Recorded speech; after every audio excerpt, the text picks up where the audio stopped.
તમે જોઈ લઈ છે કોઈ ચાલુ નથી હજી હમિંગ આવે છે we will check doctor sure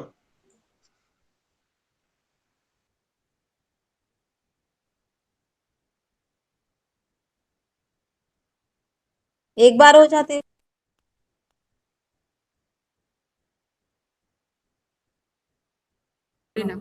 તમે જોઈ લઈ છે કોઈ ચાલુ નથી હજી હમિંગ આવે છે we will check doctor sure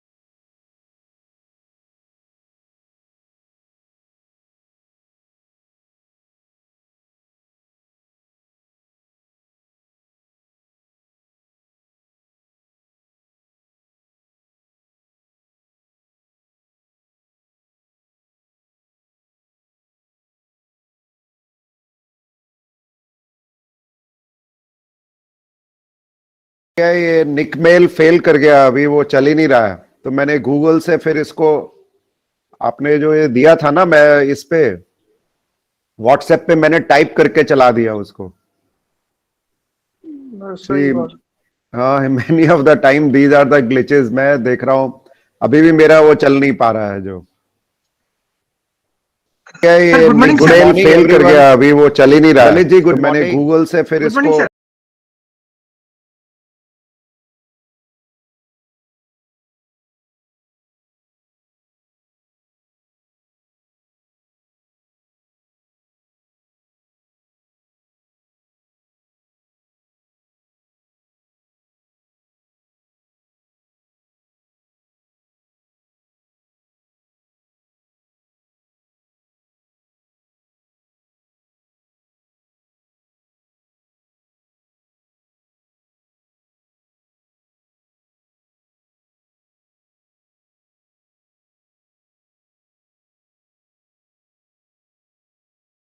के 28 में नेशनल चिल्ड्रन साइंस कांग्रेस के उद्घाटन समारोह में मुख्य अतिथि के रूप में उपस्थित आदरणीय doctor Praveen Arora sir, adviser and head NCSTC DST government of India, central salt and marine research institute Bhavnagar से जुड़े हुए डायरेक्टर आदरणीय doctor Kanan Singh Navasan sir, NCSC के नेशनल एकेडमिक कमेटी के चेयरमैन आदरणीय doctor national children science congress के यूनिसेफ इंडिया समारोह में मुख्य अतिथि के रूप में उपस्थित आदरणीय doctor Praveen Arora sir, adviser and head NCSTC DST government of India, central salt and marine research institute Bhavnagar से जुड़े हुए डायरेक्टर आदरणीय डॉक्टर कानन सिंह नवासन सर, गुजकोस के एनसीएससी के नेशनल एकेडमिक कमेटी के चेयरमैन आदरणीय doctor national children science congress के यूनिसेफ इंडिया समारोह में मुख्य अतिथि scientific officer and state coordinator of NCSC गुजकोस की ओर से आप सभी का हार्दिक स्वागत करता हूं।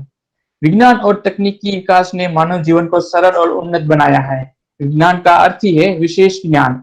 मनुष्य हमेशा ही हर विषय की गहराई में जाकर उसके तथ्य और कारण जानने में बहुत उत्सुक रहा है और उसी उत्सुकता के कारण कई आविष्कार हुए हैं। उसी आविष्कार से लेके हम पत्थर युग से वर्चुअल युग तक का सफर तय कर पाए हैं। आज हम ऑनलाइन माध्यम से जुड़े हुए हैं, वही भी एक विज्ञान की ही देन है। उसी विज्ञान और तकनीकी का यंग जनरेशन यानी 10 से 17 वर्ष की आयु के बच्चे समझे और उसे वर्तमान समस्या के समाधान के रूप में इस्तेमाल करे, वही मूल रूप से एनसीएससी का लक्ष्य रहा है। इस इनॉग्रेशन सेशंस में मैं निवेदन करना चाहूंगा हमारे प्रिंसिपल साइंटिफिक ऑफिसर ऑफ गुजकोस डॉक्टर पूनम भार्गवा मैम को for her welcome note.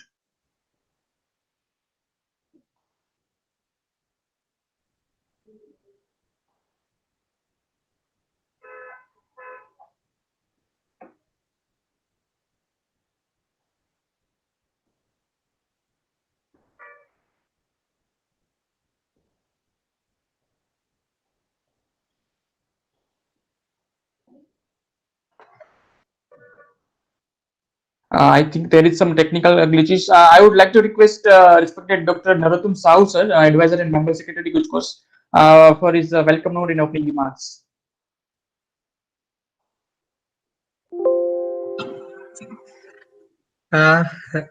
Respected chief guest of today's function, Dr. Praveen Arora sir, Scientist G, Advisor and Head, National Council for Science and Technology Communication, Department of Science and Technology, Government of India. Our respected guest, distinguished guest, Dr. Kanan Srinivas sir, Director, Central Salt and Marine Chemical Research Institute, CSMRI Bhavnagar. Dr. Lalit Sharma, Chairman, National Advisory Committee of NCSC Program. Sri Bharat Pathak sir, Senior IFS Officer and former Director, GIR Foundation and State Coordinator, National Children's Science Congress Program in Gujarat State. Madam Mayra Dawa, Communication Specialist, UNICEF India.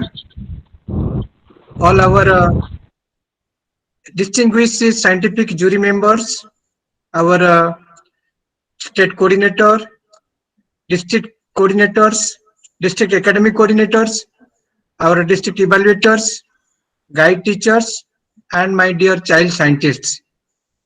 On behalf of Gujarat Council on Science and Technology, GUJCOST, Department of Science and Technology, Government of Gujarat, we welcome our chief guest, all distinguished guests of honors, our state academic coordinators, our coordinators, evaluators, child scientists, guide teachers, to this virtual platform of state level celebration of National Children's Science Congress. We are happy that despite of this COVID-19 pandemic situation, this program is going on as like that earlier ones, with that spirit, that enthusiasm, that much of interest. And हमारा सारा बच्चे ये programme को last जून जुलाई से शुरू करके अभी तक कंटिन्यूअस वे में प्रोग्राम के योगदान किया हुआ है। हमारा सारा स्टूडेंट, जैसे हमारा स्टेट लेवल का ओरिएंटेशन प्रोग्राम हुआ था district coordinators and district academic coordinators evaluator के साथ, तो उसी दिन से एंड नया थीम जो है हमारा साइंस फॉर सस्टेनेबल लिविंग, ये this theme is also very appropriate for the current pandemic situation. And इसी थीम को लेकर के एंड इसका जो 5 सब थीम को लेकर के अलग अलग प्रोजेक्ट, अलग अलग प्रॉब्लम स्टेटमेंट को डिफाइन करके आज डिस्ट्रिक्ट्स में उत्तीर्ण होकर के स्टेट लेवल तक पहुंचा हुआ है। ऑन बिहाफ ऑफ गुजकोस्ट and entire organising team, I would like to congratulate all our child scientists for their humble participation and their creative projects and their enthusiastic despite of this challenging situation. Friends, we all are learning from this situation, and this situation is really works like a laboratory. Every day we are seeing new challenges, new opportunities, new risks, new concerns are also there. But every day also we are learning some new experiences and new knowledge. So whatever the knowledge we had when our Honorable Prime Minister has announced the first lockdown, now by that way and by the progress of the every month, so we have experienced lots of new knowledge, new experiences, new expertise also. Thanks to our health workers, our COVID workers, frontier workers, they did a commendable job. And thanks to all our science and scientists and researchers also. They are also in the center stage, bringing this pandemic to a control. And today we are very happy that the first administration of this COVID-19 vaccinations that has been started, and that creates lots of hopes and trust in science and our scientists. And that is the way our child scientists, they have also started their journey, and they are witnessing this historical pandemic situation, which is first in their life, in their learning experiences, learning situations. Our older family members, they might have heard about the history of the plagues and something like that. But our younger generation, our young children, students, for them it's a very unique experience. And I think that is the real laboratory environment they are receiving in the home. And they are identifying the real time and real life situations, problem statement, what to do when our schools are closed, when our family are in trouble, where we are not getting any type of medical support or trust or something. But one good thing we have learned that despite of everything from the day one, our honorable Prime Minister have announced the Janata curfew and followed by lockdown 1, 2, 3. Everybody, in spite of all these sadhu, sant, all these people, they appreciated scientists. And this pandemic has removed literally all types of superstitions that we have. हमारा घर में, हमारा गांव में, हमारा परिवार में किसी को कोई बुखार होता है तो काफी बिलीफ मिसकंसेप्शन था, वो शीतला माँ आ गया है, पूजा करो, मंदिर में फूल चढ़ाओ, इनको अलग रखो, जो सारा चीज हम लोगों को एक ब्लाइंड बिलीफ एंड एक अंधविश्वास के तरफ से हम लोग लेकर के गया था, आज डे वन से सब लोग इनको एक वेरी सिग्निफिकेंट चेंज तरीके से आकर के सब लोग सोचे नहीं, हैंड वॉशिंग करो, बार बार करो, साबु से और सैनिटाइजेशन से में आप क्लीननेस रखो, घर में, आपके सोसाइटी में, रोड में, सब जगह में क्लीननेस को बजाय रखो, हमारा जो मास्क को पहनिए ताकि आप बच सकते हैं एंड दूसरा को भी बचा सकते हैं, एंड आपका जैसे भी टेम्परेचर होता है और जिसमें भी जो लक्षण होता है तो इसी के लिए आप तात्कालिक तुरंत हेल्थ सेंटर में आप रिपोर्ट करो। तो ये जो 3 चीज हुआ, ये है the beginning of science and scientific attitude. I think that's a great lesson जो हम लोगों को बार बार काफी प्रोग्राम के बाद में बताते हैं कि ये सब अंधविश्वास था, बुखार होता है तो दवा खाना जाओ, मंदिर नहीं। आज उसी लोग सब लोगों को, इवन मंदिर वाला भी, वो लोग भी दवाखाना में भी आया है, एंड ये इतना बड़ा महामारी से हम लोगों को एक कंट्रोलेबल सिचुएशन तक हम लोग आ गया हुआ है। So on this context I hope that this program, National Children's Science Congress, which is a flagship program of NCSTC, DST, Government of India, which is entering to its 28th edition this year. This has given a lots of hope, lots of trust, lots of beliefs, lots of confidence among the child scientists, the guide teacher, the parents, the evaluators. And on behalf of GUJCOST, we express our sincere thanks, gratitude to everybody. They are supporting this program in their own way. And our children, they are the real scientists, they are real warriors. And the day will come when they will be sharing these experiences with their friends, their children, or something we are experiencing with this great COVID-19 pandemic situation.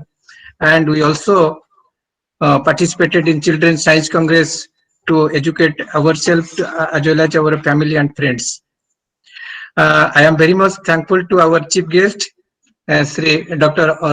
Praveen Arora sir, who is very recently taken the advisor and headship of our NCSTC, and we were very much looking forward to invite him personally and having a very good physical program somewhere in our science city, Ahmedabad or Gandhinagar or any part of the Gujarat. But it was not happened. But today we are very happy and we are blessed that Dr. Arora sir is with us, and he is giving the blessings and encouragement to our thousands of child scientists and guide teachers and teachers in the state. On behalf of GUJCOST, our DST, Government of Gujarat, we welcome you, sir. We express our sincere thanks and regards for your kind participation, kind consent, kind support, and kind motivation for this program. We are very much thankful to Dr. Kanan Srinivasan sir, the director of CSMRI, Bhavnagar, one of the premier institute of our CSIR network, who is here. And I think sir was also with us during our COVID-19 communications and webinars. And he was also informed that how the CSIR lab as well as the scientists are helping in the scientific intervention of this type of programs, challenging situation, developing very innovative, new and innovative methods for tackling this situation in a very own way. So we welcome you, sir, and we hope that your brief interactions will inspire our students' curiosity and strengthen their mindset to be real scientists and to very soon to join in your lab, your institution for their scientific career. Thank you, sir.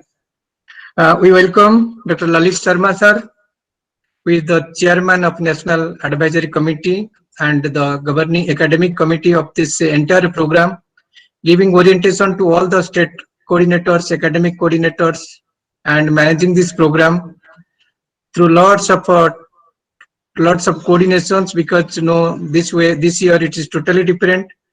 We are seeing your constant mails, emails, WhatsApp message, and thank you so much.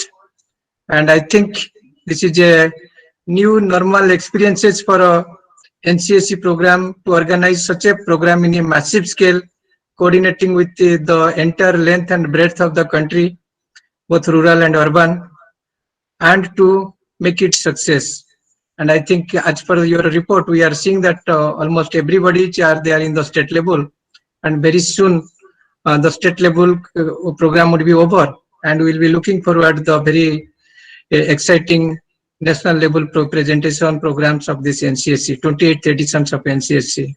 So we welcome you, sir, and we hope that your deep interactions will help our organizing team here to understand the each and every points for the better management, better arrangement of this program.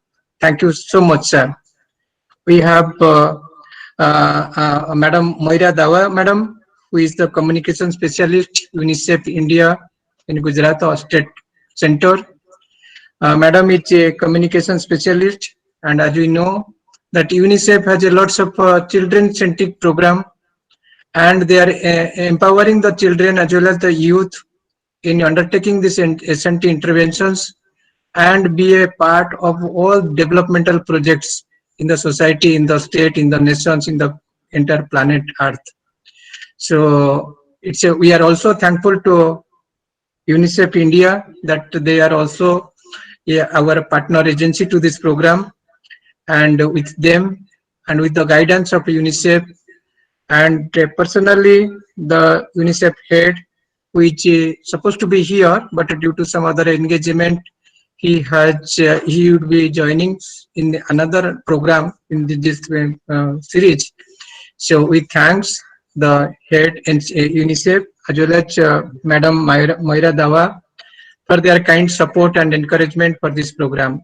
We are sure that your kind presence and your encouragement to the students as well as the coordinators will make a difference in their career, in their future, in their journey, and in the developmental process. Thank you. Thank you, ma'am. We have welcoming Sri Bharat Pathak sir, Senior IFS Officer, and who is the former Gir Foundation and very academicians, and done a lots of research work in the forest education and particularly in the sustainable development and sustainable livelihood. Sir's contribution has gone a lot to the really understanding the problems and following up with livelihood projects in different sectors, agriculture, horticulture, and all these forests, as well as the social, rural and rural developments. We are fortunate that Sri Bharat Pathak sir is our state academic coordinator, and under his leadership, guidance, mentorship, all our district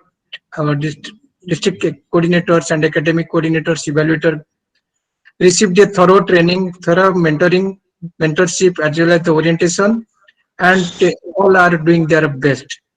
And we are hopeful that with this theme like science for sustainable development, which is a very core subject and very close to the heart of Bharat Pathak sir, our students, our child scientists will do a better job in this state level as well as the national level. We have our for today's program, our evaluators, Professor Dharmesh Sahab, Sri Jala sir, or Suthar sir, they are here in our office, and all other district coordinators, evaluators, they are in their respective districts. So on behalf of GUJCOST, we welcome all our evaluators for this session as well as the next sessions also. And this program we have arranged very meticulously. We have taken care of every aspect. So we have a formal inaugural session, and soon after the inauguration, we'll have our presentation and parallel sessions with our expert talk, popular science talks, workshops. In the afternoon, we have some sort of orientation as well as the student engagement sessions with different aspects, not only the particular subject, but centering around this topic. We are the faculties of very premier institutions all across the country. And evening, we are also having our cultural presentation. Gujarat is known, and Gujarat students are very fond of these cultural programs. We have not missed that one.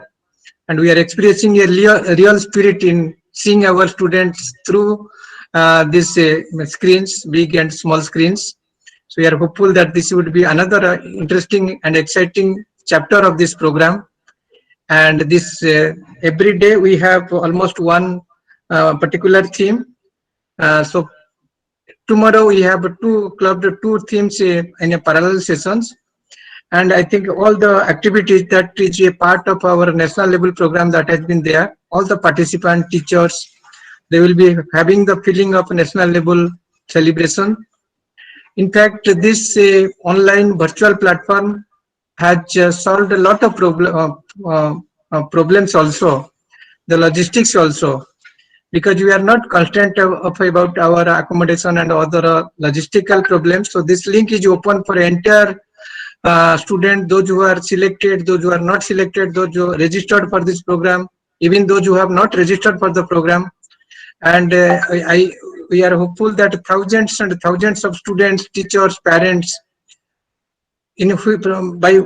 from which we are receiving the complaint from the every year that we have not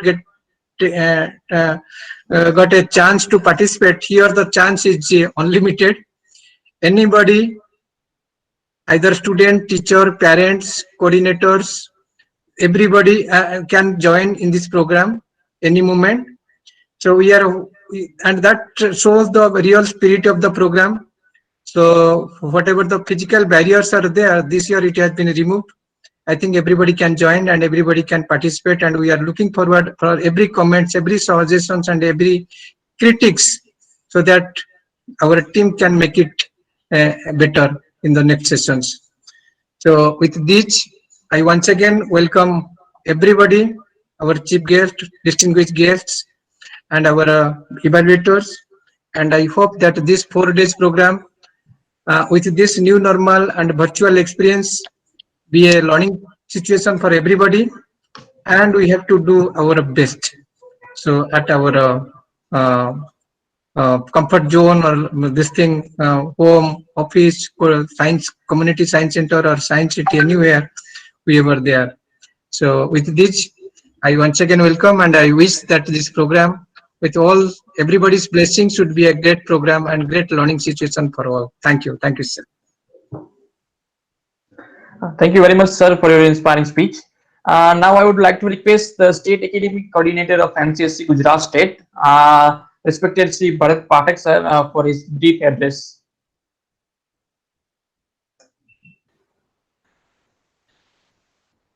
Am I audible now? Okay, thank you. Namaste, all the dignitaries, distinguished guests on the platform, all district science center coordinators, young scientists, all the evaluators, and the friends who have joined this platform for today's inaugural function. My namaste to everyone. We are very happy that in spite of some difficulties, we are overcoming these difficulties and we are continuing with this program. And I would like to briefly state that all the 33 districts have participated. They carried out their selection process, evaluation and selection process at the district level. And from there, we have received projects. GUJCOST staff has done excellent job. They have coordinated the work. Abstracts are here. Presentations have been received in advance. All the evaluators have been provided required information, and everything is ready for the state level process. From 33 districts, roughly around 800 projects were presented, and about 400 schools participated. This is slightly less. This is less than what it was last year. But we can understand that some of the rural areas, distant areas, probably they could not participate. That's why there is a slight reduction. But that is the challenge for us, that for the current year, that is for the 29th NCSC, we will have to reach out to those areas who could not participate and encourage them to participate. The main theme and the sub-theme, if we see, all the sub-themes have been tackled by the young scientists. About 41 projects have come to state level evaluation, which is around about 27% of the total. About 30 projects have come under the second sub-theme, that is appropriate technology for sustainable living. That is about 20%. Social innovation, under the social innovation sub-theme, about 27 projects have arrived here for state level evaluation, which is around 17%. And for the designing, development, modeling and planning, 28. We were thinking that this particular subject, probably there will be less participation, but we are happy that it is there are about 28 projects which have come here for evaluation, state level evaluation, which is also around 17%. And for the traditional knowledge system, there are 30 projects. And in spite of difficulties, using the technology, using the internet facilities, students have enthusiastically participated. Their guide teachers have done excellent work for mentoring them and guiding them. The district science coordinators, district science centers, they have done excellent job. In spite of difficulties, they try to arrange for a better participation. So congratulations to all. Now, the evaluators team is also ready. They are ready from since last 2-3 months. They are ready, and for next 3 days they will be working here. And we have an excellent team of evaluators from universities, from institutions. So we are looking forward these 3 days events. The themes, the main theme and the sub-themes are so nicely chosen by the Science and Technology Department of Science and Technology. If I see that from 2016 onward to the current focal theme and the sub-themes, there is a gradual evaluation. And students and the science teachers, guide teachers, they are getting exposed to these very, very important topics which are relevant to our life, which is relevant for our sustainable development. And through the process of National Children's Science Congress, our students, young scientists, they are getting exposed to these important subjects, which is very important for the development as well as for human well-being. So we must thank the Department of Science and Technology and National Advisory Committee, who are actually guiding on these subjects. These subjects are very, very important. Last, I want to say one thing only, that the current year also, that is 2021, is also going to throw some challenges to us. We will have to change our methods, our procedures also we will have to slightly adjust to these challenges, and we will have to work for reaching out to the rural areas also. And I would request to district science centers.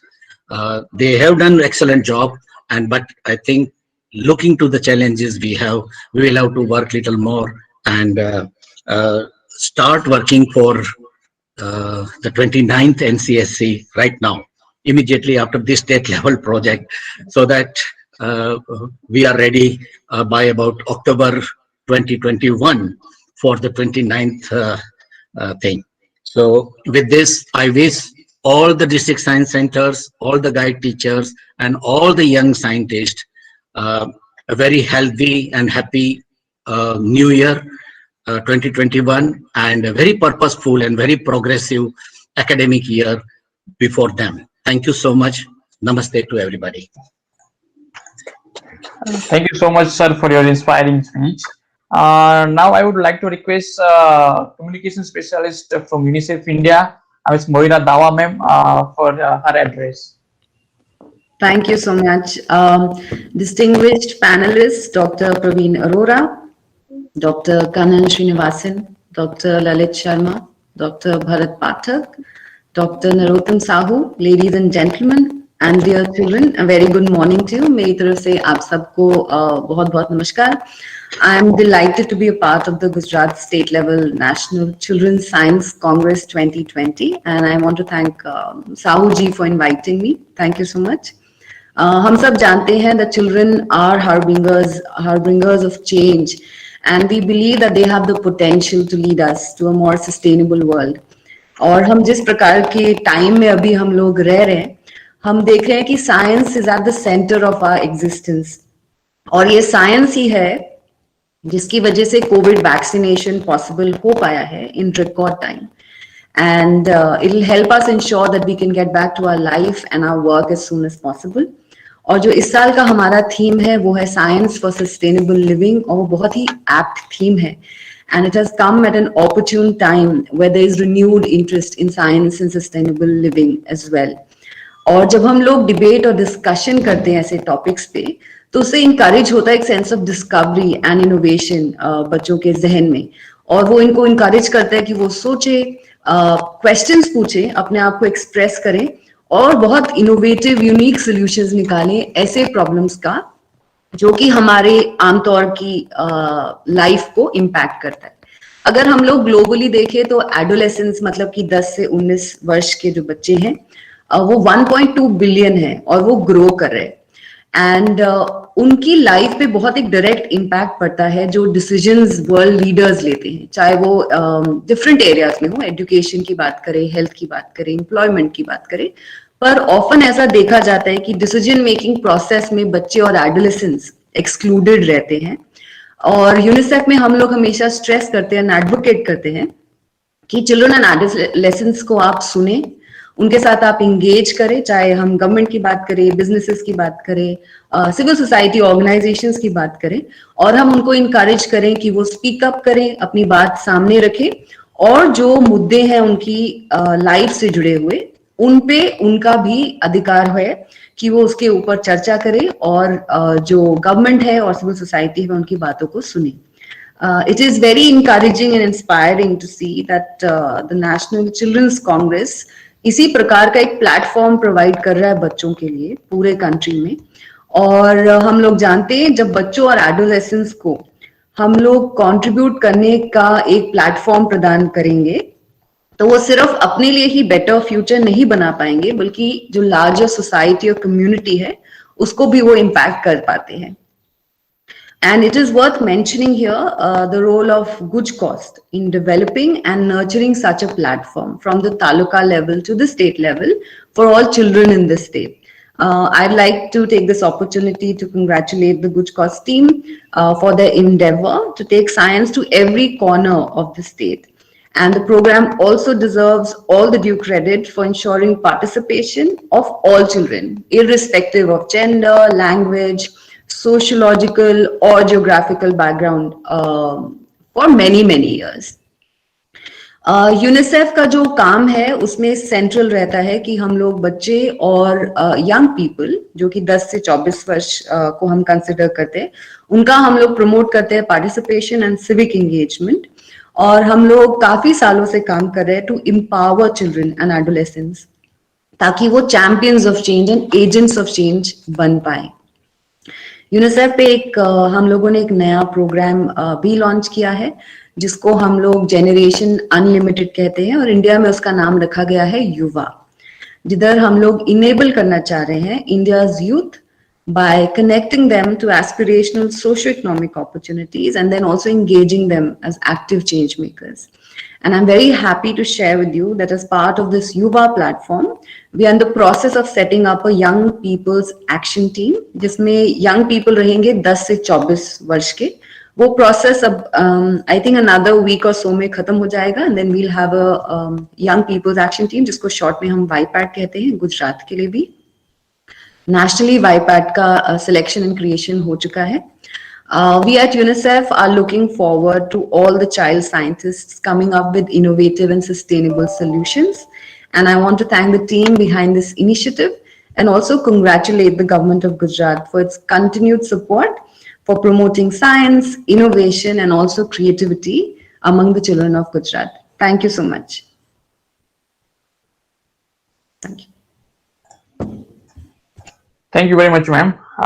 Now I would like to request Chairman of National Academic Committee for the NCSC, respected Dr. Lalit Sharma sir, for his brief address. Namaskar to all. Dr. Arora, Dr. Srinivasan, Dr. Pathak, Mohira Madam, and Dr. Narottam Sahuji. I think I must thank sincerely to GUJCOST for providing this platform where I can talk to my children from Gujarat. And if you allow me, please, I would like to talk to them. प्यारे बच्चों, केम छो? बात जब हम करते हैं ना बाल विज्ञान कांग्रेस की, आपने जो हमारी इस साल की फोकल थीम या मुख्य विषय था सतत जीवन के लिए विज्ञान, उसको जीवंत करके दिखा दिया है। हम तो ये सोचे थे 2019 में जब ये इस मुख्य विषय का चयन किया था कि पता नहीं हम लोग किस प्रकार के प्रोजेक्ट्स की उम्मीद रखें, लेकिन हमारे सामने जो भी चैलेंजेस आए उसको आपने जिस प्रकार से अपॉर्चुनिटीज में तब्दील किया, वो अपने आप में एक उदाहरण बनकर के हमारे इतिहास में मेंशन होगा कि 28वीं चिल्ड्रन साइंस कांग्रेस जो कि 2020 में होनी थी वो ना होकर के 2021 में तो हुई, लेकिन जिस प्रकार से हमारे गुजरात और अन्य प्रदेशों के बच्चों ने बढ़ चढ़कर हिस्सा लिया, ये इस बात का सबूत है कि हमारे अंदर दो चीजें व्याप्त हैं जिसका जिक्र नरोत्तम भाई ने भी किया था, क्रिएटिविटी और क्यूरियोसिटी।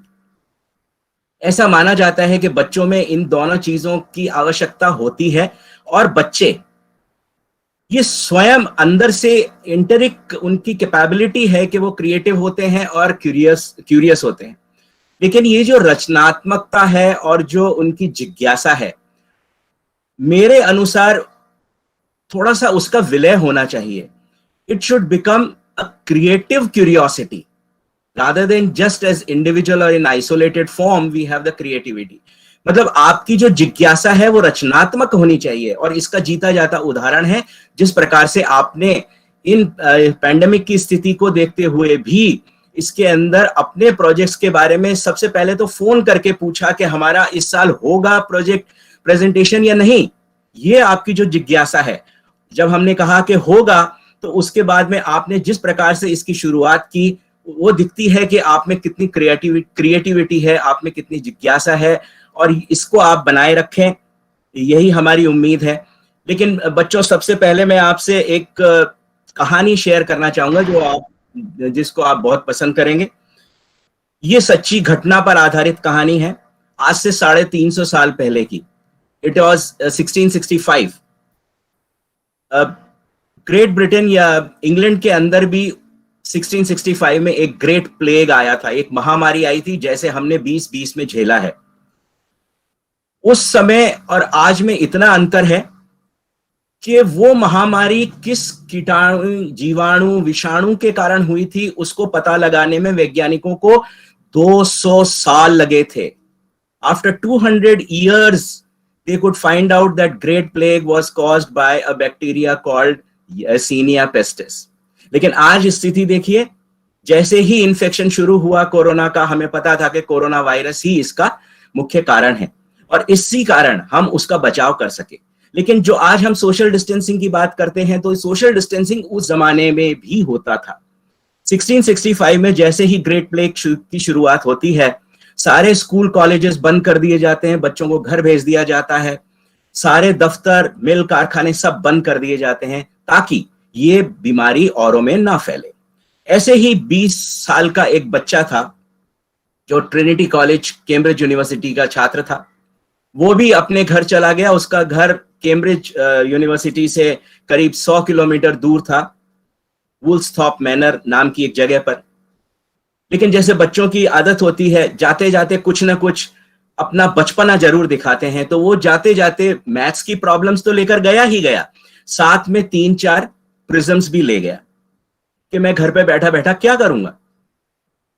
धीरे धीरे उसने मैथ्स की प्रॉब्लम्स को सॉल्व करना शुरू किया और उस समय ना तो इंटरनेट था, ना उसके प्रोफेसर्स थे, ना कोई गूगल का फैसिलिटी था, लेकिन उसने खुद की क्यूरियोसिटी और क्रिएटिविटी से जो भी प्रॉब्लम सॉल्व किए, वो आज उस चीज की नींव रखे हुए हैं जिसे हम कहते हैं कैलकुलस.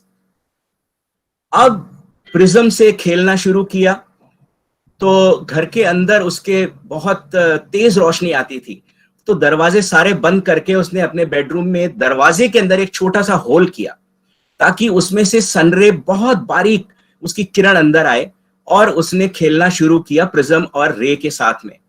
और उसके बाद जिस चीज का जन्म हुआ वो कहलाती है थियरी ऑफ ऑप्टिक्स, यानी प्रकाशिकी के सिद्धांत. अब जब उसके पास और कुछ काम नहीं रहता था तो घर के बाहर आंगन के अंदर उसके बहुत पेड़ पौधे थे, उसके नीचे बैठ जाया करता था. और एक दिन ऐसा हुआ कि वो एक सेब के पेड़ के नीचे बैठा था और एप्पल उस पे गिरी. आप जानते हैं अब कि ये बच्चे का नाम क्या था. वो बच्चा था आइजैक न्यूटन. ये एप्पल गिरना, लॉज ऑफ ग्रेविटेशन को तो जन्म दिया ही दिया इसने, लेकिन इसके साथ साथ उसने वहां बैठ के सिर्फ ये नहीं सोचा कि ये एप्पल मुझ पे क्यों गिरा.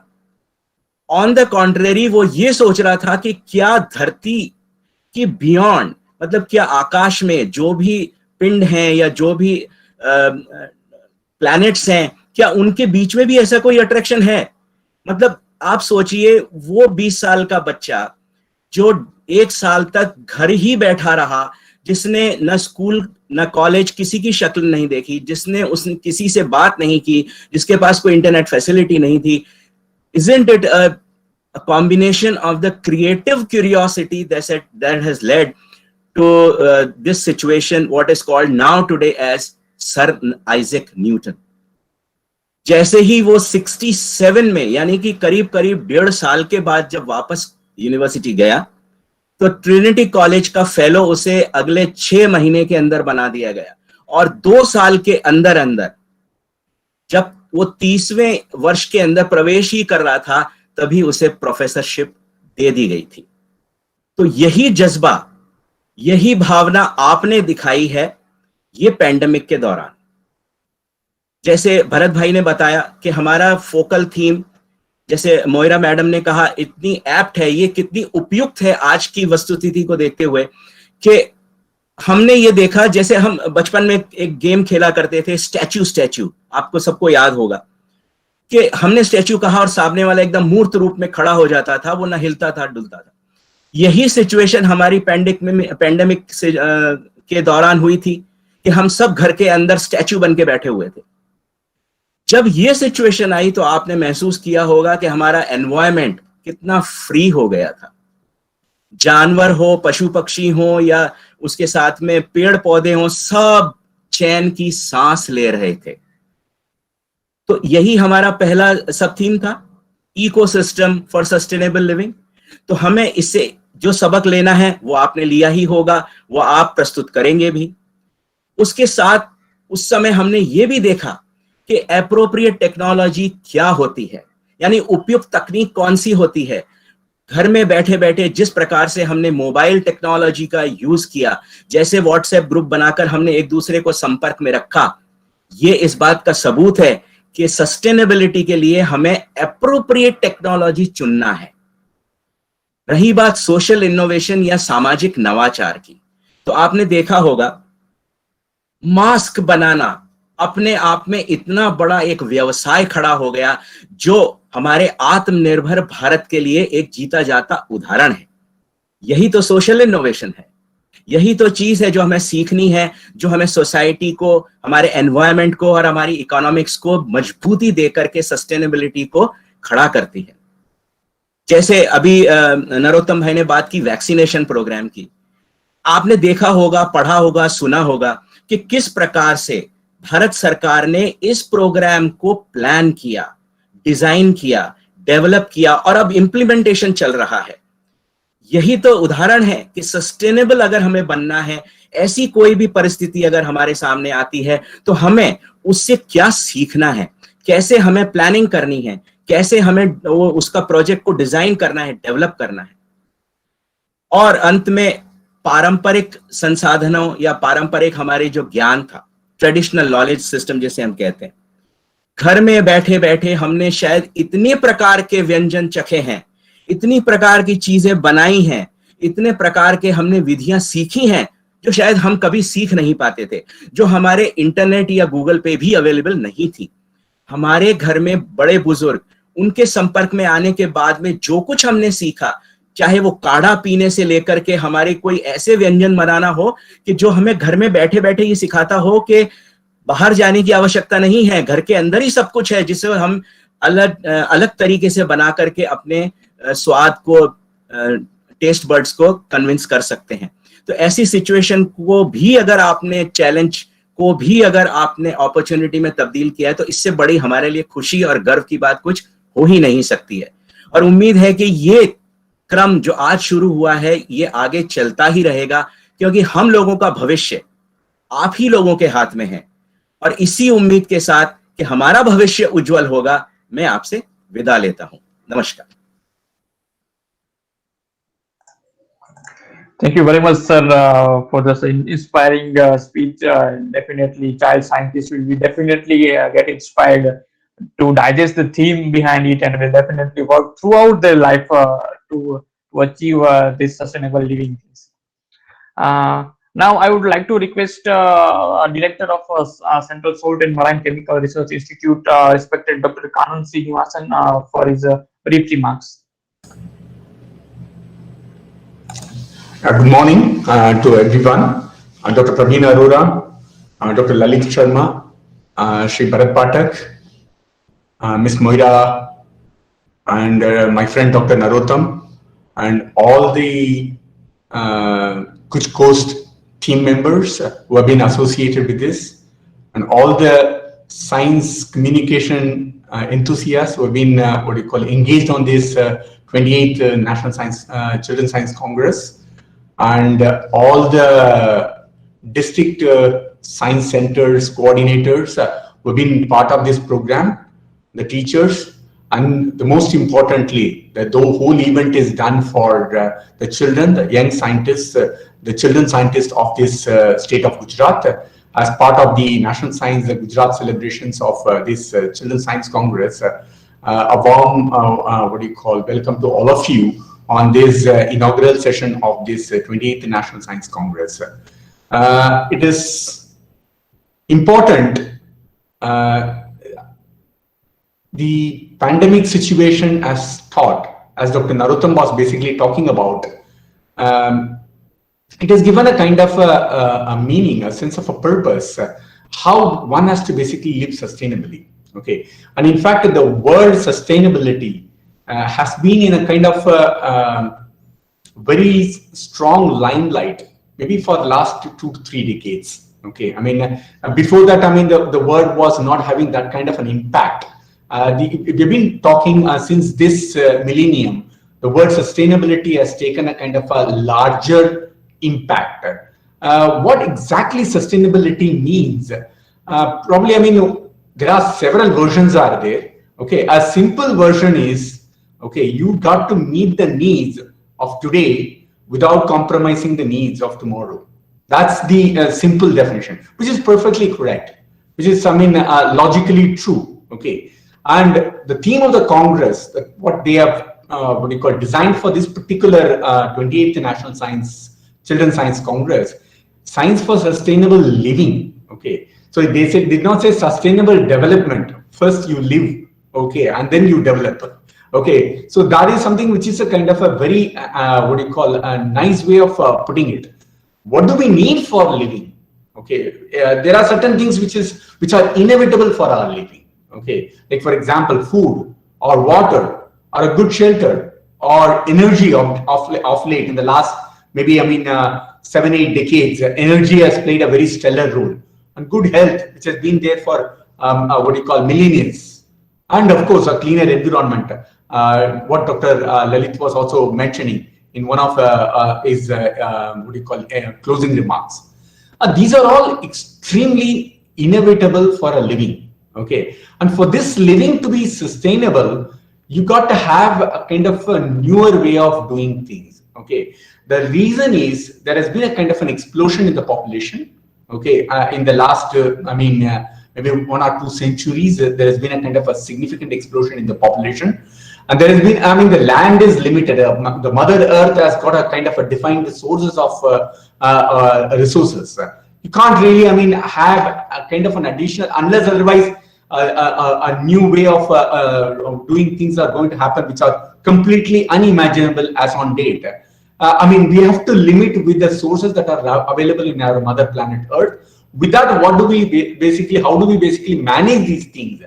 And I strongly believe science and technology would only be the drivers for this sustainable solution, sir.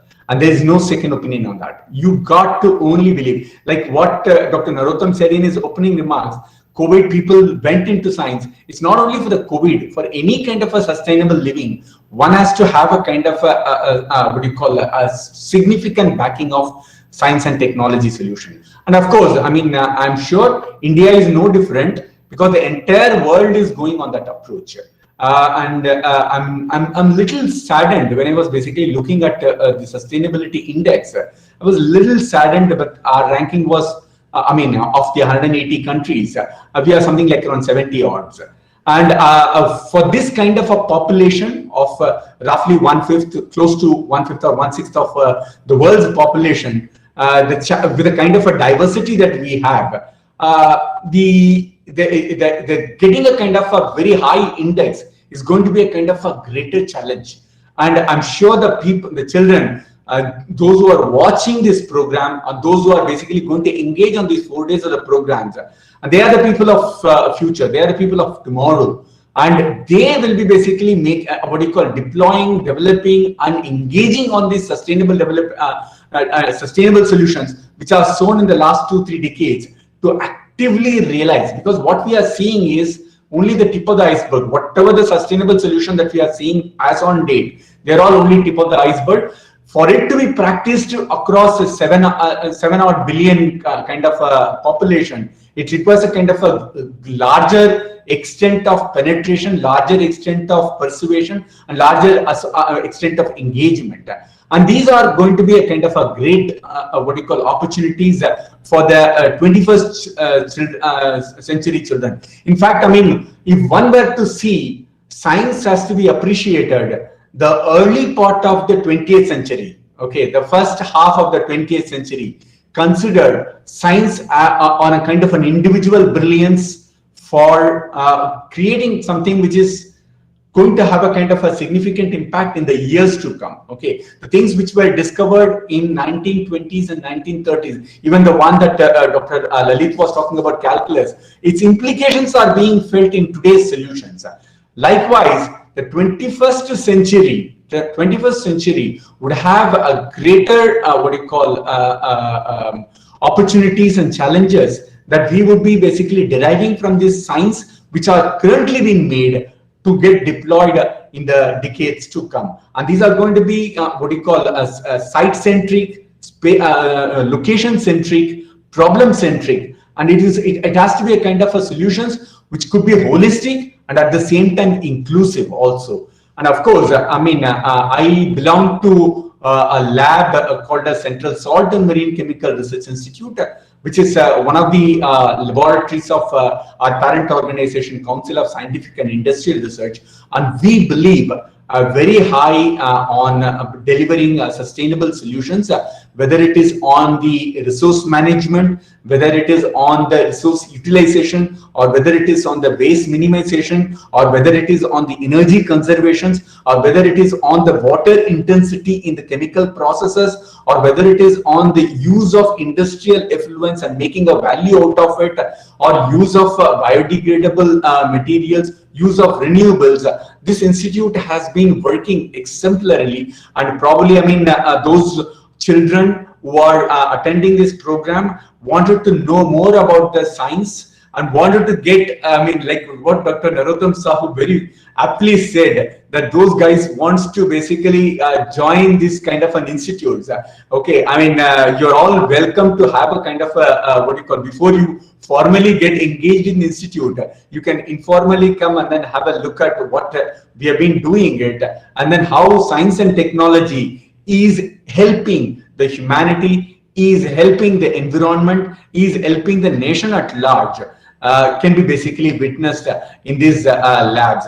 And I strongly believe there is a cooperation among the science policymakers and science communicators and science developers are essential. And this is a very small percentage of the population compared to the India's size population. Okay, and these people have a huge responsibility in the decades to come on creating a kind of a sustainable living. And I believe that we should be having the sustainability word intricately linked. Okay, it should not be a kind of a thing which is to be taught. It is not to be a thing which is to be read. It has to be something which is to be imbibed. It has to be a part of every individual of our system, so that the 21st century will actually witness whether we are going towards those sustainable living in the years to come. And I strongly believe again that the children who are attending this Congress who are having a kind of a larger role to play in deploying, demonstrating and delivering these sustainable solutions. I wish all the children who are attending this Children's Science Congress all the best in their scientific pursuit and endeavors. And I also sincerely thank on this moment Gujarat Council of Science and Technology, GUJCOST, led by several people and including my friend Dr. Narottam, for their exemplary work in doing in this, even at this pandemic time. I was so thrilled when Mr. Bharat Pathak was telling that 800 odd participations from all the 33 districts of Gujarat. It's not a mean task under these kind of situations. It's a fantastic scientific pursuit that has been demonstrated by the children of Gujarat. And I foresee that the state of Gujarat has more science enthusiasts, more scientists to be budding and generating in the decades to come. With this, I once again thank the GUJCOST for giving me this opportunity to share some of my thoughts on this occasion. Thank you very much. Thank you so much, sir, for simplifying sustainable development and sustainable living. It will definitely give insights what kind of the technologies our child scientists can adopt in their futures for the research and development. Now I would like to request our chief guest of the event, respected Dr. Praveen Arora, sir, for his brief address.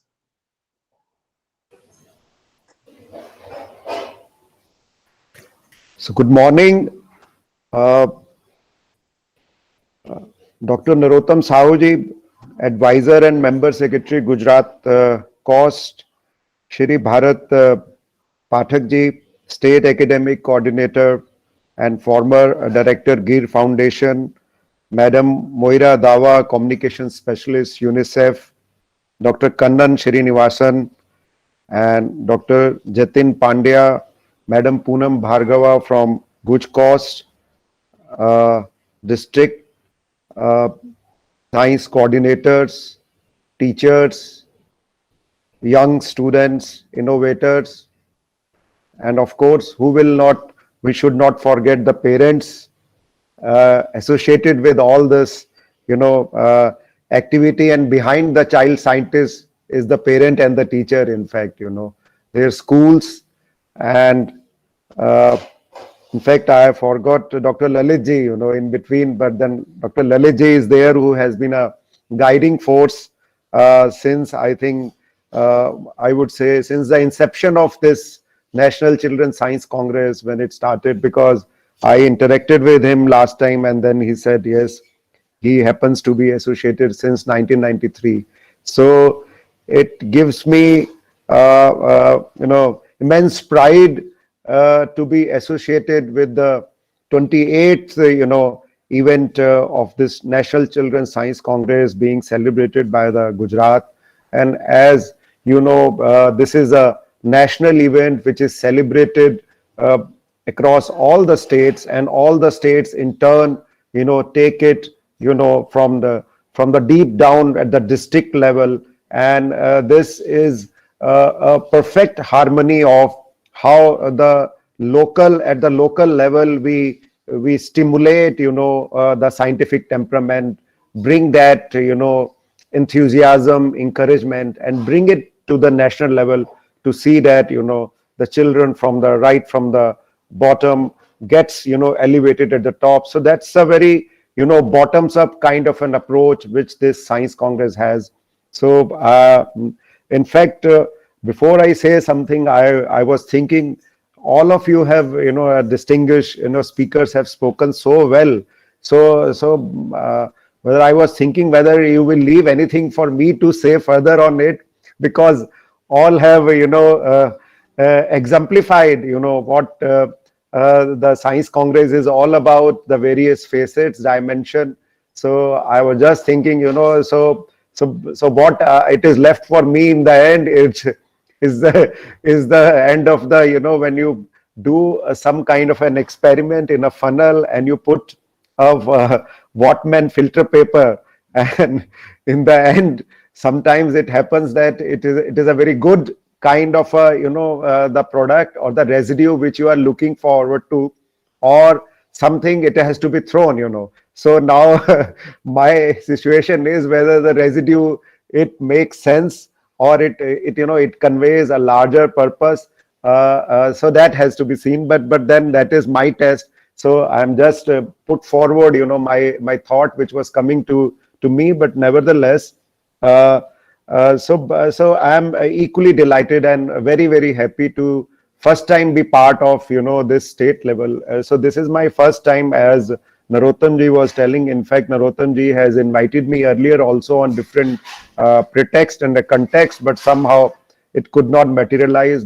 And this is where, this platform at least is able to link us, across and despite this kind of situation. So I think it is creating somewhat a new normal where we can still connect, despite the odds of traveling, but having a physical, cannot be complemented or supplemented, but this has a purpose as well, this kind of meeting. So I would say that the Children's Science Congress, started in 1993, is a flagship program of the Department of Science and Technology, primarily to engage the child scientists, the young children in the age group of 10 to 17.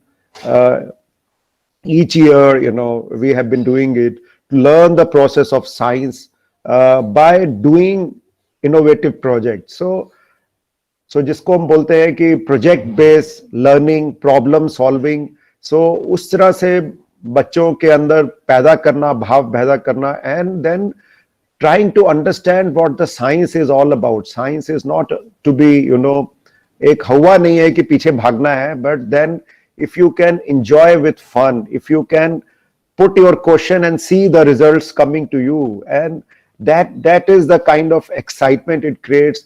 Like in a very small experiment, even I recall my days, when we're looking at how the light from one medium to another gets bent, So simple experiment, my teacher told, okay, you bring a glass of water and then put a pencil in it and then see in the glass itself, how you see the pencil is, you feel the pencil is not straight but a tilted, so that the law of refraction, the rays.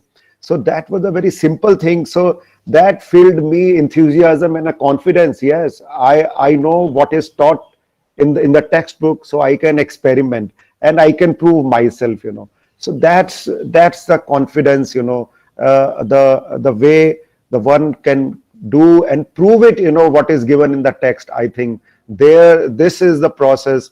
I think no other way of learning could be best, and ever you will find in your memory. It will. So I could recall my childhood days, this kind of small experiment, despite being 50 plus. So that is the impact these kind of experiments have. So I think all children must be very enthused, should be enthused while doing it, in their natural habitat, and from the district level, seeing the situation, seeing the problems. So if they can attempt even that, I think they are the real innovators who to be saluted for, I think, and they are our real local champions, of today and tomorrow in future. I think these are the ones who is going to bring, the what Modi ji said, local to global.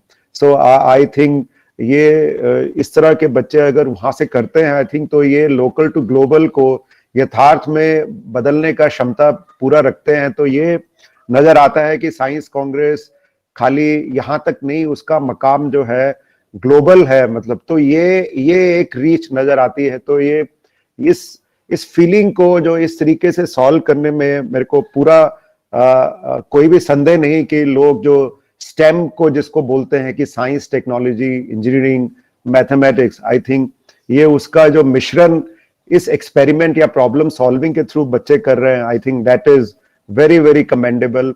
और इस बार का जो theme है sustainable living, जैसे कि आप सबने बोला कि कोविड-19 ने भी हमें सिखाया कि कैसे हमें अपने एनवायरनमेंट को, हम सबको क्लीन रखना है और कैसे हमें जीना है और जीने देना है लोगों को. I think that is what जियो और जीने दो, जो आप बहुत फेमस जो एक मुहावरा या एपिथेट है, आई थिंक वो यथार्थ में बदलता दिखाई दिया कोविड के आने से, कि हमें कैसे अपने को स्वच्छ रखना है, साफ रखना है, एंड उससे दूसरे भी मतलब उतना ही वो अपना साफ रखने से दूसरे भी साफ रहेंगे और स्वच्छ रहेंगे और दूसरे को भी एक स्पेस मिलता है लिविंग का. तो आई थिंक कोविड ने ये सबको सिखाया. तो आई थिंक इससे बड़ा उदाहरण तो हो नहीं सकता.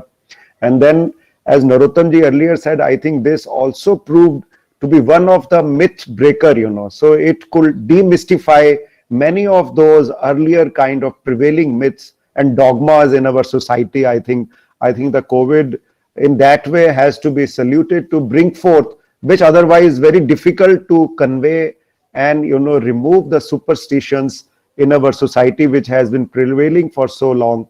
So I think that's a wonderful global experiment itself, in a way, to tell us, to remind us, see this is not the way the science behaves, or this is not the way the tiny creatures can create, and there is nothing like, so you have to follow some kind of norms and rules and ethics, and if you are true in that, I think you are true to yourself, you are true to your family and true to your nation.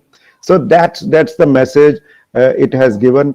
So I am really feel the topic is quite apt, and when I was looking at today's newspaper, I saw that the US under the leadership of Joe Biden coming forward with renewed vigor to join climate change, the protocols, and so they are very vigorous and keen to join this effort. So this speaks of the mindset and the approach now towards the sustainable development and living. So climate change is one such example where we see now the US reconverging back to the fold, and I see a great future if India has to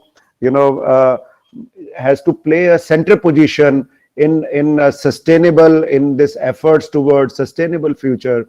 So I think a lot more has to, both as a major, if we see both as a major manufacturing hub and a large consumer market, So I think this kind of theme of the Science Congress is very apt in conveying this message, making the children realize that there are, opportunities of learning by doing, when you do these kind of experiments.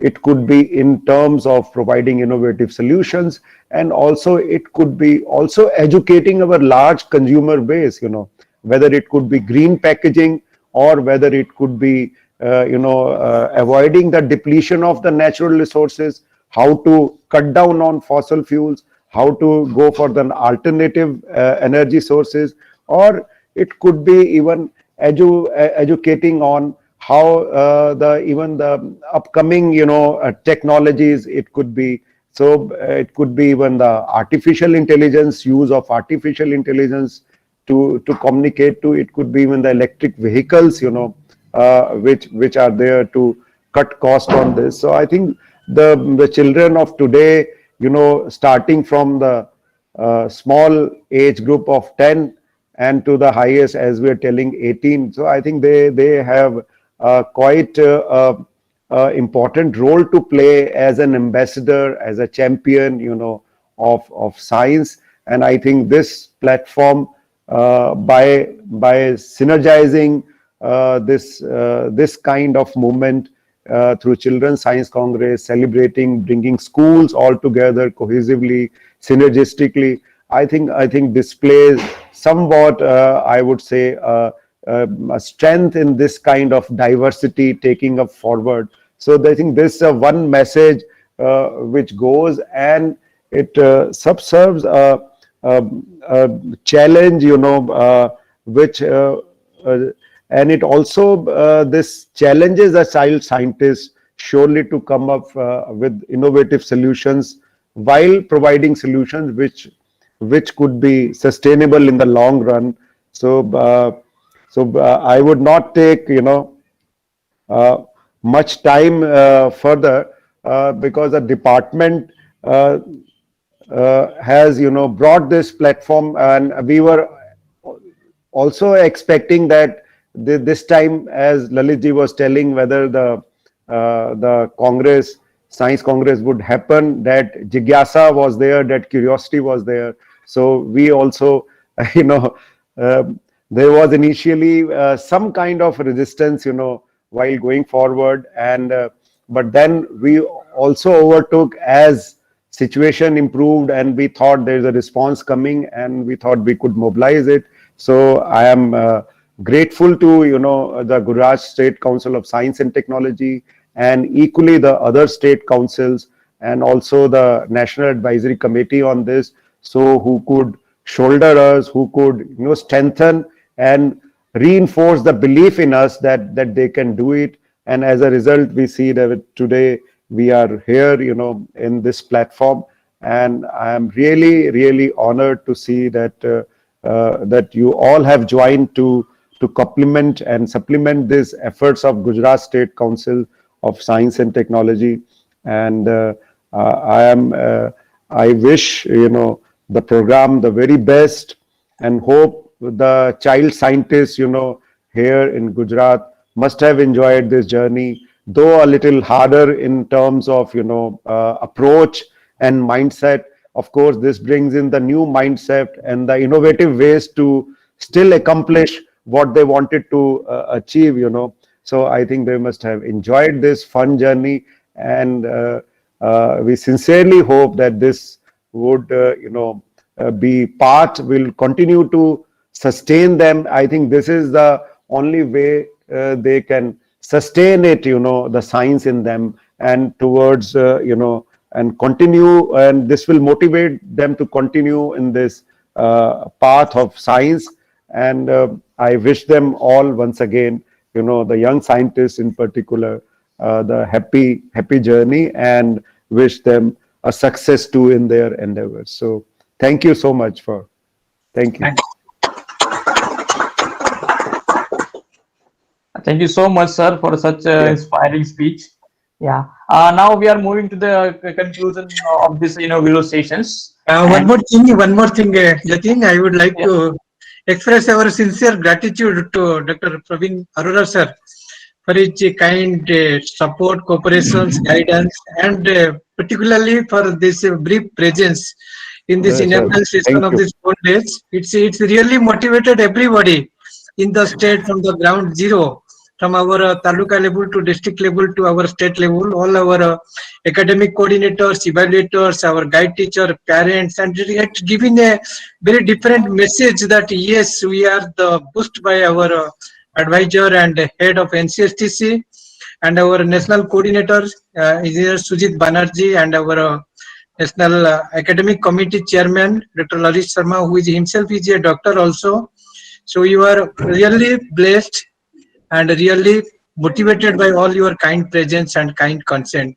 In fact, on this day also, I would like to specially thanks to NCSTC, DST, Government of India, because we had a long pending request that as per the quota of this NCSC for all the states concerned.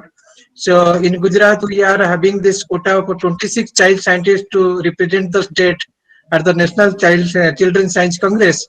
But this year we got the kind approval of NCSTC DST that as per our revenue districts, so we are our state will send 33 child scientists from this year national level.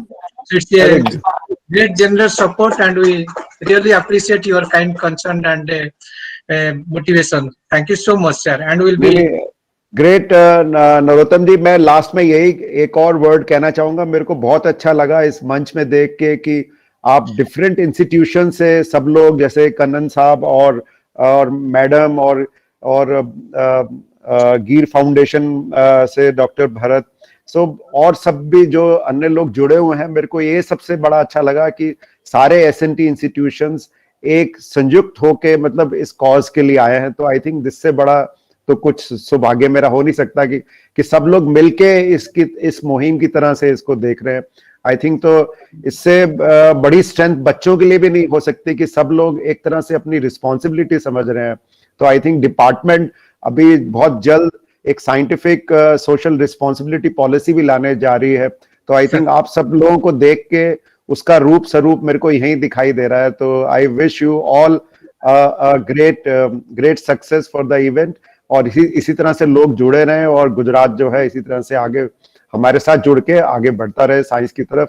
तो I think बहुत बहुत धन्यवाद. Thank you.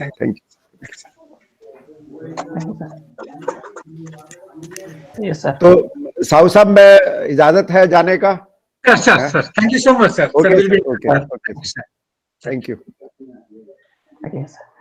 So we are thankful to respected Dr. Praveen Arora sir, advisor and head of NCSTC, DST Government of India, and the whole NCSTC team for their continuous guidance and supports for the cooperations to organize the NCSC 2020 at the district and the state level in the Gujarat. And yes, as the sir mentioned, that we are also thankful for considering our request to increase the state quota of Gujarat. Now 33 child scientists will present the Gujarat at the national levels. We are also thankful to Dr. Kanan Srinivasan sir for sharing his valuable time with us and motivate our child scientists.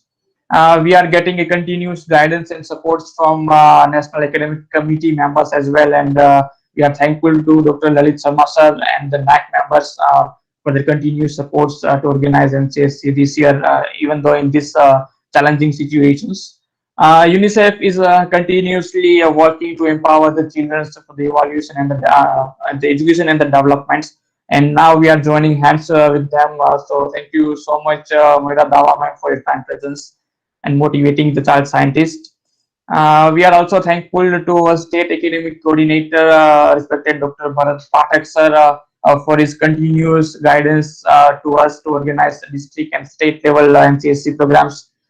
We are also thankful to respected Dr. Narottam Sahu sir for his continuous motivations and guidance to the GUJCOST staff members and all those who are associated with NCSC programs to organize these programs on the first time on the online mode and in this such a challenging situations as well. We are thankful to the state evaluators who are joining for this 4 day long programs to evaluate the projects which will be presented by the child scientists.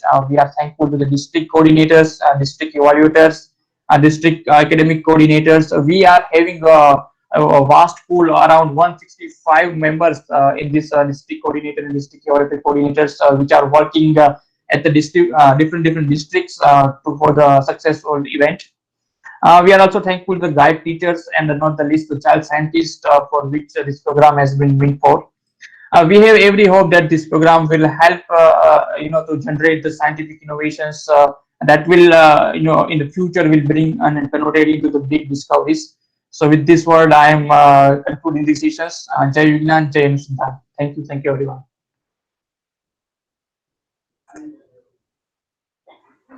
Thank you so much, sir. Dr. Kanan, sir, thank you so much. And we will be soon taking the child scientist to your institution, sir. Yeah, sure, fine. Thank you. Thank you, Dr. Narottam. Pleasure to be with you. Yes, sir. And our Pathak sir has mentioned that he will be joining with the team, sir. Yeah, I think जरूर आना जरूर आना है, but आप बोलते नहीं आते हैं. नहीं, okay, sir. Thank you, sir. We'll be coming, sir. Now our museum is almost ready, sir. We will also seeking our regional science museum is almost ready at Bhavnagar, sir. Yeah, And I know. that I will mean, be the it's point getting of, ready to COVID. Hope in 2021 it is done. Yes, sir. Yes, sir. Sure. Yeah. Thank you so much for joining, sir. Yeah, Thank you. Good day, sir. Bye, sir. Sir.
Good morning, respected judges.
છે આજના દિવસમાં આપણે ecosystem for sustainable living અંતર્ગત આવેલા 39 પ્રોજેક્ટનું screening કરીશું. આ screening માટે આપણી વચ્ચે આજે ઉપસ્થિત છે respected doctor Bharat Pathak sir, state academic coordinator છે. આ ઉપરાંત 3 એવોર્ડર્સમાં આપણી સાથે છે, એમનો જરા હું પરિચય આપી દઉં. એમાં આપણે એક ડોક્ટર ધર્મેન્દ્ર શાહ સર છે, જે આસિસ્ટન્ટ પ્રોફેસર છે ડિપાર્ટમેન્ટ ઓફ ફૂડની MS યુનિવર્સિટીમાંથી. આપણી સાથે જોડાયેલા છે ડોક્ટર દેવેન્દ્ર ઝાલા સર, જે આસિસ્ટન્ટ પ્રોફેસર છે ડિપાર્ટમેન્ટ ઓફ ઝૂઓલોજી ગુજરાત યુનિવર્સિટીમાંથી. અને ત્રીજા આપ સૌ જાણો છો આપણા રિસ્પેક્ટેડ શ્રી હેમંત સુથાર સર છે, જે former deputy conservator of forest ડિપાર્ટમેન્ટમાં રહી ચૂક્યા છે. દરેક ચાઇલ્ડ સાયન્ટિસ્ટને આપણે 8 મિનિટ એવું નક્કી થયું છે, એ પ્રમાણે 8 મિનિટ આપીશું પ્રેઝન્ટેશન્સ માટે. અને 7 મિનિટની આસપાસ એક વોર્નિંગ બેલ આપવામાં આવશે. અને 2 મિનિટનો ક્વેશ્ચન આન્સરિંગ માટેનો સમયગાળો આપણે નક્કી કર્યો છે. એટલે અહીંથી આપણા ભૂમિ મેડમ જે રીતના એનાઉન્સ કરે એ ડિસ્ટ્રિક્ટના ચાઇલ્ડ સાયન્ટિસ્ટને રિક્વેસ્ટ કરે એ પ્રમાણે જોડાઈને એ લોકોએ પ્રેઝન્ટેશન 8 મિનિટ સુધીમાં કમ્પ્લીટ કરવાનું રહેશે. મીનવાઇલ તમારા ડોક્યુમેન્ટેશન્સ, લોગબુક અને જે પણ પ્રોજેક્ટ રિપોર્ટ આવ્યા છે એ પણ અમારી સાથે, એ પણ સાથે અમે ચેક કરતા જઈશું. અને કંઈ પણ પ્રશ્નો હશે તો ઇવાલ્યુએટર્સ તમને ચોક્કસથી પૂછી શકશે. રિક્વેસ્ટ છે કે બીજા લોકો જે લોકોનું પ્રેઝન્ટેશન ના ચાલી રહ્યું હોય એ લોકોનો વિડીયો અને ઓડિયો બેઉ મ્યુટ રાખશે, જેથી કરીને આપણને પ્રેઝન્ટેશન્સમાં કનેક્ટિવિટીના કોઈ પ્રોબ્લેમ્સ ના આવે અને જે આપણો સમયગાળો છે નિશ્ચિત સમયગાળામાં ચાઇલ્ડ સાયન્ટિસ્ટ પ્રોજેક્ટ પ્રેઝન્ટ કરી શકે. અને એક ખાસ નિવેદન એ છે કે ચાઇલ્ડ સાયન્ટિસ્ટ એટલે કે જે સ્ટુડન્ટ છે એ લોકોએ જ પ્રેઝન્ટેશન આપવાનું છે. એટલે મહેરબાની કરીને એમને કોઈ ટીચર્સ દ્વારા કે એમના વાલીઓ દ્વારા કોઈ હેલ્પ એવું ના કરે અને એમનો કેમેરો સતત ઓન રાખવામાં આવશે જેથી કરીને અમે એ લોકોનું પ્રેઝન્ટેશન ખાસ કરીને ચેક કરી શકીએ. તો thank you very much Bharat Pathak sir અને આપણા 3 ઇવોલ્યુટર્સ કે એમનો બીજી શેડ્યુલ્સમાંથી ચાઇલ્ડ સાયન્ટિસ્ટને મોટિવેટ કરવા માટે આ સમયગાળો ફાળવ્યો છે. અને હવે હું વિનંતી કરીશ ભૂમિ મેડમને કે જે આપણું શેડ્યુલ છે એ પ્રમાણે આપણે પ્રેઝન્ટેશન ચાલુ કરીએ. First student from Bhavnagar district, Vaijanti Oja. Vaijanti Oja, ready? One second. હું આપની સ્લાઇડ પ્રેઝન્ટ કરું છું. ભૂમિબેન સ્લાઇડ એમના ફોનથી અપલોડ કરશે, અહીંથી થઈ જશે. ઓકે, આપ ત્યાંથી કરી રહ્યા છો હર્ષદભાઈ? હા હા, એ એમના ફોનથી ત્યાં ઓપરેટ કરવાના છે સ્લાઇડ. એમનો કેમેરો પણ ઓન રહેશે. ઓકે ઓકે ઓકે જી. વૈજયંતી ઓઝા.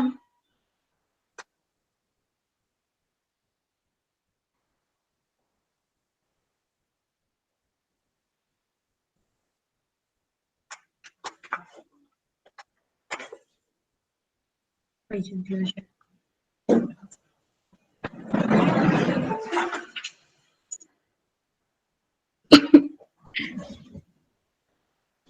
અપલોડ કરતા રહો પ્રેઝન્ટેશન.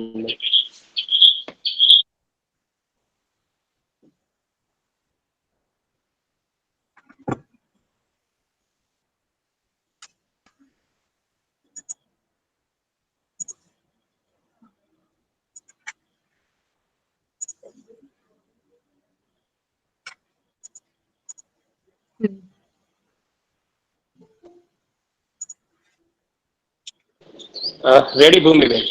રેડી. વૈજયંતી તારું પ્રેઝન્ટેશન સ્ટાર્ટ કરજે. રેડી?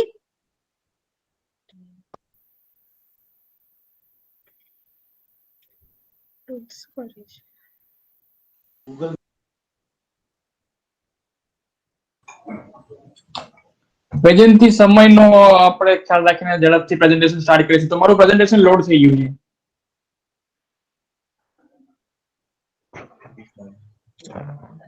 હર્ષદભાઈ હા, એ સ્ટાર્ટ કરે છે. Okay okay, ready. Ready. Vaijayanti? Yes, ma'am. Yes, start your presentation. Hello, everyone. Myself, Uza Vaijanti from Standard 8 from Shikyan Manjari Secondary School, Bhavnagar. I took part in the 28th National Children's Science Congress. The focal theme for NCSC 2020-21 is Science for Sustainable Living. If we apply science in some work in our day-to-day life, that makes our life very easy and comfortable. Seeing this, my project comes in the sub-theme 1, Ecosystem for Sustainable Living. As we all know that our ecosystem is fully filled with necessary substances, hence it becomes very much valuable for our livelihood and it's also very much necessary for our sustainable living. To explain this, my topic is golden waste banana peels. We often see people eating the bananas and then throwing the peels, which is wrong, but they are aware that those peels that they are throwing are a less popular source of nutrition. Banana peels offer numerous health benefits. The nutritional value in banana peels are vitamin B6, B12, potassium, fibers, proteins, medicated synthesis of protein particles, etc. And are also used in making various things like vinegar, compost, skincare, teeth whitening, medicines, bioplastics, fertilizers, curing cancer, etc. Hence, golden waste banana peels in lieu of science are very important and useful for our sustainable living. And for this, my project is of making bioplastic straws from banana peels. As we all know that there is an excessive use of plastics, which there's pollution everywhere. Plastics take about 1,000 years to decompose. Plastics pollute soil, land, and water. And those plastic straws people use just one time and then throw it away, pollute especially the marine life. And for this, my project is of making bioplastic straws from banana peels, which are eco-friendly and biodegradable. Before making it, I thought it would be very easy and will be done just the first attempt. But to make it hard and waterproof was a tremendous task. I have to try more than 6 times for making it perfect. To make a banana peel straw, first we will have to take pieces of 60 to 70 grams of banana peels in a dish and then put them into blender and add 250 milliliters of water in it and blend it properly for 6 to 7 minutes till it becomes a fine paste. After then, take a beaker and put the paste in it and put the beaker on a burner and boil the paste for 7 to 10 minutes till the water in it boils up and stir the paste gently while it's boiling. After that, take another beaker, put a sieve on it and pour the paste through the sieve so that the water drains out, and then rub the material in the sieve by a sponge so that it becomes dry.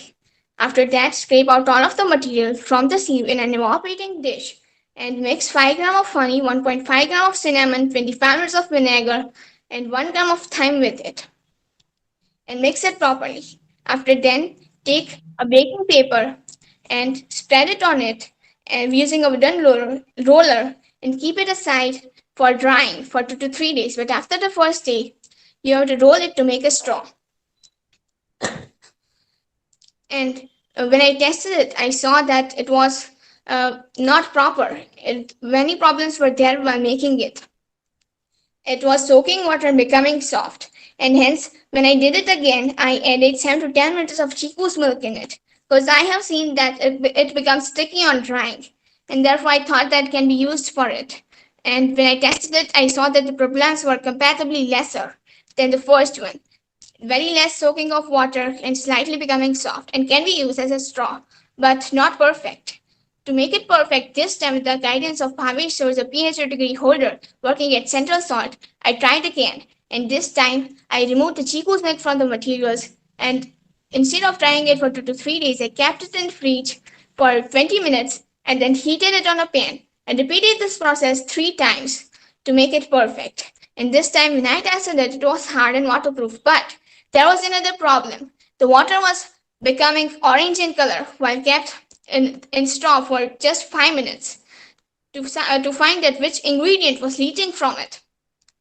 I mixed 1.5 gram of cinnamon and 5 gram of honey in boiled water, and I saw that the color of water mixed in cinnamon was the exact color which was leaching from the straw. And therefore, I did the amount of cinnamon in the ingredients 1/4, and that is 0.35 gram of cinnamon approximately. And I did it again, and this time I saw that it was perfect. No problems were in it, and no problems, it was perfect.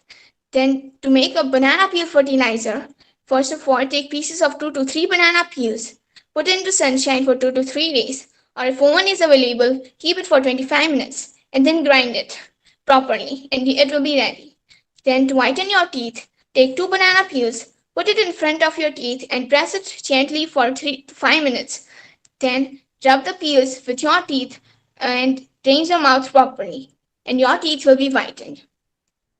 Then after keeping it in sunshine in freezer for 20 minutes and heating it on a pan and repeating it 3 times to make it waterproof, the problem was solved. No problem was there in making fertilizers.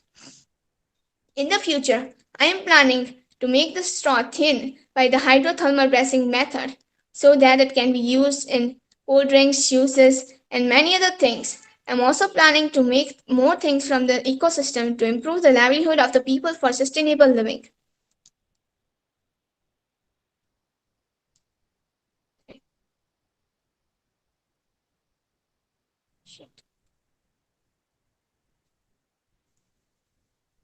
And in my data analysis, after keeping the straw in freezer for 20 minutes and heating on the pan, repeating this process 3 times, it was hard and waterproof. And we can also see that this straw is a healthy straw because banana peels have potassium and many other advantages and also used for curing cancer.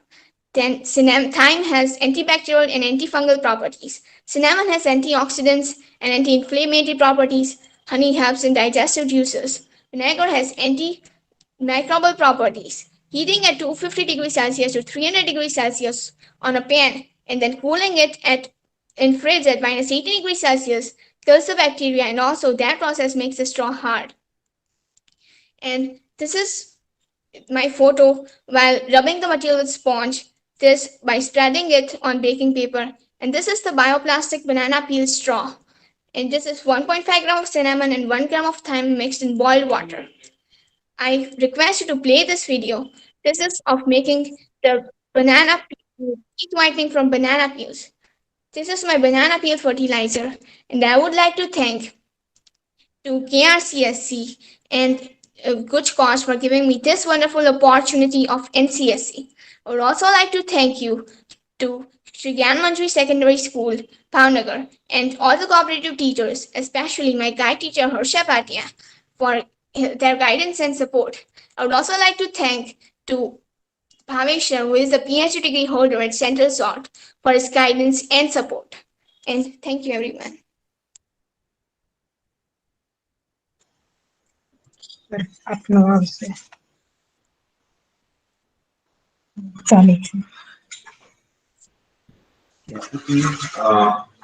Thank you, Vijayanti. We're, you've done some pretty much of good work on the banana peel. Okay, but there are a few questions which I'd like to ask you. Ready for answering the questions? Yes, sir. Yeah, beta. Can you just tell me how you got this idea of, using a banana peel for a straw? Sir, I've seen that the people use just one time all the straws and then throw it away. And hence, I thought that that much pollution is caused by plastics. So if the straw will be bioplastic and also can be used and also is biodegradable to the environment, then it will be a great favor. And hence, I thought of making this. Okay, fine. Apparently I was just looking at some of the methods that you've used. How many straws have you made, beta? Approximately 6. Six straws you have made. Okay, Yes. and you have actually in the report that you have submitted, have you mentioned all the 6 the data that you saw for all the 6 times? Sir, it is like that when I did the process first time, I when I tested it, it was not proper. So I thought that it will be my mistake in some ingredients. I tried again and that 3 to 6 times and with other processes when I confirmed that it was not proper method and using it with different variations, and therefore I had mentioned 4 in the file and that, but actually I did more than 6 attempts. Okay, fine, fine. There's just one more thing, where is the reference which tells you that banana peel is a very good fertilizer? Where did you get that information from? Sorry, I didn't hear you. You said banana is a very good fertilizer, right? Yes, sir. Where does this information come from, beta? Sir, I have seen that when we eat the peels, I have also a garden, and when I throw it in it, the plants after 2 days it becomes very good, and I thought that it was because of those peels, and therefore when I tested it and make the fertilizer out of it, I saw that it works, and hence I did that. When you say it works, what do you mean? You saw more leaves? You saw bigger leaves? No, sir, the flowers and the fruits are blooming it. Okay, fine. Good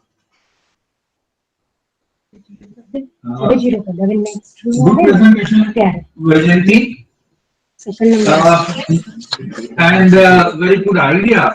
I want to just ask one question. That is it edible? What do you think? Straw? Yeah, yeah.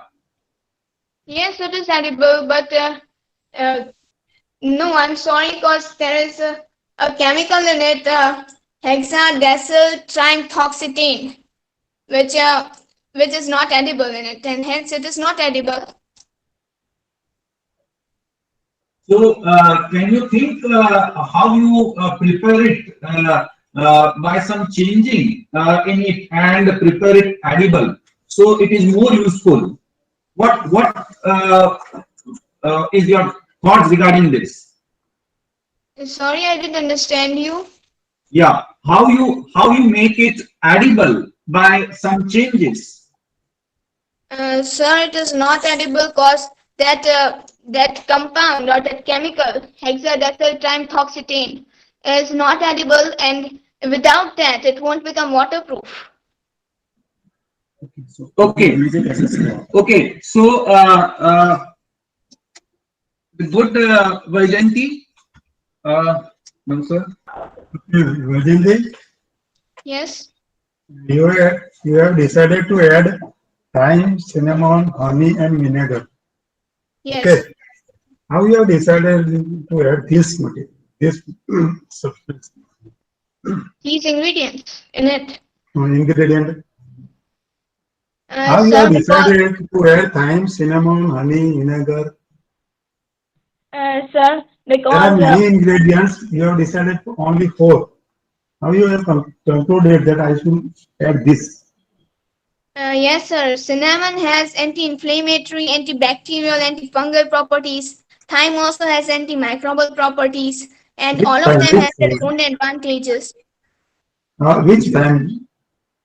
Sorry, Name of the thyme. Which thyme you have added? sir. Serene thyme, carine thyme. It was. I don't know the pronunciation of it. Thyme. What is the meaning of thyme? Sorry, What is the meaning of thyme? ajma. Ajma. Okay. Good. Yeah, okay. Because there are a few things. Science is basically about collection of data and experimentation. Okay, so if you move ahead, okay, you should actually have data which is collected, okay, and then that data is represented. Okay?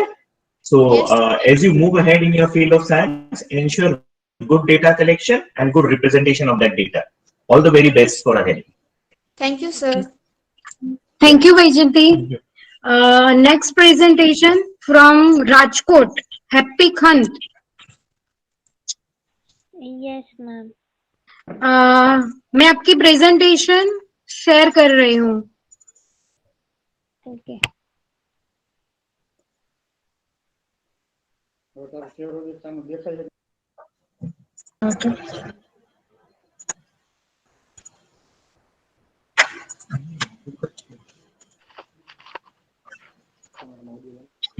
હા sir. હા બધાની logbook જ આવેલી છે sir. Mostly ઘણા લોગબુકની report બંને મોકલેલું છે. એની મેં પ્રિન્ટ આઉટ.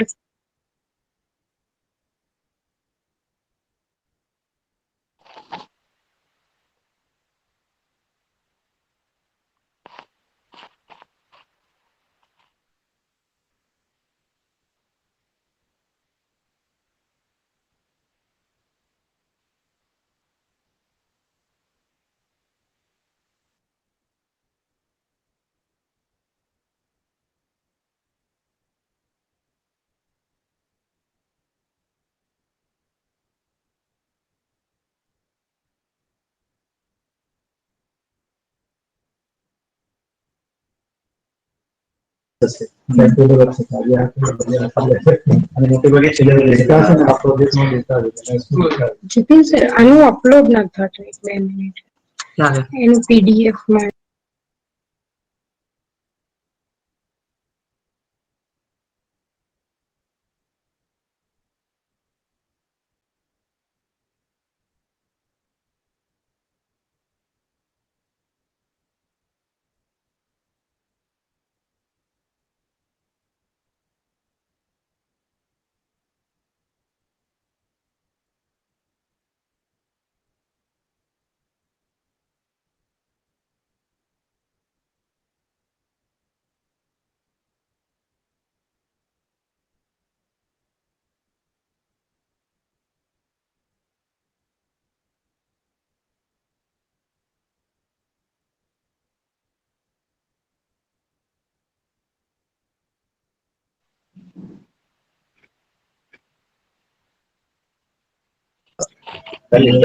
હેલો. Yes. કાંત તને તારી સ્લાઇડ દેખાય છે? Yes. ઓકે તો સ્ટાર્ટ યોર પ્રેઝન્ટ. તું તારું પ્રેઝન્ટેશન સ્ટાર્ટ કરીશ ને? Yes. યસ. ઓકે તો start your presentation. Okay.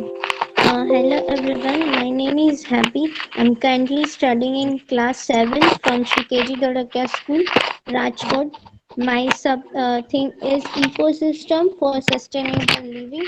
I'm here to present my project in front of you, and its title is Foot Operated Hand Sanitizer Dispenser. Ecosystem generally represents the living and non-living things. Living things such as plants, animals, and humans. Non-living things includes the leaves, then branches, and all the things. Aim of making this project is to control over the spread of coronavirus from an infected person to others while using the same sanitizer bottle. The features of this machines are is cheap in cost. It does the same work as other machines but at affordable price. Materials used for these machines are cardboard, shampoo bottle, sanitizer bottle, then transparent pipe, and then tape. I've constructions of the machines. I've done first cut the cardboard and then give it the shape like a slide. We have to make two holes, one on the front and other at the back side. Then attach one injections at the any end of the transparent pipe and then fill approximately 20 ml of water in it and then attach the other injections on at the other side.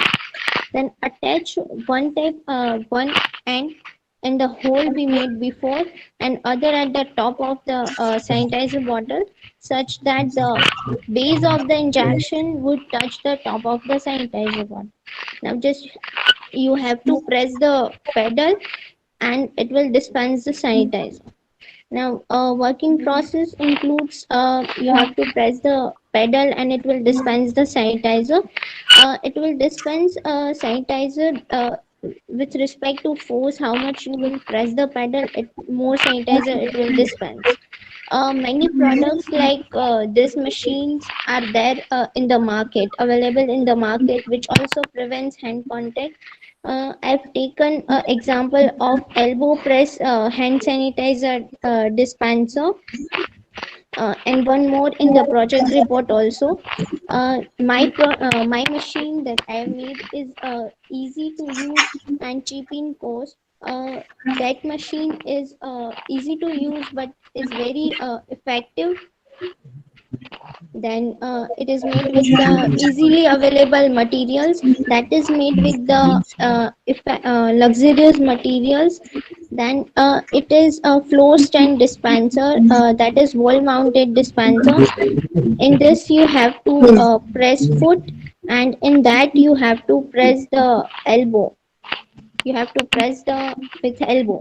Then it is floor stand dispenser, that is a wall mounted dispenser.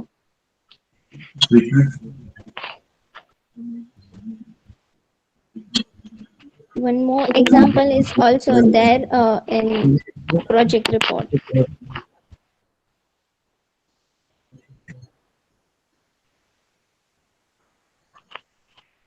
And conclusion, as in this pandemic situation of COVID-19, many guidance are given by government and one includes to sanitize our hands. But it is not healthy when we sanitize our hands, touching the water again and again. So I thought of making the machine which would dispense the liquid without touching the water.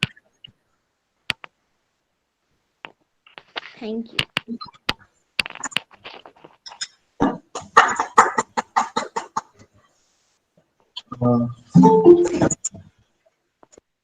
You happy? Yes.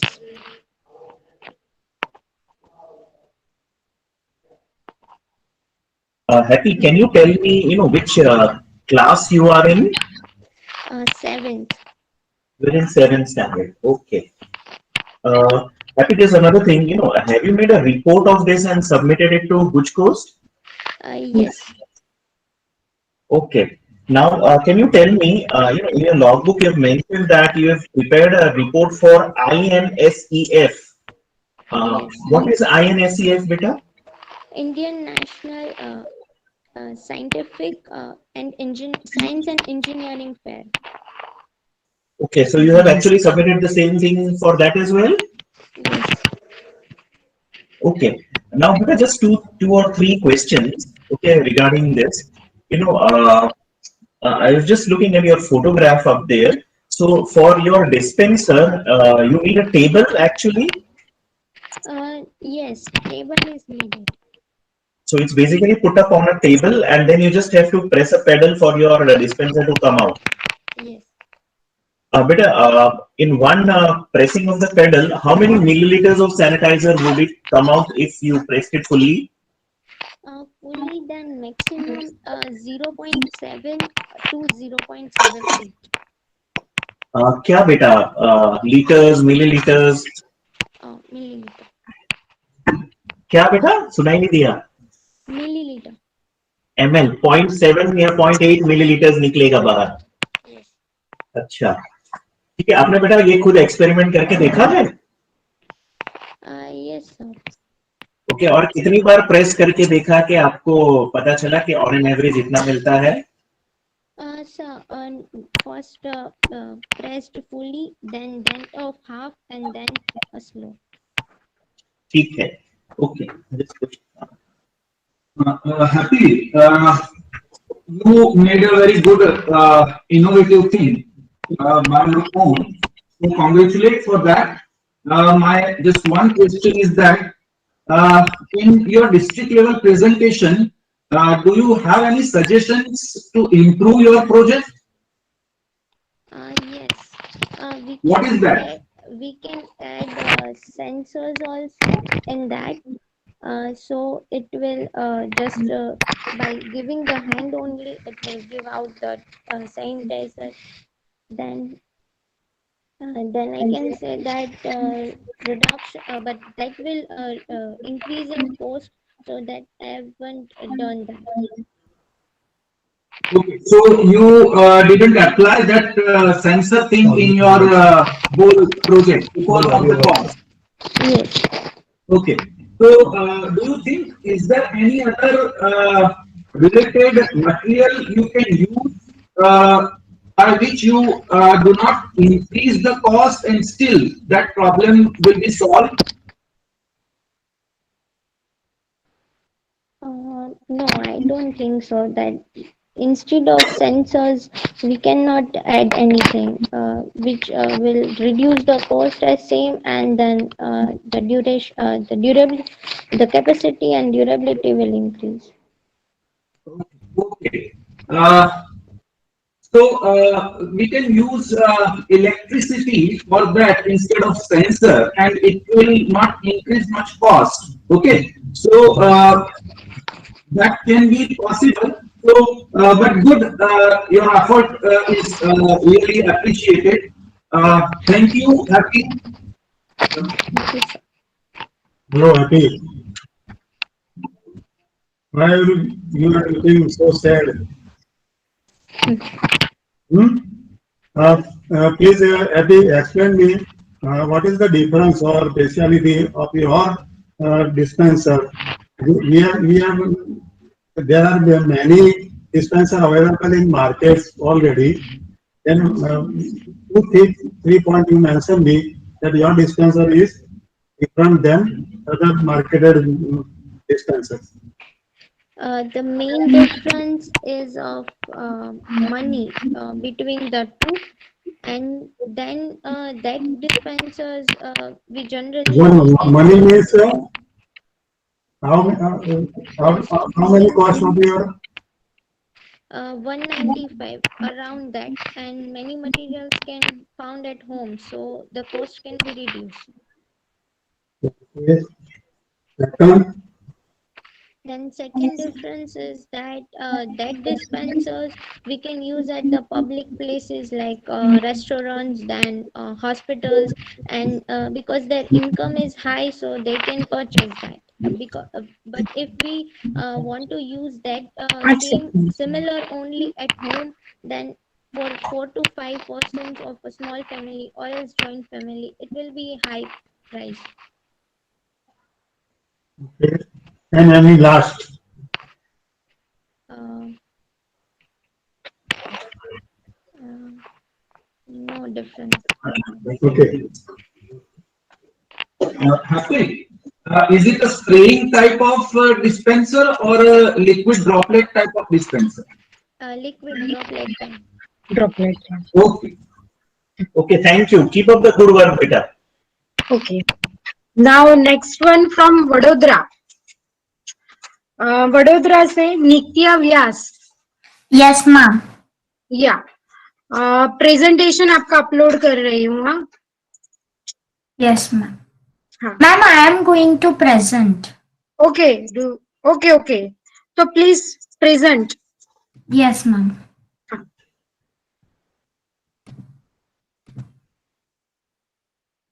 Nitya ready? Yes ma'am. Yeah, to start your presentation. Okay.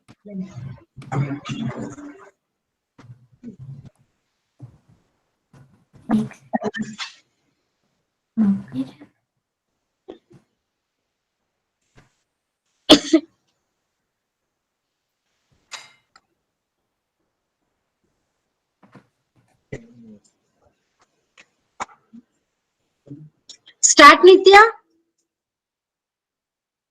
Nitya?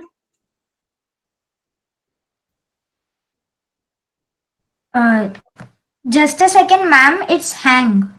Okay, okay, no problem. Okay, ma'am. Good morning, dear sir and ma'am. Myself Nitya Vyas and group member Arushi Argade from New Era Senior Secondary School, Vadodara. Today I am going to present our study on effect of farming methods on soil ecosystem in and around Vadodara district with focal theme organic components influence farm soil properties. Introduction. This study is intended to understand consumers' concern about contaminated food and prevailing health issues in society, farmers' concern to switch over to alternate and sustainable farming practices, effect of various farming practices on soil ecosystem, and based on those to identify the most sustainable farming method. Reason for selecting this project. On one side, health issues due to contaminated food become day-to-day talk, while on the other side, majority of farmers are still doing farming with inorganic fertilizers and pesticides. There is a clear gap between need of society versus mainstream of farming practice. These questions make us wondering and encourages us to identify the reasons behind the issue, derive potential solution, find a way to implement the same and take steps towards well-being of not only society but entire ecosystem. Area of survey Fertiquid, Dabhoi and Vadodara.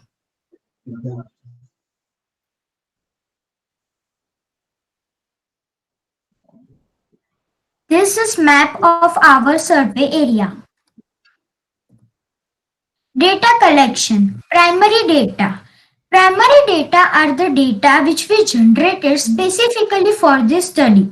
There are three sets of primary data. In first set of primary data, we have asked 5 questions to 101 consumers through Google survey platforms, and outcome is that consumers are aware about organic food and would like to buy organically or naturally grown food product if available at competitive prices.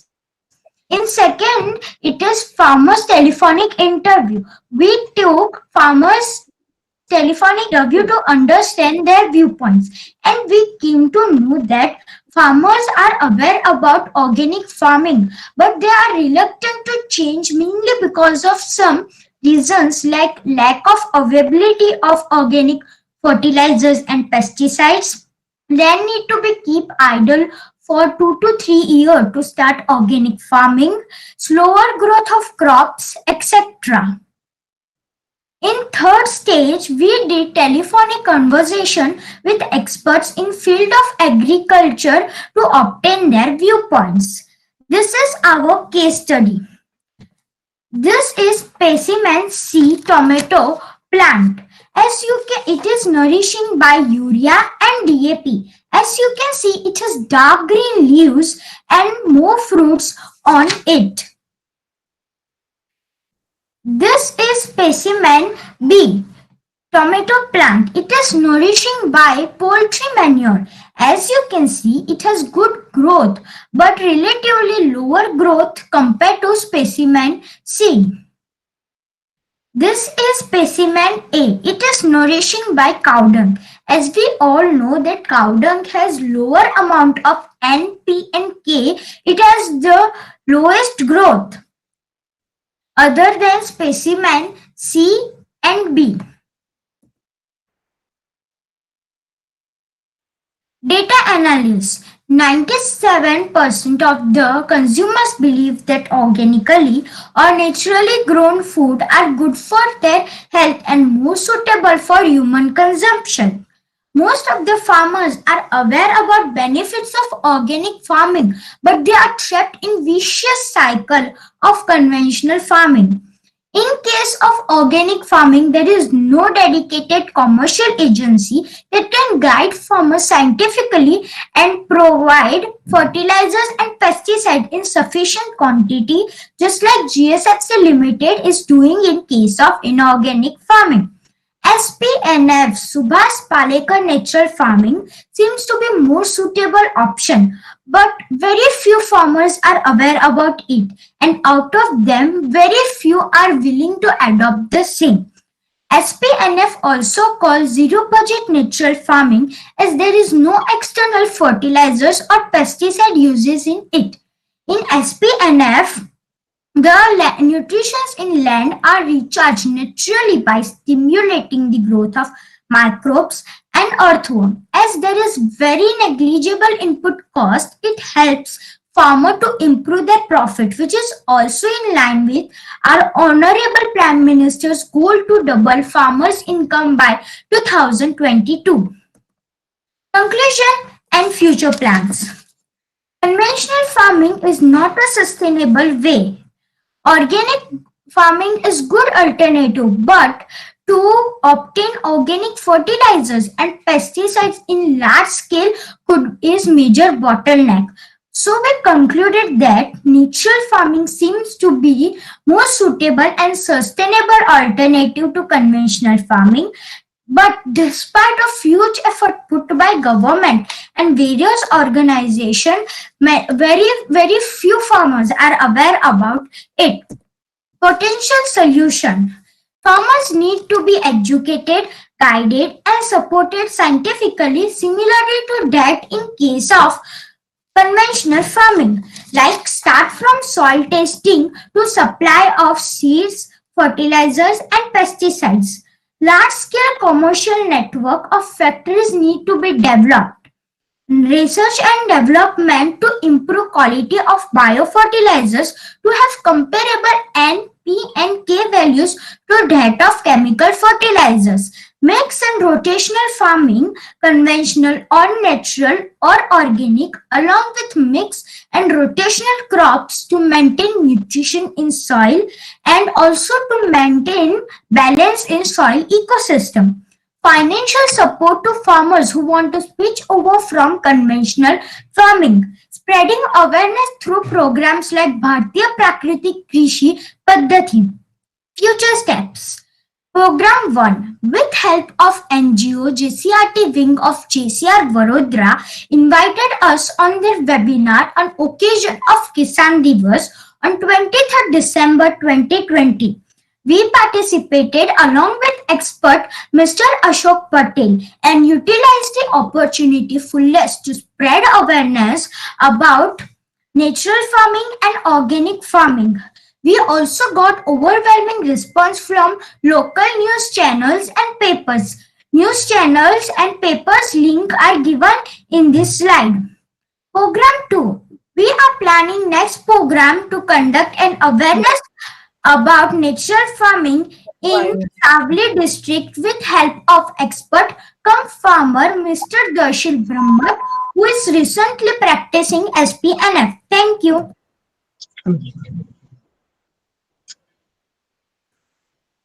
Okay, Thank you, Nitya, for a good presentation. Welcome, sir. Beta, can you tell me which class you are in? So fifth standard. You're in fifth standard. Okay, beta.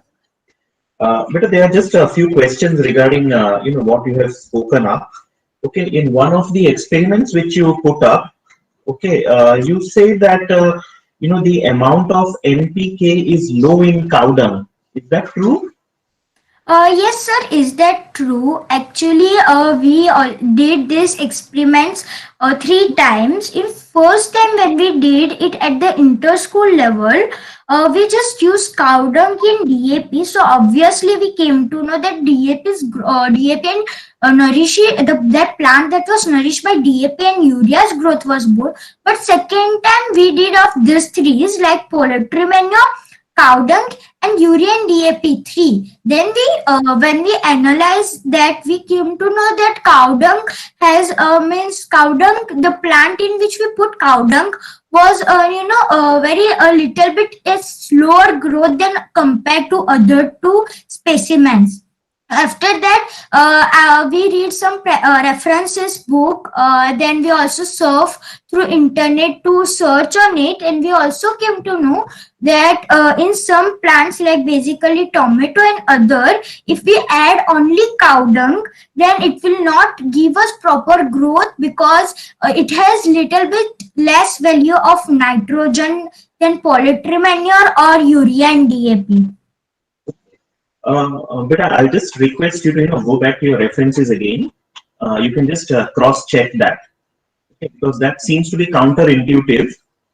One other question which I request you to answer is, you said there is low awareness about this ZBNF. Can you let us know why do you think there is low awareness about ZBNF? Sir, we think that there is low awareness or less awareness about ZBNF because at first time we were not very friendly with this topic. We were surfing, we were going to reference book. Then after that, we also went to some experts like Mr. Manish Rawal in GSFC Limited. Then also many people, other peoples. But they don't recommend us of they just say organic and organic. They don't mention anything about natural farming. But suddenly when we were going through the schemes that government provided farmers to change to alternate, we came to know that there's something also called natural farming. Fine, Beta, you need to be brief with your answers. We have limited time. I'll just move to the next expert. Yeah, but a good presentation. And I want to know two things. What was your hurdles during this pandemic area when you performed your experiments? So can you just repeat again? Yeah, आपको क्या क्या hurdles आए ये pandemic situation में lockdown था तो आपको क्या क्या hurdles आए जब आप ये काम कर रहे थे? So the hurdles that we face were कि हम उनकी land को जो physically जाके नहीं दे, we can't go there and watch their land physically. So we can also go and see that how they are doing the natural farming or conventional farming in real, means how their land is, how the fertility of soil is. Still, we try our best to meet experts in physical way with all safety measures of Corona, means COVID-19 pandemic. Okay. Another question is to increase soil fertility. Which one is better, natural farming or organic farming? So as I also mentioned in my PPT, both are good alternative of conventional farming, but to maintain soil fertility, it would be better to use natural farming, or we can also do rotationally, that organic after natural or after organic.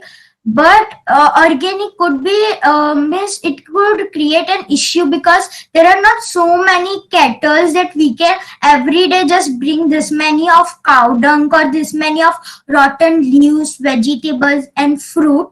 So from my side, it is best to do natural farming. Okay, Nitya, good answer. Okay, thank you. Welcome. Yes, Nitya, you are very sharp Yes, sir. and intelligent, giving nice answers. Okay, can you explain me online survey, telephone interview, and field experiment? There are three parts of your research work. Yes, sir. Can you just say what the third one you said after telephonic conversation? Yes, telephonic interview and then field experiments. You have Okay, done field field experiment. experiment. You have done field. Sir, in the first one, we just take help of Google survey forms. We create some questionnaire which are the ask questions like that. Do you know something about organic farming? Would you like to eat the fruits or products which are grown organically or means grown inorganically? So that was our first survey. Whom you have contacted there for the online survey and telephonic interview? Actually, we have just given it the links to Gmails from Gmails and WhatsApp. So we have also recommend to send them relatives. So we send to relatives, friend, and they all just give responses what they felt were right. So on that, we also came to know that most of them wants organic only because they think that it's good for our consumption, because as we know that if we do inorganically, then some residue of the inorganic fertilizers and pesticides are left in the food, which can be harmful if we assume or consume it for long time. Like, But you have asked the question to farmers online and telephonic. No, online interview we on the survey we didn't ask to farmers. We just asked to consumers who are just buying and eating. We and in the telephonic conversion we asked the farmers to show meaning to make us understand that why they are doing conventional farming even though the government is giving them subsidy and all that means provide all that facilities to do natural or organic farming. What is the numbers of telephonic interview? Numbers of telephonic interview are 5 to 6 farmers. 6 farmers. Okay. And what about field experiments? In field experiment, expert Mr. Ashok Patel, he has his concept of terrace garden. He does gardening on his terrace. So he was also interested in our project. When we first went to him, he got very interested in our project and provide us the bit of their area like a tomato plant to do our field work.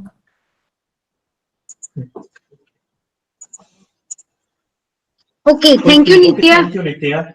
Welcome. Next presentation, Siddhant from Vadodara. Siddhant, Yes, ma'am. I shall just present my screen. okay.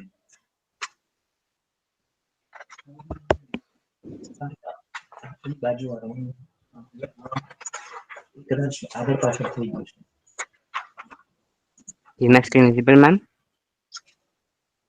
I'm presenting your slide. No, ma'am. I'll be presenting my PPT. Okay. Oh, Ma'am, I'll be presenting. Okay. yeah. Is my screen visible? No. Okay. Yeah. Okay. Yes. Okay.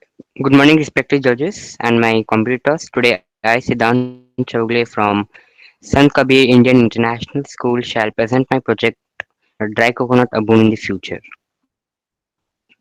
As we have seen many cases of farmers suiciding just because of the loss in their production, which is mainly due to two factors, soil and water.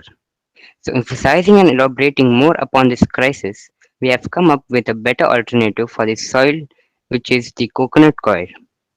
As scientists have also predicted that we shall soon face a prolonged severe shortage of pure water and soil due to the increasing rate of the depletion, this alternative of the coconut coir will surely be one of the biggest boon for the farmers today as well as the entire humanity in the future.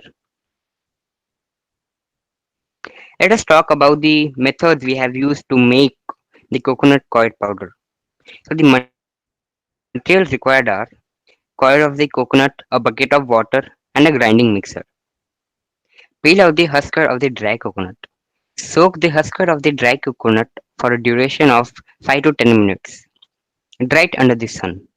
After completing the above procedure with the help of a grinding mixer, put the husker in it and grind it until it transforms to powder. Plant the sapling, the coir powder, as an alternative to the soil. You shall get a positive result in the form of a better production. So we have grown plants and we have seen and we have made the data analysis of it. So this has been categorized into the water consumption level and growth of the leaf for the time period being 1 week. So first moving ahead to the water consumption level. So here the y-axis represents the water consumed in ml and the x-axis represents the number of days.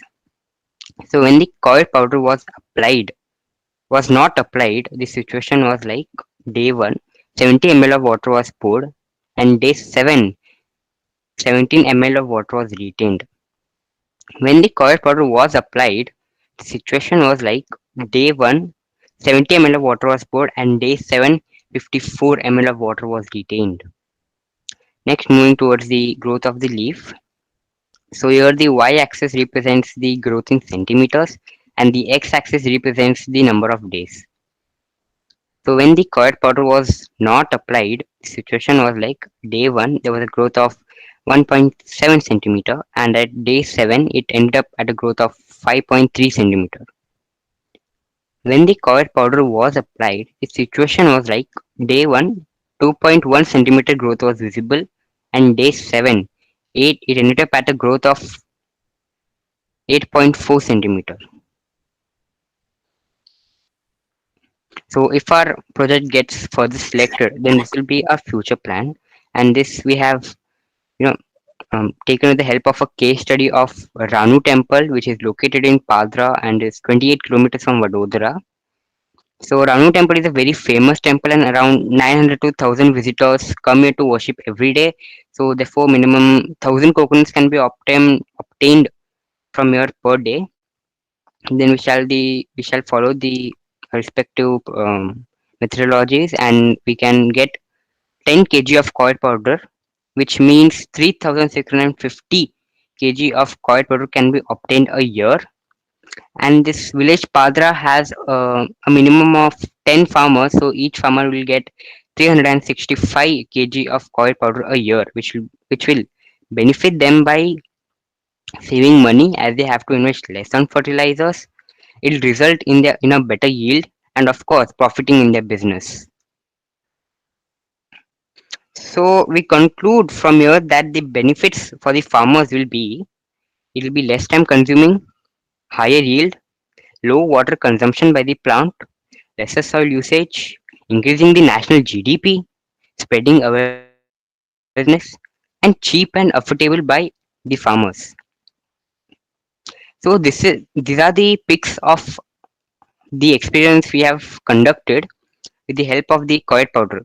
So as you can see here, this plant was kept for observation where no coir powder was applied and you can see that its growth only went up till here.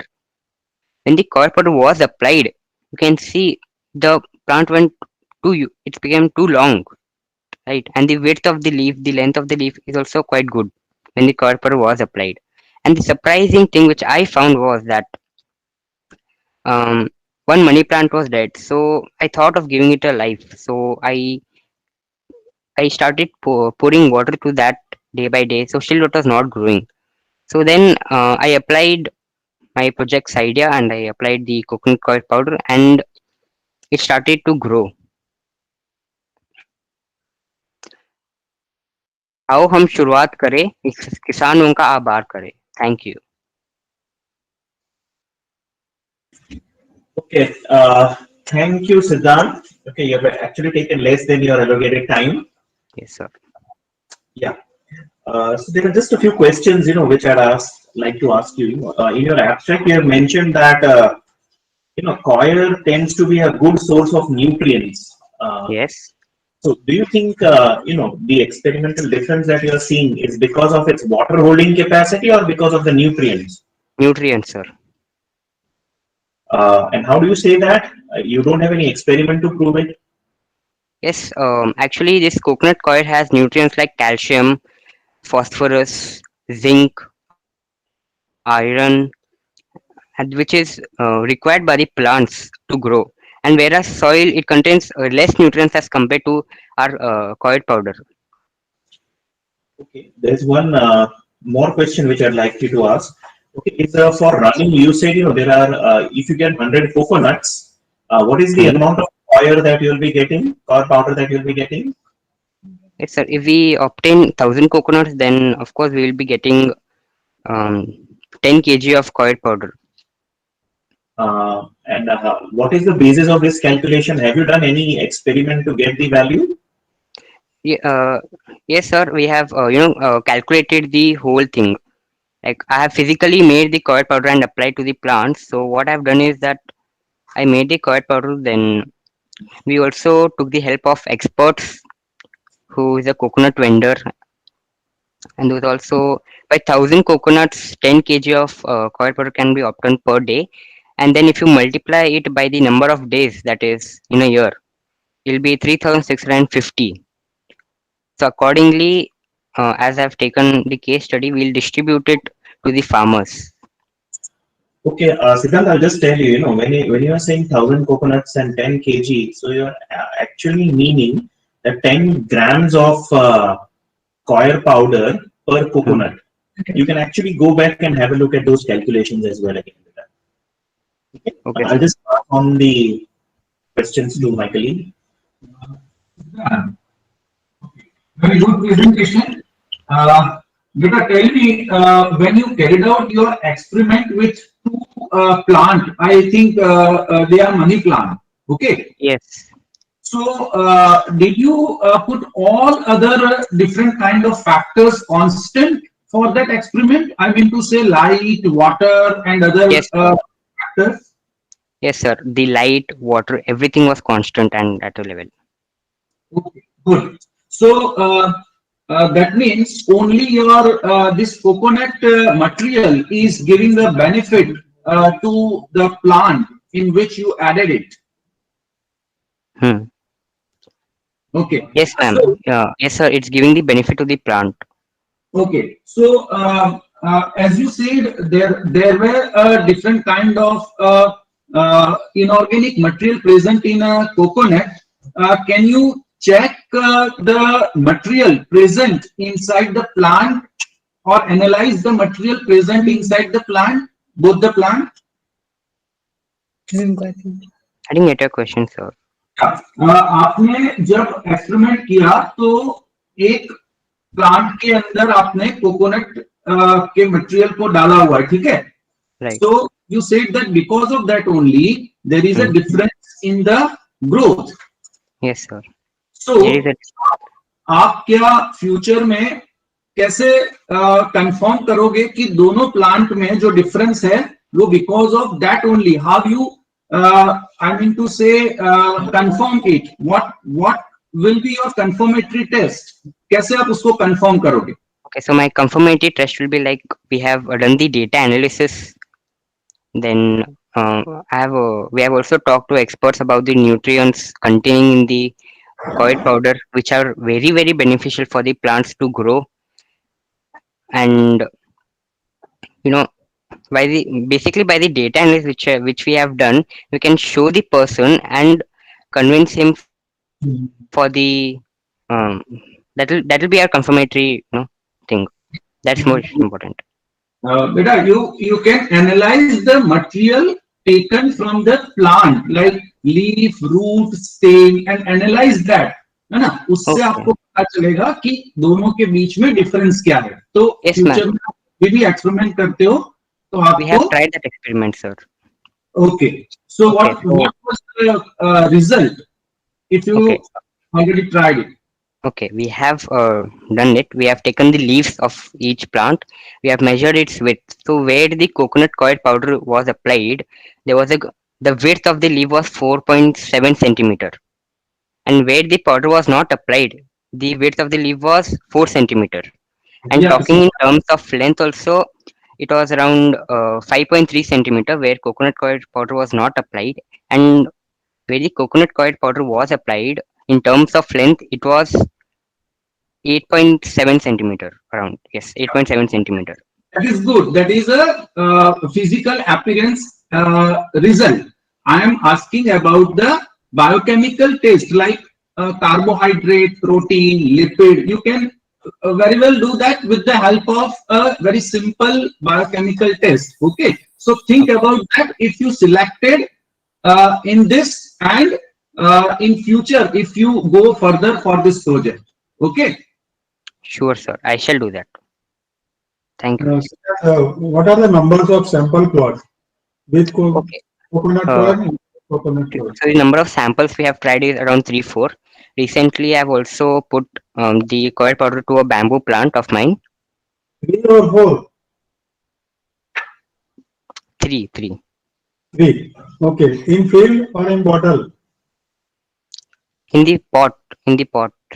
And also one thing, one of the bamboos, what I've done is I've applied to the sand, the ground.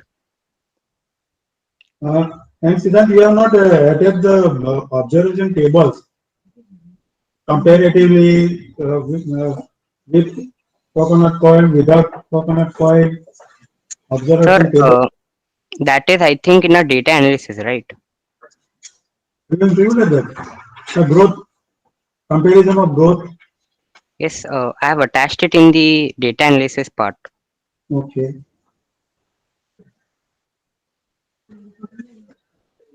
Okay.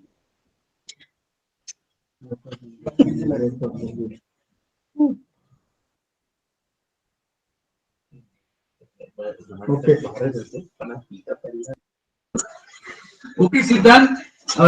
Very good, confident answering. All the best for your future. Okay. Thank you, Siddharth. Thank you, ma'am. Have a good day ahead. Next presentation, Amreli, Pancholia Vishwadeep. Vishwadeep? Ma'am video चालू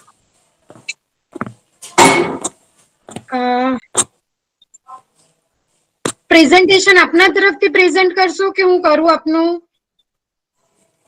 present કરો તમે. Okay, 1 second. Okay ma'am. ભૂમિબેન આપના તરફથી જ કરજો presentation. Okay okay, done. Weight.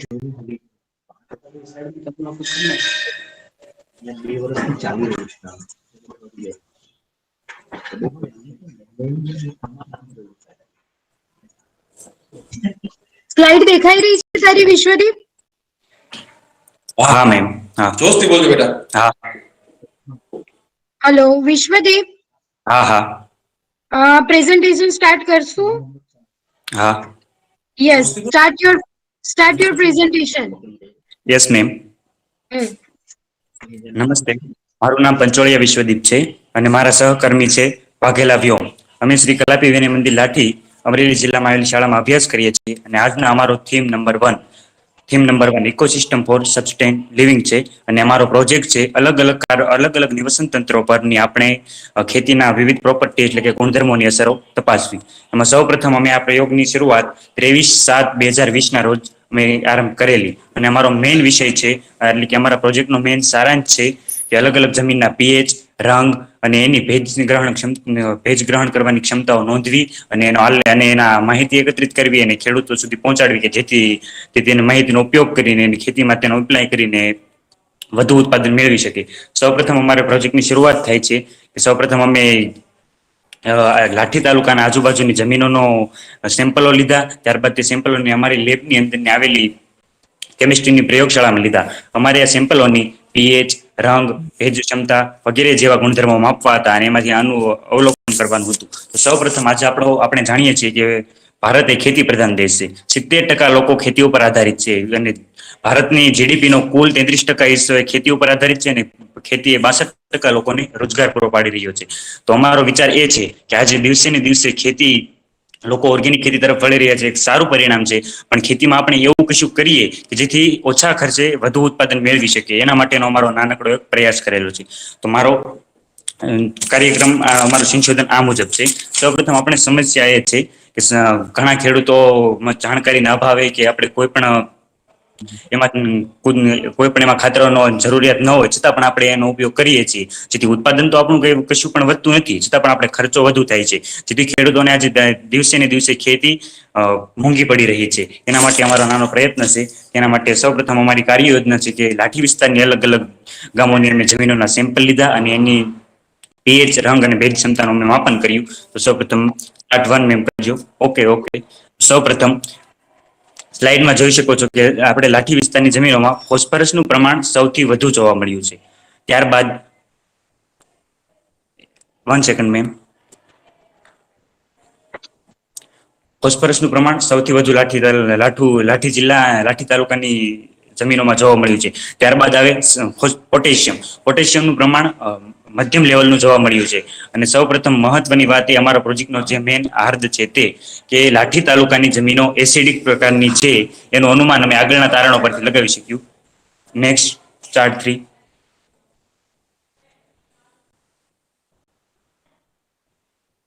Okay ma'am. માહિતી પરથી જોઈ શકીએ છીએ કે સૌપ્રથમ ઝીંક તત્વનું પ્રમાણ 9569 જમીનોમાં જોવા મળ્યું છે, જ્યારે 250 જમીનોમાં તેની ઘટ જોવા મળી છે.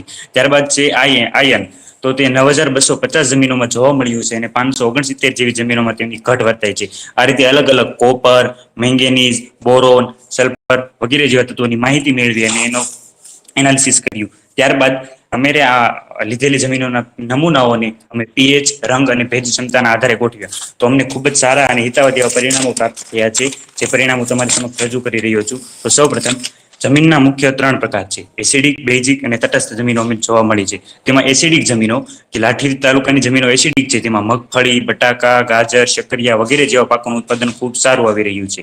ત્યારબાદ લસણ, ડુંગળી, મૂળા જેવા કંદમૂળો છે તેનું પ્રમાણ બેઝિક જમીન છે તેમાં સારું આવી રહ્યું છે. આ અમારા ડેટા પરથી અમે કહી રહ્યા છીએ. ત્યારબાદ તટસ્થ જમીન એટલે 6.5 થી 7.5 ની પીએચ ધરાવતી હોય તેવી જમીનો તટસ્થ જમીન છે. તેવામાં તુલસી, ગાજર, રીંગણ વગેરે જેવા પાકો સારા આવી રહ્યા છે. ત્યારબાદ હવે અમારો બીજો મેઇન ટોપિક હતો રંગ, કે જમીનના રંગ ઉપરથી તેની ભેજ ક્ષમતા, તેની પીએચ કઈ રીતે માપવી અને એમાં કયા કયા તત્વોની ઘટ છે, કયા કયા તત્વો પૂરતા છે, કયા તત્વો વધુ છે તેની માહિતી મેળવી. તો સૌપ્રથમ જમીનના પ્રકારમાં કાળી જમીન, રાતી જમીન, લાલ જમીન, કાંકરિયાળ જમીન વગેરે જેવી જમીનો જોવા મળી છે. જેમાં કાળી જમીન સૌથી વધુ જોવા મળે છે, એટલે કે એમાં કાર્બનિક ઘટકોનું પૂરતું પ્રમાણ માત્રા છે. ત્યારબાદ આવે છે રેતાળ જમીન એમાં મધ્યમ પ્રમાણમાં કાર્બનિક ઘટકોની માત્રા જોવા મળી છે. તેમાં જો આપણે થોડાક એવા સેન્દ્રીય ખાતરો, કાર્બનિક પદાર્થો, જંતુનાશક દવાનો ઉપયોગ કરીએ તો કાળી જમીનની સાપેક્ષમાં આપણે તેના પર સારું પરિણામ મેળવી શકીએ છીએ. ત્યારબાદ છે કાંકરિયાળ જમીનમાં ઘણા મોટા ભાગના તત્વોનું પ્રમાણ સાવ ઓછું જોવા મળ્યું છે. ત્યારબાદ આવે છે હવે અમુક પાકો, અમે જમીનોના આધારે અમુક પાકો એનાલિસિસ કરીએ કે કયો પાક કઈ જમીનને અનુકૂળ આવ્યો છે અને અમે જે અવલોકન કર્યું તે યોગ્ય છે કે નહીં. તેમાં સૌપ્રથમ છે કપાસ એ એસિડિક જમીનમાં તો ખૂબ જ સારો પાક છે. કપાસના માટે કાળી જમીન હોય અને 6.5 થી 7.5 લગીની પીએચ હોય તો તેમાં આપણે મહત્તમ ઉત્પાદન એનું મેળવી શકીએ છીએ. ત્યારબાદ છે ઘઉં, શેરડી અન્ય ધાન્ય પાકો, તેમાં પણ કાળી જમીનમાં આપણે સૌપ્રથમ સારું પરિણામ મેળવી શકીએ છીએ. ત્યારબાદ છે બાજરી, મકાઈ જેવા જે કાંકરિયાળ જમીનમાં આપણને સારું પરિણામ આપે છે અને એની પીએચ છે બેઝિક પીએચમાં એ આવે છે. ત્યારબાદ છે અમુક તત્વો જેવા કે nitrogen, phosphorus, sulphur, aluminium, manganese, carbon, hydrogen, oxygen જેવા તત્વોની જે જમીનમાં જરૂરિયાત છે તે કઈ જમીનમાં ઘટ છે તેની માહિતી મેળવી છે. Madam chart 3.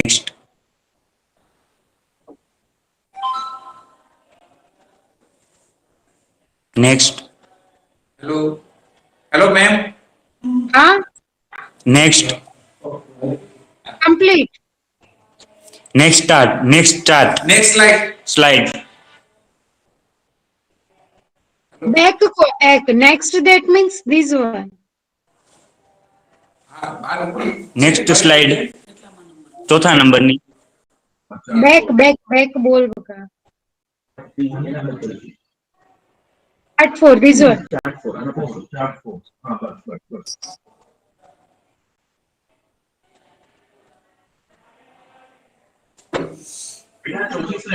વિશ્વદીપ આ પાંચમી સ્લાઇડ છે તારી.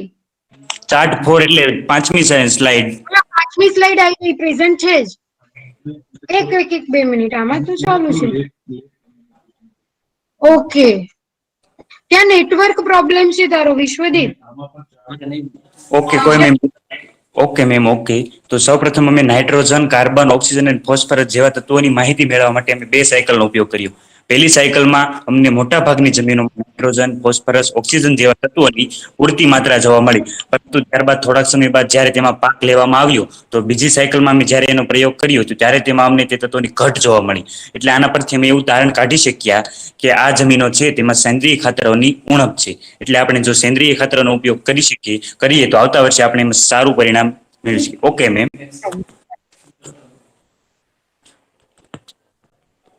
Nitrogen percent. Okay ma'am. Nitrogen percentage.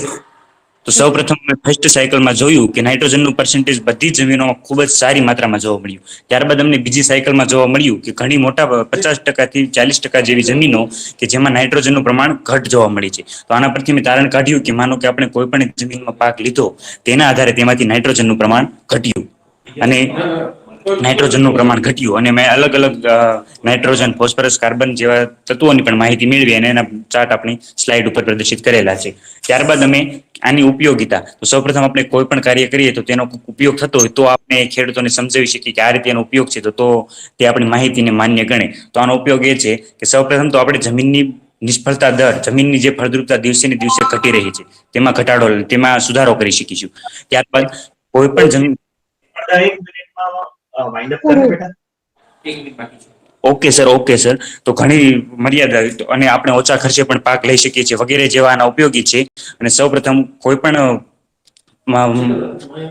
પણ આપણે પ્રયોગ કરીએ એના મર્યાદા હોય છે. તો આની મર્યાદામાં માત્ર સર 2 જ મર્યાદા છે કે કુદરતી અને કૃત્રિમ. જો કૃત્રિમ પરિણામો સારા ન હોય કે જેવા કે યોગ્ય પાણી, નિંદણ, દવા, તો પણ આની યોગ્ય અસર મેળવી શકતા નથી. અને ત્યારબાદ અમારું ભાવિ આયોજન એવું છે સર કે લાઠી તાલુકાને અને અમરેલી જિલ્લાના વિવિધ ગામોના ખેડૂતોની મુલાકાત લેવી અને તેની જમીનોની માહિતી મેળવવી અને અમારા એનાલિસિસ મુજબ એની માહિતી આપવી. અને અમારું સંદર્ભ સાહિત્ય છે મોબાઈલની એગ્રીકલ્ચર એપ, ઘરે આવતી ખેડૂત માસિક પત્રિકા અને સ્ટાન્ડર્ડ 11, 11 અને 12ની બાયોલોજીની માર્ગદર્શિકા અને ટેક્સ્ટ બુક. આભાર સર.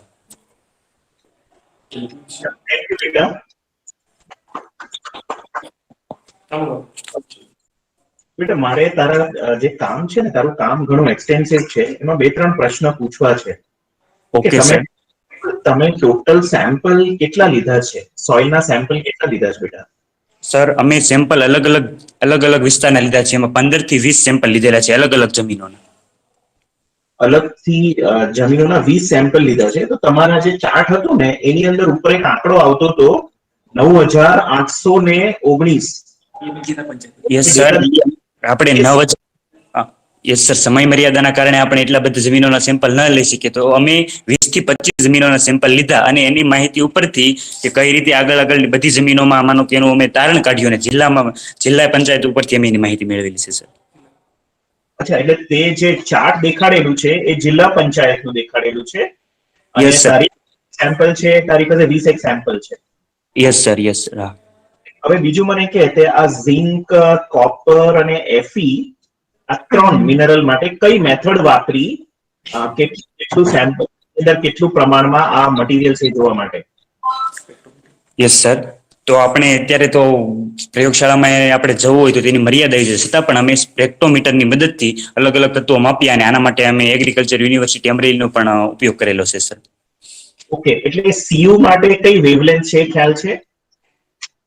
એ કોઈએ કરી આપ્યું તને ટેસ્ટ? કોપર માટે કઈ વેવલેન્થ તમે યુઝ કરો છો એ ખ્યાલ છે કે આ કોઈ સાયન્ટિસ્ટે તમારા માટે કરી આપ્યું હતું? નહીં સર, સાયન્ટિસ્ટ કરી આપેલું છે એની માહિતી. અને ત્યાં બાજુમાં જો કોઈ પ્રોમ્પ્ટિંગ કરે છે તો આ બહુ ખોટી વાત છે. કોઈએ ટીચરે પ્રોમ્પ્ટિંગ નથી કરવાનું.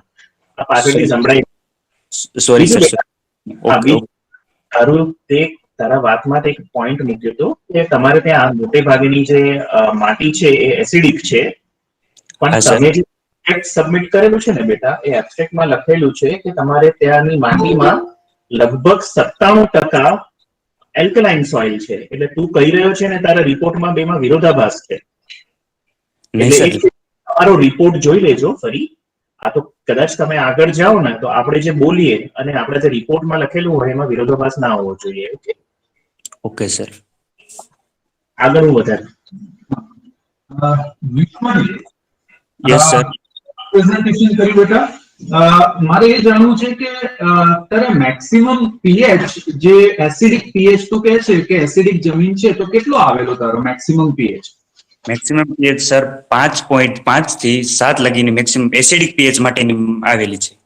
અચ્છા, એટલે 5.5 થી ઓછો પીએચ એટલે કે વધુ એસિડિટી વાળો તને નથી મળ્યો ત્યાં?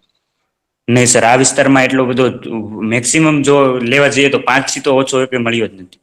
ઓકે, તો તું મને કહી શકે કે એનું કારણ શું હશે એસિડિક પીએચ હોવાનું?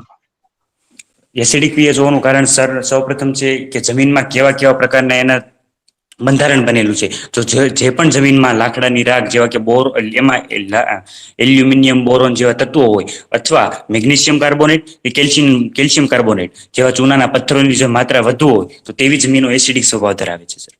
અચ્છા, તો કેવી રીતે ચેક કર્યો તે પીએચ એનો? સર પીએચ સૌપ્રથમ આપણે લેબની અંદર સામાન્ય માહિતી માટે પીએચ મીટરનો ઉપયોગ કરી પીએચ મીટરનો ઉપયોગ જમીનને પલાળી અને પીએચ મીટર અને પીએચ પત્રની મદદથી મેળવી સામાન્ય માહિતી પીએચની. અચ્છા, પીએચ પેપર યુઝ કરેલું છે? પીએચ પેપર અને પીએચ મીટર યુઝ કરેલું છે. ઓકે, તો પીએચ એટલે શું તું મને જણાવીશ? હા સર, પીએચ એટલે પોટેન્શિયલ ઓફ હાઇડ્રોજન, એટલે કે કોઈ પણ જમીનની એસિડિકતા કે બેઝિકતાનું માપન એને આપણે પીએચ કહી શકીએ. ઓકે, સરસ, good Vishwajit. Thank you sir. Vishwajit, અહીંયા ડિફરન્ટ ઇકોસિસ્ટમ લખ્યું તારા પ્રોજેક્ટના ટાઇટલમાં. શું સર, ફરીવાર કહેજો. ડિફરન્ટ ઇકોસિસ્ટમ એમ લખ્યું છે તારા પ્રોજેક્ટના ટાઇટલમાં. હા સર, હા સર. તો અહીંયા આગળ તું કયા સંદર્ભમાં કહે છે કે આ ડિફરન્ટ ઇકોસિસ્ટમ? હા સર, ડિફરન્ટ ઇકોસિસ્ટમ એટલે કે પર્યાવરણીય નિવસન તંત્ર. તો નિવસન તંત્રના ઘટકો જૈવિક અને અજૈવિક ઘટકો હોય. તો અજૈવિક ઘટકોમાં પ્રકાશ, તાપમાન, પાણી, અને જૈવિક ઘટકોમાં અલગ અલગ ઇકોસિસ્ટમનો ઉપયોગ કર્યો છે, એમાં પ્રયોગ કર્યો છે. હા હા સર, તો અલગ અલગ જમીનના અમે સેમ્પલ લીધેલા છે. તો અલગ અલગ જમીનોના તાપમાન અને એની માટીની ભેજ ગ્રહણ કરવાની ક્ષમતા અને એને રંગ અલગ અલગ હોય છે. તો એ પણ એક નિવસન તંત્રનો ભાગ છે. તો આપણે કહી શકીએ કે અલગ અલગ નિવસન તંત્રોમાં એ આવી રહી છે. એ રીતે અલગ અલગ જમીનના પ્રકાર એટલે અલગ અલગ ઇકોસિસ્ટમ. જમીનના પ્રકાર અને એના અજૈવિક ઘટકો જેવા કે રંગ, તાપમાન અને પીએચ ના આધારે. અને માટીના નમૂના લેવાના હોય તો કઈ રીતે લેવાના? શું સર? માટીના નમૂના લીધા છે ને તમે આમાં? હા હા. કેવી રીતે લીધા હતા માટીના નમૂના? કેટલા ગ્રામ, કઈ રીતના, શું કર્યું? સર સૌપ્રથમ તો અમે જે પસંદ કરેલી જમીનો હતી તેમાંથી 100 થી 100 ગ્રામ જેટલા જમીનોના સેમ્પલ લીધા. કેટલા? 15 થી 20 સેમ્પલ સર અમે લીધેલા છે અલગ અલગ જમીનના. એટલે દરેક અલગ અલગ જમીનના 15 અલગ અલગ વિસ્તારની જમીનોના 15 સેમ્પલ. બધા મળીને 15? હા સર. જમીનના પ્રકાર કેટલા? 4, 5? જમીનના પ્રકાર આપણે જે રીતે જોઈએ તો જમીનના રંગ આધારે તમે પ્રકાર જો તો 4-5 પ્રકારની જમીન, જેવી કે કાળી જમીન, કાકરિયા જમીન. તમે જે નમૂના લીધા એની જ વાત કરો.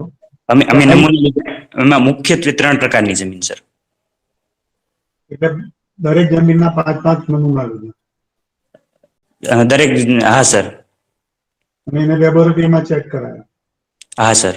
જેટલી માહિતી અમે અમારી સ્કૂલની પ્રયોગશાળામાં મેળવી શક્યા તેટલી મહત્તમ માહિતી અમે પ્રયોગશાળામાં મેળવી, અને જે માહિતીની મર્યાદા આવી જાય પ્રયોગશાળામાં તેની માહિતી અમે ફોન ઉપરથી કે ઓનલાઈન મેળવી છે. લેબોરેટરીમાં પણ કરાય? શું સર? એ તમારા નમૂનાનું જે કરીએ ને ન્યુટ્રિશનનું સ્ટેટસ એ લેબોરેટરીમાં પણ ચેક કરાવ્યું?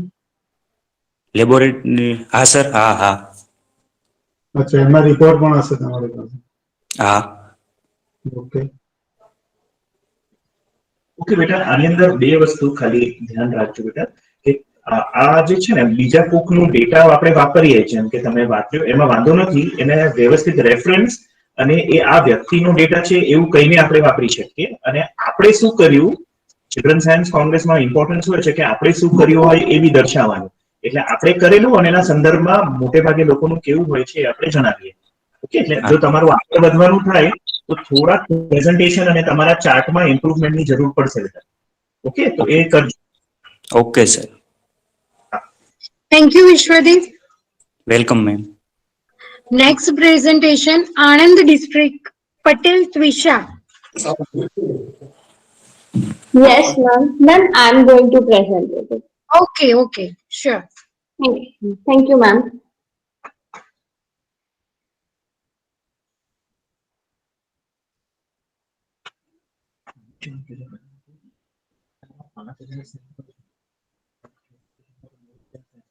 Kindly present your slide, Twisha.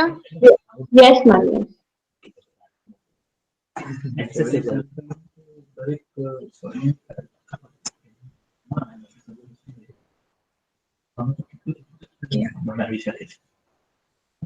Ma'am, is it visible?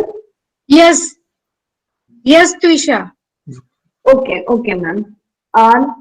A person who never made mistake, never tried anything new. Good afternoon, one and all present over here. I am Twisha Patel with my teammate Shah Esha have done this project on aquatic plants natural water purifier under the sub-theme ecosystem and sustainable development from Charotar English Medium School, Anand. As we all know, there are millions of problems that affecting our ecosystem and even destroys the survivability of life on Earth. But as water, a scarce natural resource fundamental to life, is seen now everywhere polluted. The lack of clean water sources is due to the presence of pollutants is a major problem in every country. Do you guys all know that our country, India, produces 6.1 billion liters of wastewater every day? To overcome this problem, various methods have been implemented like distillation, ultraviolet irradiation, absorption, etc. But it's very costly. Therefore, we choose aquaculture because it is natural and cheaper solution. Our aims and objectives behind this project is to save aquatic life by and using it in a better way. First, we hypothesize that aquatic plants itself pollute the water, but by doing this project, we totally proved wrong. Aquatic plants play a very important role in purifying water. Here are the some local various aquatic plants and their work functions Excuse according me to. बेटा ये जो presentation होता है ना वो आपको 6 slide का presentation बनाना था, वो आपने नहीं बनाया. आपका एक्चुअली बहुत लंबा लग रहा है. जो प्रेजेंटेशन के जो रूल्स होते हैं ना बेटा वो फॉलो करो, ठीक है? अभी आप अपना प्रेजेंटेशन करो. इनका है मेरे पास. त्विषा, इसका 6 स्लाइड का प्रेजेंटेशन तो मेरे पास अवेलेबल है, आपके पास नहीं है? यस मैम वो है, बट तो फिर वही प्रेजेंट करो, ये खामखा ये मत दिखाओ. रिपोर्ट है हमारे पास. आपका रिपोर्ट तो अवेलेबल है हमारे पास. Only present your presentation in 6 slides, 6 to 7 slides. Okay ma'am. हाँ. Can I present or you? Ma'am Twisha. Yes ma'am, yes.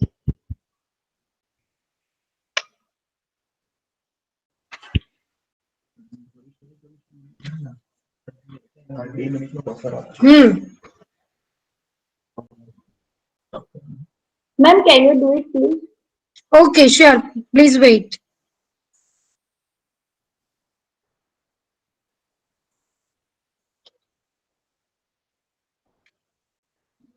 तुझे स्लाइड दिख रही है? Yes, ma'am. ओके तो start your presentation. Already 2 minute तेरा हो गया है. ठीक है, complete. Continue with it.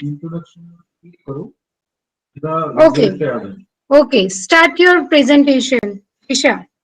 Okay, we have various aquatic plants and their work functions according to water purification. First plant is water chestnut. Locally, it is known as singoda.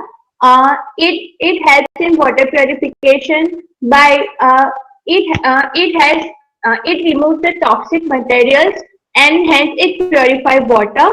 Another is water lily, locally known as poina, and it removes the wastewater from the base of its water body by having differentiation between ponds with aquatic plants and ponds with algal bloom. We clearly get that sewage or waste that we found is not in the pond having aquatic plant but the pond having algal bloom. Human activities also takes place in the pond having aquatic plant, and birds are also found in the pond having aquatic plant. We don't found any mosquitoes, but we found mosquitoes in the pond having algae. We also collected water from both the ponds, and we get to know that the color of a water having algae is yellow brown color, and but the pond having aquatic plant has good water, has no smell, and its water is also more transparent compared to the water with algae. We solid 487 in the water having aquatic partner Isha Shah for further explanation. Yes, sure. Yes.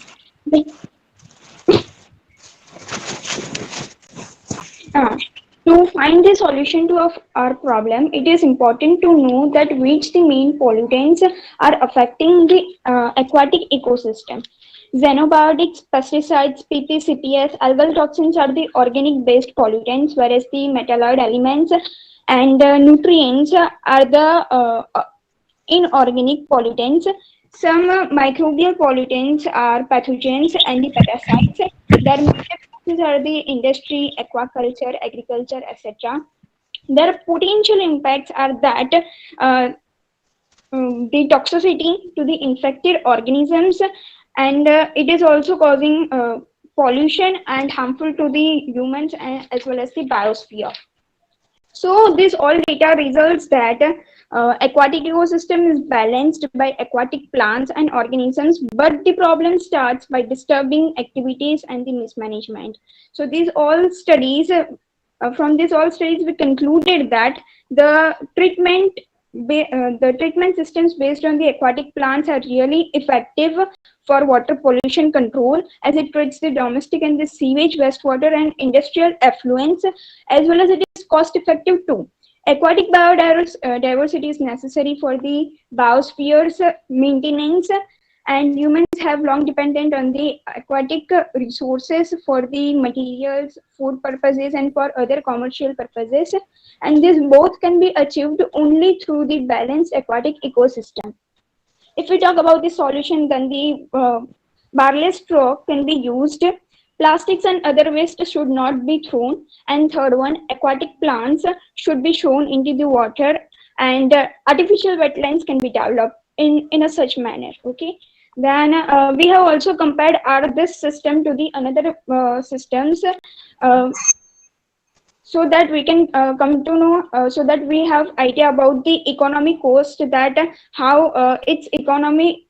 So and we found that the one distillation plant at least cost rupees 1,20,000, whereas the 10 aquatic plants would hardly cost rupees 1,000. Activated sludge system, then it is a little bit hard and difficult to maintain it, and it also needs labors to maintain it. Then, as shown in the chart, in the above chart, the chart, we have suggested one domestic artificial wetland which can be developed at the home to purify the kitchen bathroom wastewater by cultivating the aquatic plants and animals too. And this same system can also be introduced at the towns and villages level to purify the organic and inorganic pollutants present in the water. So this was our presentation, and we hope that one day India would present an example of the pollution-free country. So thank you and Jai Hind.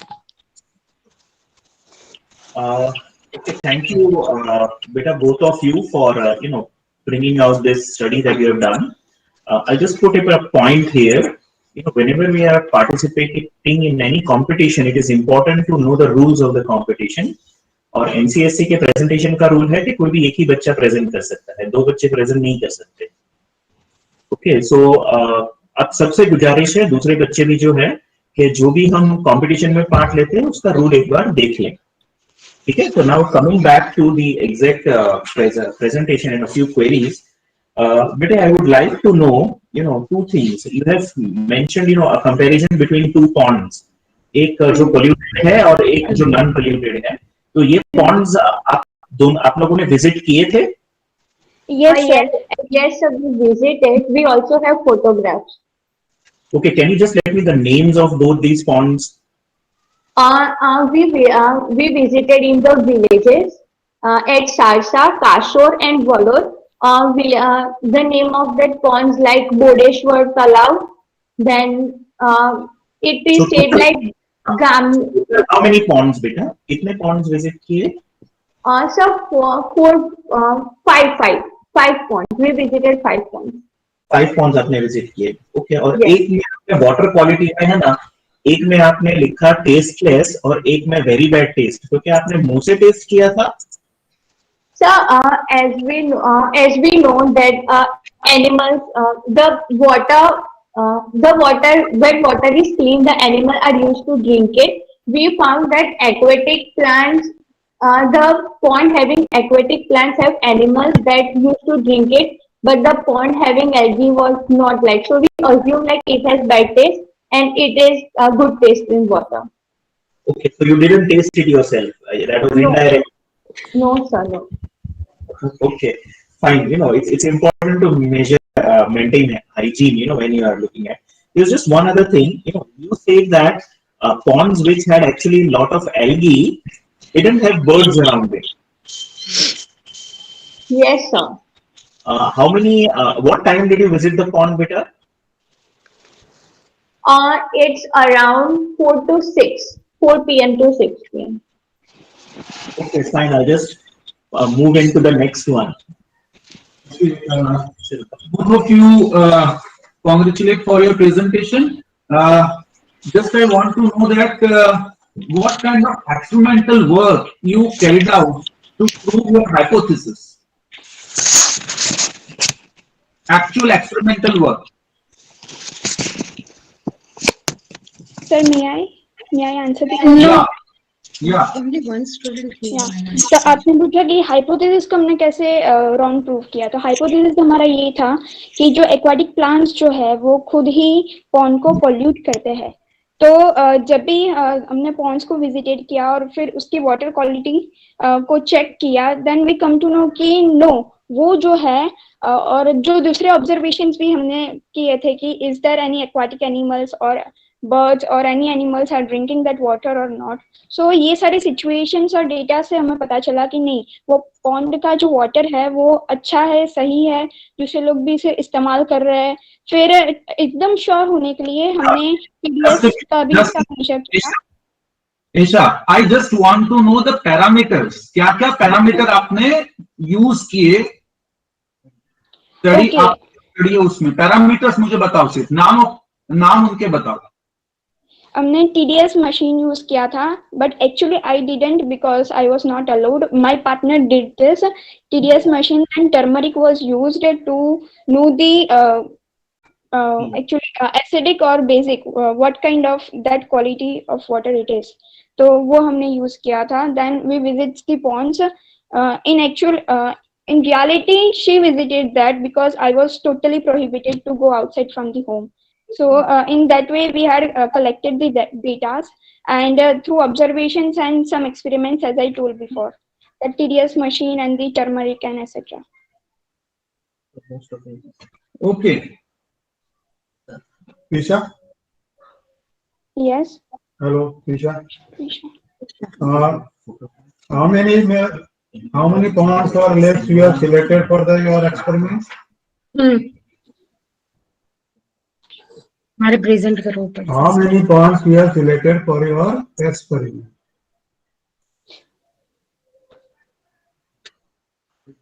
कितने ponds आपने select किए थे experiment के लिए tussah? Yes, sir. हाँ. So 4 to 5 ponds we visited. 4 to 5? 4 या 5. Yes. 4 or 5? So 5 ponds we visited. 2 ponds having aquatic plants and 3 of algae. Yes, Three of right. algae. You have found that where algae is there is no aquatic plant. So जहाँ पे ज्यादा algae थी, aquatic plant नहीं होता. नहीं sir, जहाँ पे बहुत ज्यादा एल्गी होती थी ना, वहाँ पे एक्वेटिक प्लांट्स नहीं थे, पर जहाँ पे लेस एल्गी होती थी वहाँ एक्वेटिक प्लांट्स थे. ये कंपैरिजन स्टेटमेंट आपने नहीं लिखा है कि number 1 2 3 lake, which lake was there? Okay.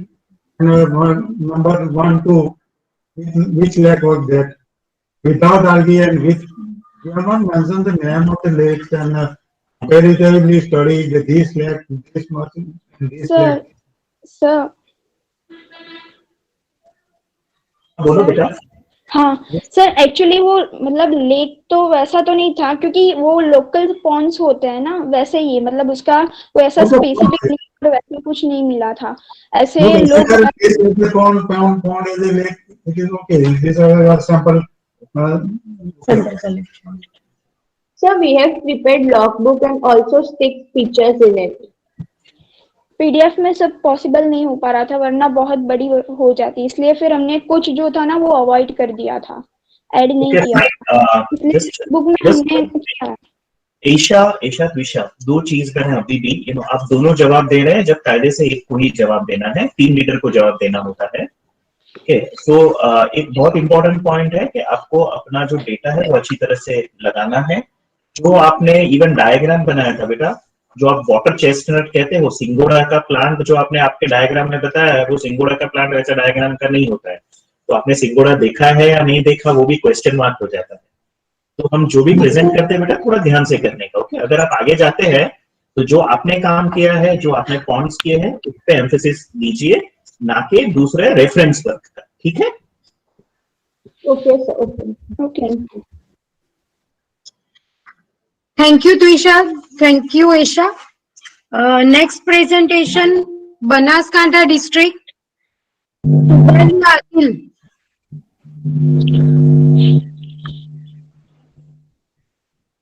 Adil, आप प्रेजेंट कर रहे हो कि मैं यहाँ से आपका प्रेजेंटेशन प्रेजेंट करूं? आप करें टीचर. मैं ओके, वेट.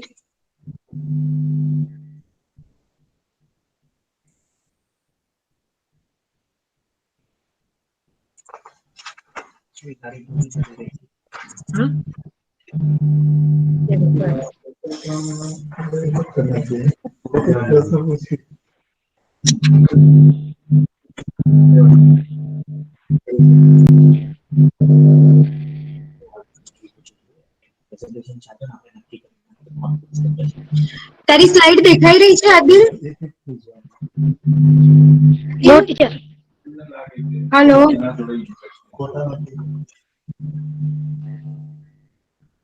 તારી સ્લાઇડ દેખાઈ રહી છે તને? નો ટીચર. ઓલરેડી પ્રેઝન્ટ કરી દીધેલી છે. હા.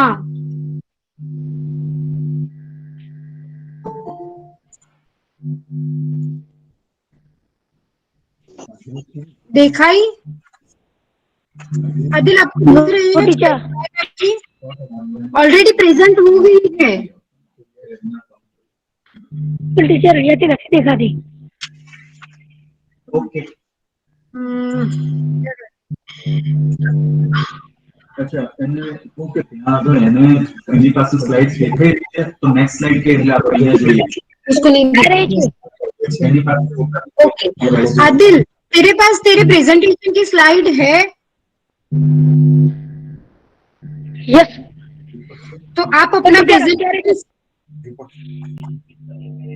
हेलो पेपर दिखाई रही है टीचर दिखाई रही है तो start your presentation okay Adil hello Adil good afternoon હા આદિલ આદિલ તું જ્યારે પ્રેઝન્ટેશન કરીશ ને ત્યારે નેક્સ્ટ સ્લાઇડ બોલજે એટલે અમે લોકો અહીંયા સ્લાઇડ જે અમને દેખાઈ રહી છે અમે ચેન્જ કરીશું એટલે તારે તું સ્લાઇડ ત્યાં બદલે ત્યારે અમને અહીંયા નેક્સ્ટ સ્લાઇડ એવું કહેજે એટલે અમે લોકો અહીંયા નેક્સ્ટ સ્લાઇડ કરી અને એને જોઈશું okay yes Adil, start your presentation. Good afternoon, everyone. My name is Sudalya Adil.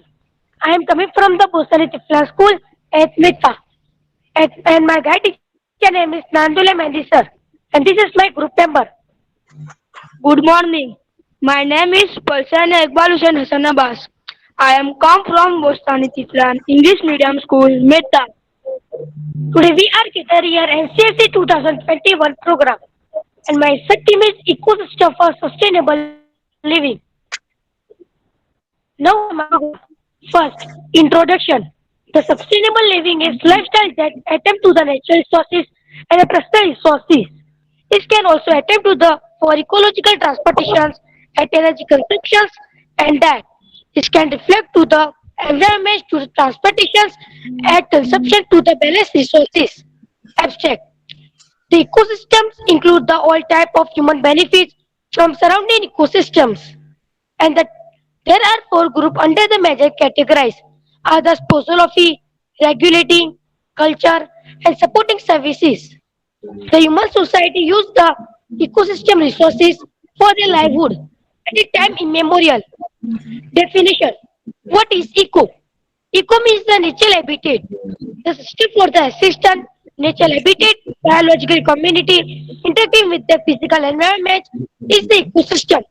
It includes the all human beings like plants, animals, and organisms. And the place well given below are interact with each other. And the all non-living organisms are there like a weather, sun, moon, water. The living and non-living components are linked together through nutrients, cycles, and energy flows. Plants and animals rely on the earth for food and natural habitation. We can also rely on the earth to ecosystem to the natural resources. Ecosystem are primarily classified at the 2 types, at the terrestrials and aquatic. The terrestrial have 4 groups like a grassland ecosystem, mountain ecosystem, desert ecosystem, forest ecosystem. And the aquatic ecosystem have 2 parts like a freshwater ecosystem and a marine ecosystems. Change the slide.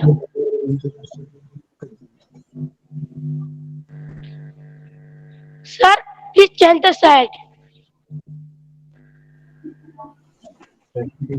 Yes. I selected ecosystem. Now I can say the information about the marine ecosystem. The marine ecosystem is the biggest ecosystem. It can cover the 71% of Earth's surface and 97% of our planet's water. Marine pollution in India.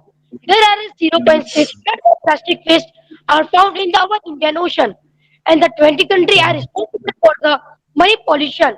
And the India comes 12 rank for the marine pollution. The marine pollution can also known as ocean pollution. It comes from the oil spills, factory waste, human resources, and agriculture waste. It not only affects us but also affect our ecosystems and the oceans. So we can how to prevent the ocean pollution. Implement renewable energy such as wind or solar power to limit offshore drilling, to limit of agriculture pesticide uses, adopting a green lifestyle, and use a biotechnology and a better knowledge to clean up the ocean, to treat the oil spills. Now I can say some better uses of the plastic.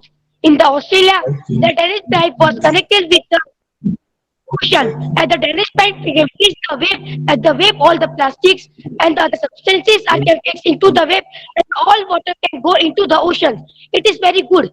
And our India, there was Swachh Bharat mission, and the mission can found the vending machine. If the vending machine have a good work, have a two benefits. We can give a one plastic bottle to the vending machine. The vending machine can give a rupees to her. It is a very good for us. Have a two benefits. The poor people can also reach the money, and we can plastic pollution can also less. So we can how to clean up the ocean. First, participate in the river and beach of cleanup. Second, support the best. Third, help the ecosystem. And we can see the chart of our ecosystem. And the third carnivorous, like here, can depend on the level. And the second carnivorous can depend on the first level. And this near carnivorous. And it's to all the computer and some energy can also to the marine ecosystem. I can hope I can do that and take for honest to set the program.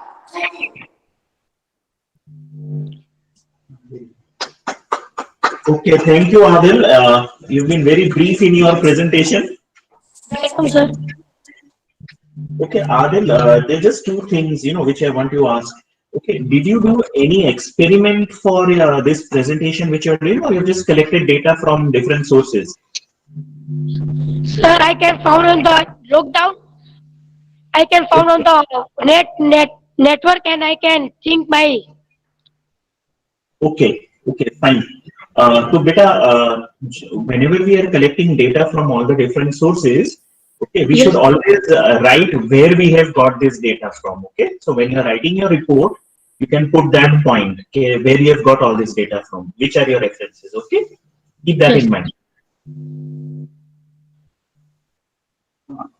Adil, just મારી એક comment છે that whenever you put any image or any diagram in your project write-up, you must write the name of that image below that particular image, okay? And if possible, source of that image if you take a photograph.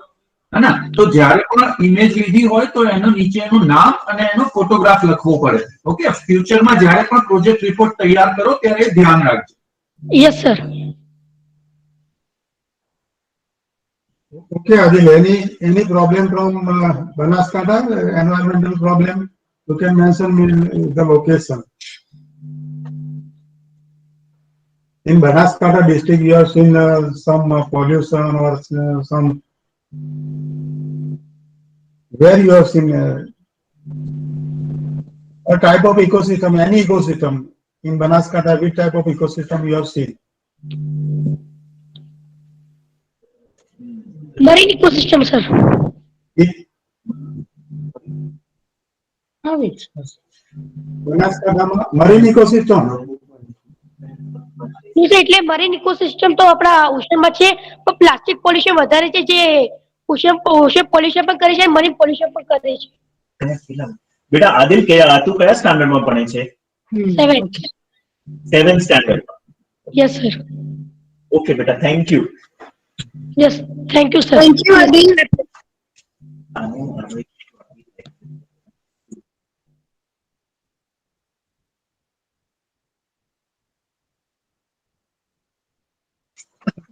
Now, next presentation, Bharuch district, Patel Jil.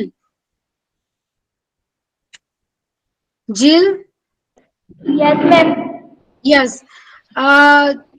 Presentation की slide तुम करोगी कि मैं upload करूँ यहाँ से? आप कर दो ना. Okay, sure. Wait.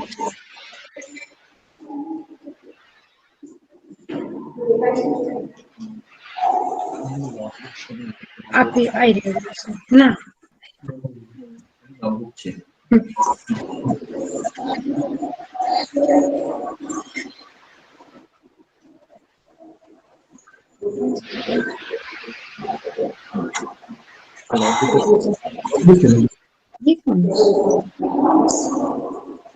Who is Vipul Patel?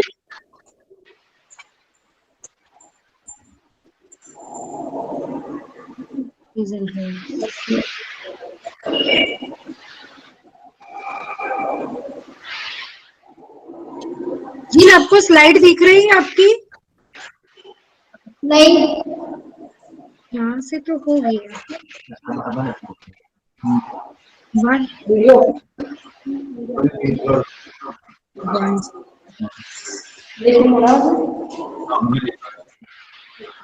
Yes, हो गई।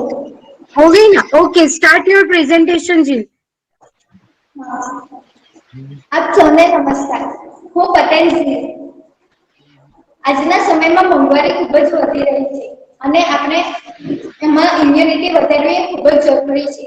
તેના માટે અમારા મેડમશ્રીએ અમને કેટલીક માહિતી આપી હતી. તેમણે અમને 2018 રાષ્ટ્રીય સ્વાસ્થ્ય મિશન ગુજરાત રાજ્યને પરિપત્ર વિશે જણાવ્યું.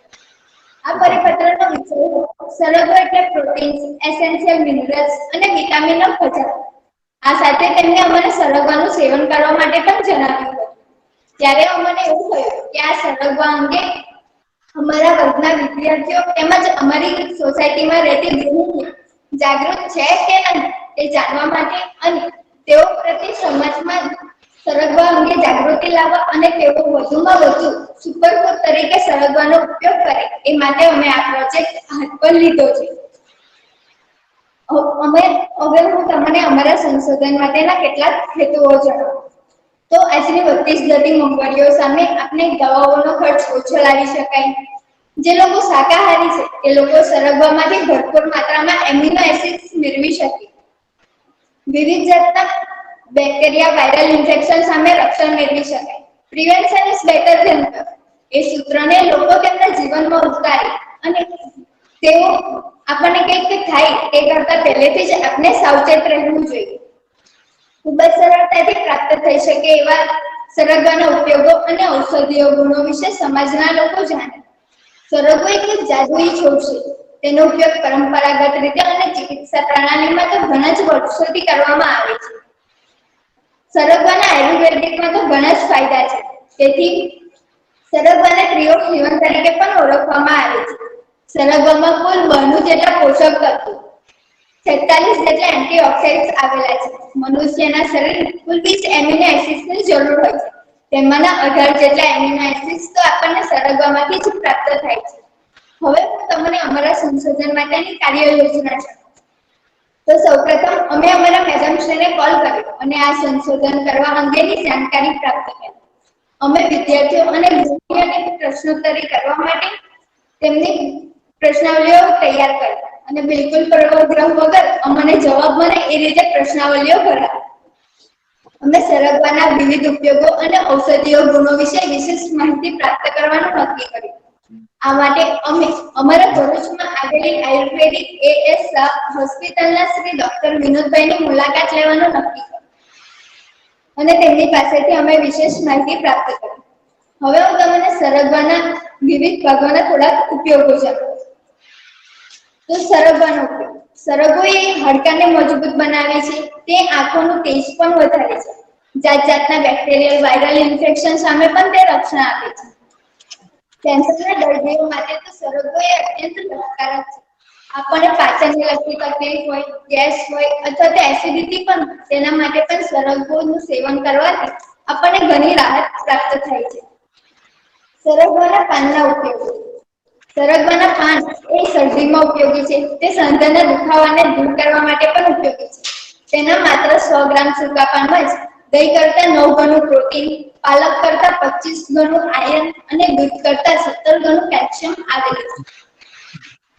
આમ માત્ર સરગવાના 100 ગ્રામ સૂકા પાનમાં જ ઘણી બધી માત્રામાં પોષક તત્વો આવેલા છે. હવે સરગવાના ફૂલના ઉપયોગો.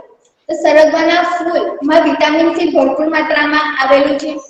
તેને ક્રશ કરીને ચહેરા પર લગાવવા ચહેરાની ચમક પણ વધે છે. સરગવાના ફૂલ એ ચામડીના ઇન્ફેક્શનને દૂર કરવા માટે પણ ઉપયોગી છે. સરગવાના દરેક ભાગોના અનેક ઉપયોગો છે વગેરે અમને ડોક્ટરની મુલાકાત દ્વારા જાણવા મળ્યું. સરગવાના અંગે અમે વિદ્યાર્થીઓ અને તેમજ ગૃહિણીઓની પ્રશ્નોત્તરી કરી હતી અને તેમાંના કેટલાક પ્રશ્નો હું તમારી સાથે ચર્ચા કરું. તો અમે વિદ્યાર્થીઓને એક સવાલ એવો કર્યો હતો કે તમને કયા કયા શાકભાજી ભાવે છે? તો તેમાં કુલ 30 વિદ્યાર્થીઓમાંથી માત્ર 2 જ એવા વિદ્યાર્થીઓ હતા જેને આ સરગવો ભાવતો હતો. બીજો સવાલ તેમણે એવો હતો કે સરગવાના વૃક્ષના કયા ભાગો આપણને ઉપયોગી છે? તો તેમાં કુલ 30 માંથી માત્ર 4 એવા વિદ્યાર્થીઓ હતા જેને સરગવાના વિવિધ અમુક ભાગના થોડાક ઉપયોગો વિશેની જાણકારી પ્રાપ્ત કરી. અમે ગૃહિણીઓની ઔષધીય ગુણોની પ્રશ્નોત્તરી કરી હતી. તેમાં તેમને અમે એક એવો પ્રશ્ન કર્યો હતો કે સરગવામાં દૂધ કરતા 17 ગણું કેલ્શિયમ આવેલું છે, તેની જાણકારી તમારી પાસે છે? તો તેમાં કુલ 15 ગૃહિણીમાંથી એક પણ ગૃહિણી એવી ન હતી કે જેની પાસે આ માહિતી પ્રાપ્ત હોય. બીજા બધા પણ અમે જે પ્રશ્નો કર્યા તેના અમને જ્યારે જવાબ આપ્યા તે ખૂબ આશ્ચર્યજનક પરિણામ હતું. એ બધું જાણીને અમને ખૂબ નવાઈ લાગી કે સરગવા પ્રત્યે સમાજના લોકો સહેજ પણ જાગૃત નથી. અમે જે વિદ્યાર્થીઓની પ્રશ્નોત્તરી કરી તેમાં અમે ઓરલી એવો ક્વેશ્ચન કર્યો હતો કે સરગવાનો તમે ઉપયોગ કરો છો તો તેમાં ઘણા બધા વિદ્યાર્થીઓ સરગવાનો ઉપયોગ કરતા નથી. હવે તેઓ હાલમાં ફાસ્ટફૂડના શોખીન હોય છે. તેમને પિઝા હોય, બર્ગર હોય વગેરે જેવી આઈટમો ખૂબ જ ભાવતી હોય છે. હવે જે શરીરને આપણને નુકસાનકારક પણ હોય છે તેના જેવી જ વાનગીઓ ટેસ્ટી લાગતી આ સરગવામાંથી પણ બને છે. સરગવાના પાનમાંથી ઢેબરા, મુઠિયા વગેરે બને છે જે ખૂબ હેલ્ધી હોય છે. સરગવાના ફૂલનું શાક, સિંગનું સૂપ વગેરે પણ બને છે. જો બાળકો આ ફૂડનો ઉપયોગ કરે તો તેઓ ખૂબ તંદુરસ્ત એવા બાળકો બની શકે છે. હવે આ અમારું સંશોધન સમાજને કેટલું ઉપયોગ? જો સમાજના લોકો સરગવા પ્રત્યે જાગૃત બને અને સરગવાનો ઉપયોગ કરે તો તેના સેવન થકી મનુષ્યનું આખું જીવન બદલાશે. વિવિધ જાતના પોષક તત્વોનો આપણા શરીરમાં સંયોજન સંધાવવું એ ખૂબ જ જરૂરી છે, જે આ પ્રોજેક્ટ દ્વારા શક્ય બનશે. જો બાળકો સરગવાનો વધુમાં વધુ સુપરફૂડ તરીકે ઉપયોગ કરે તો તેઓ મોટા થતા દેશને તંદુરસ્ત એવી યુવા પેઢી પ્રાપ્ત થશે. મોંઘીદાટ દવાઓના ખર્ચમાંથી લોકોને મુક્તિ અપાવી શકે. હવે અંતે હું એટલું જ કહીશ કે જો બાળક તંદુરસ્ત તો સમાજ તંદુરસ્ત, અને જો સમાજ તંદુરસ્ત તો દેશ તંદુરસ્ત. સૌનો આભાર.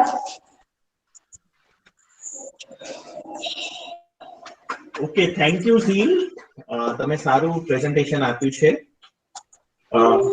બેટા મારે એક પ્રશ્ન છે કે તમે આ જે પ્રશ્નાવલી છે એ કેટલા લોકો સુધી પહોંચાડી અને એ લોકો તમે કેવી રીતે પસંદ કર્યા?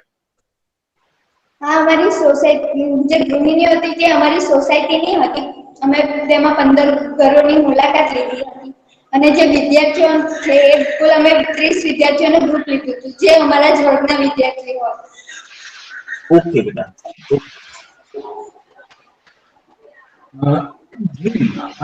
સરસ પ્રેઝન્ટેશન આપ્યું. મારે જાણવું છે કે સરગવાનો ઉપયોગ તમે ઘરમાં કરી રહ્યા છો અત્યારે? હા. કઈ કઈ વાનગીઓ બનાવી શકાય એમાંથી એ જાણ્યું?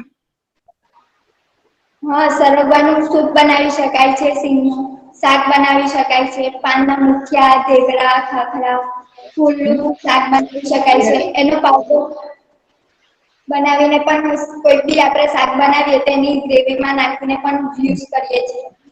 અચ્છા, તો સરગવાને આપણે કેટલા ટાઈમ સુધી રાખી શકીએ? એના પ્રિઝર્વેશન માટે, સ્ટિંગના પ્રિઝર્વેશન માટેના કોઈ ઉપાયો છે તમારી પાસે?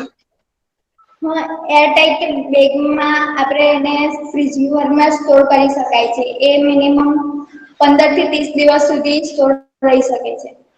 અચ્છા, અને આપણને ન મળે શીંગો જ્યારે વૃક્ષ પરથી, તો આપણે એને કેટલા ટાઈમ સુધી સંભાળીને રાખી શકીએ? એના માટેની કઈ પ્રવૃત્તિ હાથ ધરેલી કે એને લાંબા ટાઈમ સુધી આપણે પ્રિઝર્વ કરી શકીએ એવું કઈ? ફરીથી સર? હા, આપણને 12 માસ સરગવો મળી શકે છે? હા, બધા જ ઉત્પાદન દરેક માસમાં થાય છે. અને એને લાંબા સમય સુધી લઈ અને આપણે રાખી મૂકવો હોય તો કેવી રીતે એને રાખી શકીએ? ફ્રીઝરમાં સ્ટોર કરી શકાય ને. ઓકે. એરટાઇટ બેગમાં. કેમ છો જીલબેન, મજામાં? જીલબેન મજામાં છો? હા, મજામાં. બરાબર સંભળાતું નથી, તારું ધ્યાન ક્યાંક બીજે જતું રહ્યું નહીં? તારી જોડે તો સરગવાની માહિતી જોરદાર છે, બધી એક્સપર્ટ છું તું. પણ હવે તું મને એમ કે આમાં માહિતી સરસ છે તારી પાસે, એમ કહું છું. હા બેટા, ત્યાં શું શોધી કાઢ્યું આમાંથી? નવું કંઈક શોધી કાઢ્યું? ના સર, આમાં સર્વે કર્યો ને, ત્યાં રિસર્ચ કર્યું તો સર્ચ શું કર્યું આપણે, નવું શું શોધ્યું? સરગવાને જે જાગૃતિ લાવી અને રિસર્ચ કર્યું કે સમાજના લોકો આના પ્રત્યે જાગૃત છે કે નહીં અને કેટલા પ્રમાણમાં તેઓ જાગૃત છે. જાગૃતિ બેટા બરાબર, જાગૃતિ આપણો પછીનો છે. પહેલા તો આપણે આમાંથી શોધવાનું હતું કંઈક નવું. આ લોકો એ કહે છે પણ એ આટલા ટકા છે અને આ લોકો કે હાડકા મજબૂત થયા છે, કેટલાના મજબૂત થયા છે, એવું બધું. હા, એટલે સર અમે પ્રચાર કર્યો બહાર, તો આશરે એક મહિના જેવું થયું હશે. તો પછી જે લોકો અમને મળે છે તે લોકો એવું કહે છે કે પાચનને લગતી તકલીફ હોય તેઓ તેમાં ઘણી રાહત મળે છે. કેન્સરમાં પણ થોડી ઘણી રાહત મળે છે. જેમને સંધાના દુખાવો હોય તે સંધાના દુખાવામાં જે લોકો ઉઠવા બેસવામાં પ્રોબ્લેમ હોય તે સરળતાથી ઉઠી બેસી શકે છે.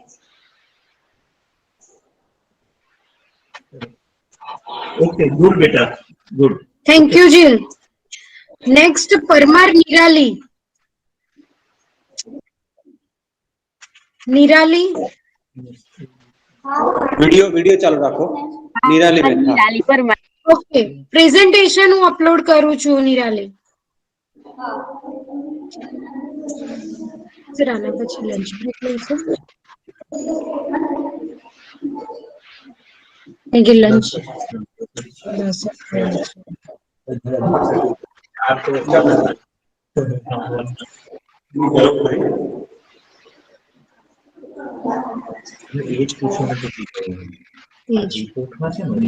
આપણને ખબર પડે કે છે મારી પાસે લખેલી છે, એની પ્રિન્ટ આઉટ આપેલું છે.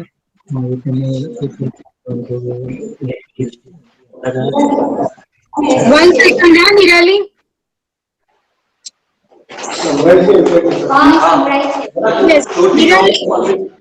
Hello Nirali, start your presentation. તને સ્લાઇડ દેખાઈ રહી છે ને? હા, દેખાઈ રહી છે. Okay, start your presentation Nirali. નમસ્કાર, મારું નામ પરમાર નિરાલી છે. મારા અન્ય મેમ્બરનું નામ મિસ્ત્રી દિશા છે. અમારા આજના પ્રોજેક્ટનું નામ છે how can we save water. પાણીના આવી છે વાણી, વાપરો સાચવી જીવન જાણી, સંગ્રહ કરો અમૃત જાણી. પાણી એ દરેક જીવન કોષમાં હોય છે. પાણી એ ખૂબ જરૂરી છે. આજે વિશ્વ જે મોટા પડકારોનો સામનો કરી રહ્યું છે તેમાંનો એક પાણીના સમગ્ર પ્રબંધની પુનઃવિચારણાનો છે. આજે વિશ્વની વસ્તી 6% વધી ગઈ છે ત્યારે તાજા પાણીના પુરવઠા સામે બેહદ પ્રમાણમાં માંગ ઊભી થઈ છે. એક અનુમાન પ્રમાણે આજે વિશ્વમાં 3800 ક્યુબિક કિલોમીટર જેટલું પાણી છોડવામાં આવે છે, જે 50 વર્ષ પહેલાના પ્રમાણ કરતા બમણું છે. એક અનુમાન પ્રમાણે 2025 સુધીમાં 48 જેટલા દેશોને પાણીની ગંભીર સમસ્યાઓનો સામનો કરવો પડશે અને 2050 સુધીમાં 3 બિલિયન જેટલા લોકોને પાણીની ગંભીર સમસ્યાઓનો સામનો કરવો પડશે. તેના કારણે દેશો વચ્ચે, રાજ્યો વચ્ચે પાણી વિશે કેટલા બધા સંઘર્ષો કરવા પડશે. તેના વિશે કહેવામાં આવે છે કે ભવિષ્યમાં પાણી વિશે યુદ્ધો પણ થઈ શકે એમ છે. આપણે જોઈએ છે કે આજે આપણે પાણી પણ પીવા લાયક વેચાતું લેવું પડે છે, પૈસાથી લેવું પડે છે. તો ભવિષ્યમાં શું થઈ શકે છે પાણી વિશે? આપણે પાણી અત્યારે જ વેચાતું લેવું પડે છે, તો પછીના ભવિષ્યમાં આપણે પાણી વિશે ખૂબ ગંભીર સમસ્યાઓ પેદા થઈ શકે એમ છે.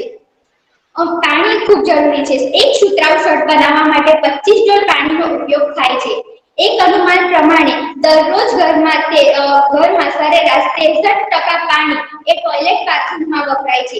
એક વ્યક્તિને સરેરાશ દરરોજનું 30 થી 50 લીટર પાણી એને રોજિંદા કાર્યોમાં જોઈતું હોય છે. અમે અમારા આ પ્રોજેક્ટમાં 30 ઘરોની મુલાકાત લીધી હતી. અમે ત્યાં જઈને તેઓને પ્રશ્નાવલીથી પ્રશ્નો પૂછ્યા હતા કે તેમના ઘરમાં કેટલા સભ્યો છે, તેઓ કયા કામમાં કેટલું પાણી વાપરે છે, તેમના ઘરે કેટલા લીટરની ટાંકી છે, તે કેટલા દિવસે ખાલી થાય છે. આ બધા પ્રશ્નો પૂછ્યા હતા. અમે એમની પાસેથી જાણકારી લીધી હતી. અમને જાણવા મળ્યું કે અમુક લોકોના ઘરે ટપકતા નળ હોય છે, તેનાથી કેટલા લીટર પાણી વેસ્ટ જતું રહે છે. તેવું ન થવું જોઈએ. અમુક કામ માટે પાણી ચાલુ રાખે છે તો પાણી બહાર જતું હોય છે તો પણ નળ ચાલુ જ રહી જાય છે અને પાણી બીજું વેસ્ટ જાય છે. તો એવું પણ ના થવું જોઈએ. શાકભાજી ધોયેલું પાણી એ ફેંકી ન દેવું જોઈએ, પણ બગીચાઓમાં છોડવાઓને પાવી દેવું જોઈએ. વરસાદનું પાણી જે એમ જ વેડફાઈ જાય છે તો વરસાદના પાણીનો સંગ્રહ કરવો જોઈએ. ભૂગર્ભ ટાંકા બનાવવા જોઈએ જેમાં આપણે વરસાદના પાણીનો ઉપયોગ કરવો જોઈએ. વરસાદના પાણીનો સંગ્રહ કરી શકીએ. જ્યારે પાણીની તંગી સર્જાય તો આપણે એ પાણીને વાપરી શકીએ છીએ. એવા કેટલાય શહેરો ગામો છે જેઓને પાણીની ગંભીર સમસ્યાઓનો સામનો કરવો પડતો હતો. તેઓએ આ પદ્ધતિ અપનાવી વરસાદી પાણીનો સંગ્રહ કર્યો, જેથી તેઓ અત્યારે તે ગંભીર સમસ્યાનો સામનો કરી રહ્યા નથી. જેથી તેઓને અત્યારે તેમને જોઈતું પાણી મળી શકે છે. અમે તેઓને કેટલાક સૂચનો આપ્યા કે દાંત સાફ કરતા હોય ત્યારે પાણી જરૂર હોય ત્યારે જ ચાલુ કરો, નહીં તો નળને બંધ કરી દો. તમારા ઘરમાં પાણી નળ ટપકતો હોય તો તેને રિપેર કરાવો. તેનાથી બહુ પાણી વેસ્ટ જાય છે. તેનાથી ખૂબ પાણી વેસ્ટ જાય છે. તો અમે તેઓને કેટલાક સૂચનો કર્યા. અમે સૂચનો આપ્યા પછી થોડા દિવસ પછી એમના ત્યાં ફરીથી ગયા. ફરીથી અમે નોંધ લીધી કે તેઓ હવે કેટલા લીટરની ટાંકી હવે કેટલા દિવસે ખાલી કરે છે, તેઓ હવે કેટલું પાણી બચાવે છે, તેમના ઘરે હવે નળ ટપકે છે કે નથી ટપકતો. અમે ફરીથી ગયા તો 15 ઘરોની મુલાકાત લીધી હતી અને તેમાં અમે જોયું કે પહેલા કરતા કેટલાય લીટર પાણી અમે બચાવી શક્યા. આ લોકો જાગૃત થયા અને કેટલા લીટર પાણી બચી શક્યું. અમે 15 ઘરોની મુલાકાત લીધી હતી અને કેટલાય લીટર પાણી બચાવી શક્યા. તો 30 ઘરોની મુલાકાત લીધી હતી તો એના કરતા વધારે લીટર પાણી બચાવી શક્યા હોત. તો 30 જ ઘરોની વાત નથી. આપણે પણ જાગૃત થઈએ, આપણે પણ પાણી બચાવીએ તો ભવિષ્યમાં આપણને પાણીની ગંભીર સમસ્યાઓનો સામનો ન કરવો પડે. એવા કેટલાય ઉદાહરણ છે કે જે લોકો સોસાયટીમાં ઘરે ઘરે જઈ અને લોકોના ઘરે નોંધ લે છે કે તેમના ઘરે પાણીનો નળ ટપકે છે કોઈ જગ્યાએથી. જો ટપકતો હોય તો તેઓ પોતાના સ્વયં ખર્ચે એ નળને રિપેર કરાવે છે. આ જોઈ અને બધા લોકો જાગૃત થયા કે આપણા ઘરમાં બીજા આવીને નળ ટપકતો હોય તો રિપેર કરાવે છે, તો કેમ આપણે જાગૃત ન થઈએ? આપણે કરવું જોઈએ. તો તેઓ પોતાના ખર્ચે ઘરમાં નળ ટપકતો હોય તો તે રિપેર કરાવવા લાગ્યા. આમ એ બધા જાગૃત થયા. આપણે બધા ક્યારે થઈશું જાગૃત? જાગૃત થવું જોઈએ. આપણે વરસાદના પાણીનો પણ સંગ્રહ કરવો જોઈએ. આમ જીવનમાં પાણી એક ખૂબ જ મહત્વ ધરાવે છે. હું અંતે એટલું જ કહેવા માંગીશ, बिना पानी के जीवन तेरा त्राही त्राही मच जाएगा. बोलो मानव फिर तुझको ईश्वर कैसे बचाएगा. बिना पानी के जीवन तेरा तृष्णा से मर जाएगा. बोलो मानव फिर तुझको ईश्वर कैसे बचाएगा. पानी बिना जीवन तेरा त्राही त्राही मच जाएगा. त्राही त्राही मच जाएगा. Thank you. Okay, thank you નિરાલીબેન. તમે એટલીસ્ટ અંતમાં એન્ડ બરાબર વ્યવસ્થિત બોલ્યા. બેટા બે હું પ્રશ્ન પૂછીશ ફટાફટ. ઓકે, એક તમે હમણાં જ વાત કરી તમારા પ્રેઝન્ટેશનમાં કે આ પાણીના કારણે પાડોશીમાં ઝઘડો થાય છે. તો ભારતમાં કયા પાડોશીઓનો ઝઘડો પાણીના કારણે છે એનો ખ્યાલ છે તમને? કયા રાજ્યો વચ્ચે? ભારત, તમારે મારો અવાજ સંભળાય છે બેટા? આપણા કયા રાજ્યો, ભારતના કયા રાજ્યોના પાડોશી રાજ્યોમાં પાણીના કારણે ઝઘડો છે? ધ્યાન છે? કોઈ વાંધો નહીં બેટા. ઓકે, પછી તમે બીજું એક ખાલી સ્ટેટમેન્ટ કર્યું કે 63% પાણી છે ને આપણું બાથરૂમ ને ટોયલેટમાં વપરાય છે. એ માહિતી તમને ક્યાંથી મળી બેટા? અમે માહિતી ગૂગલ પરથી લીધી છે. ઓકે. નિરાલી સરસ કવિતા બનાવી. જાતે બનાવી નિરાલી? ફરીથી બોલો સર. હા, તમે જે છેલ્લે કવિતા બોલ્યા ને, હા. એ કવિતા જાતે બનાવી છે? હા સર. અચ્છા, તો કવિતા લખો છો તમે? આવી બીજી કવિતાઓ પણ બનાવી છે? હા, લખું છું. અચ્છા, એ કામ ચાલુ રાખજો હે ને, ભણવાની સાથે સાથે. અચ્છા, હા મારે સર. કે તમે જે પાણી માટેના પ્રયોગ કોઈ કર્યા હોય એમાં આવું કંઈ કર્યું હતું કે જે પાણી વેસ્ટ થતું હતું એને ટોટલ કેટલું વેસ્ટ થાય છે એવું માપ્યું? કેટલા લીટર વેસ્ટ થાય છે કોઈના ઘરમાં? હા, અમે ત્યાં જઈને તે લોકોને પૂછ્યું હતું ને કેટલા લીટર પાણી વાપરે છે અને કેટલું પાણી પછી વેસ્ટ કરી દે છે. અચ્છા, અને એ પછી જ્યારે તમે એમને સમજાવ્યા અને એમને બધું જ એને રિપેર કરાવ્યા, ટપકતા નળ ને એ બધું, એના પછીનું કેલ્ક્યુલેશન તમે કર્યું તો એમાં ડિફરન્સ કેટલો આવે છે? એમાં ડિફરન્સ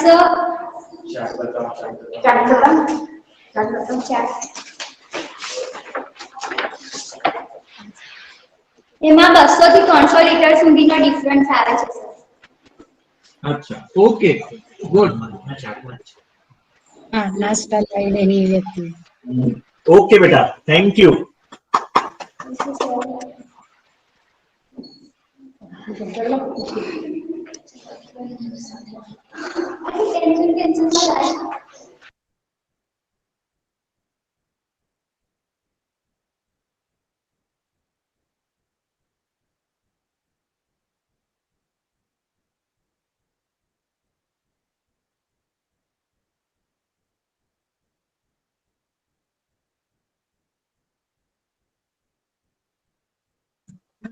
लंच ब्रेक में.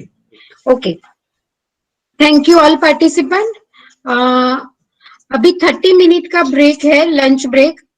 तो नेक्स्ट फर्स्ट डांग से स्टार्ट होगा आफ्टर लंच.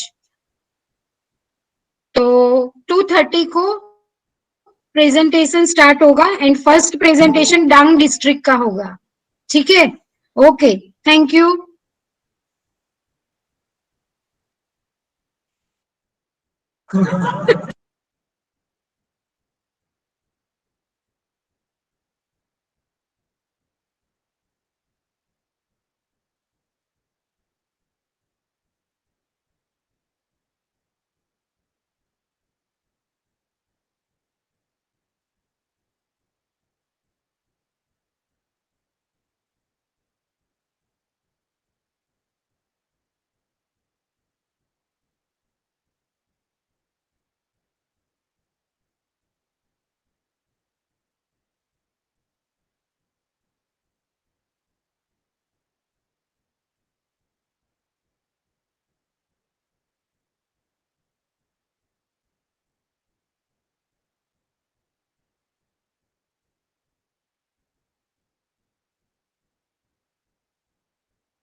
रहा था।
Okay. Now start Dang district. Gayakwad Denny. Yes, ma'am. Yes yes yes तो प्रेजेंटेशन आप कर रहे हो कि मैं अपलोड करूं? आप अपलोड करो. Okay wait. हाँ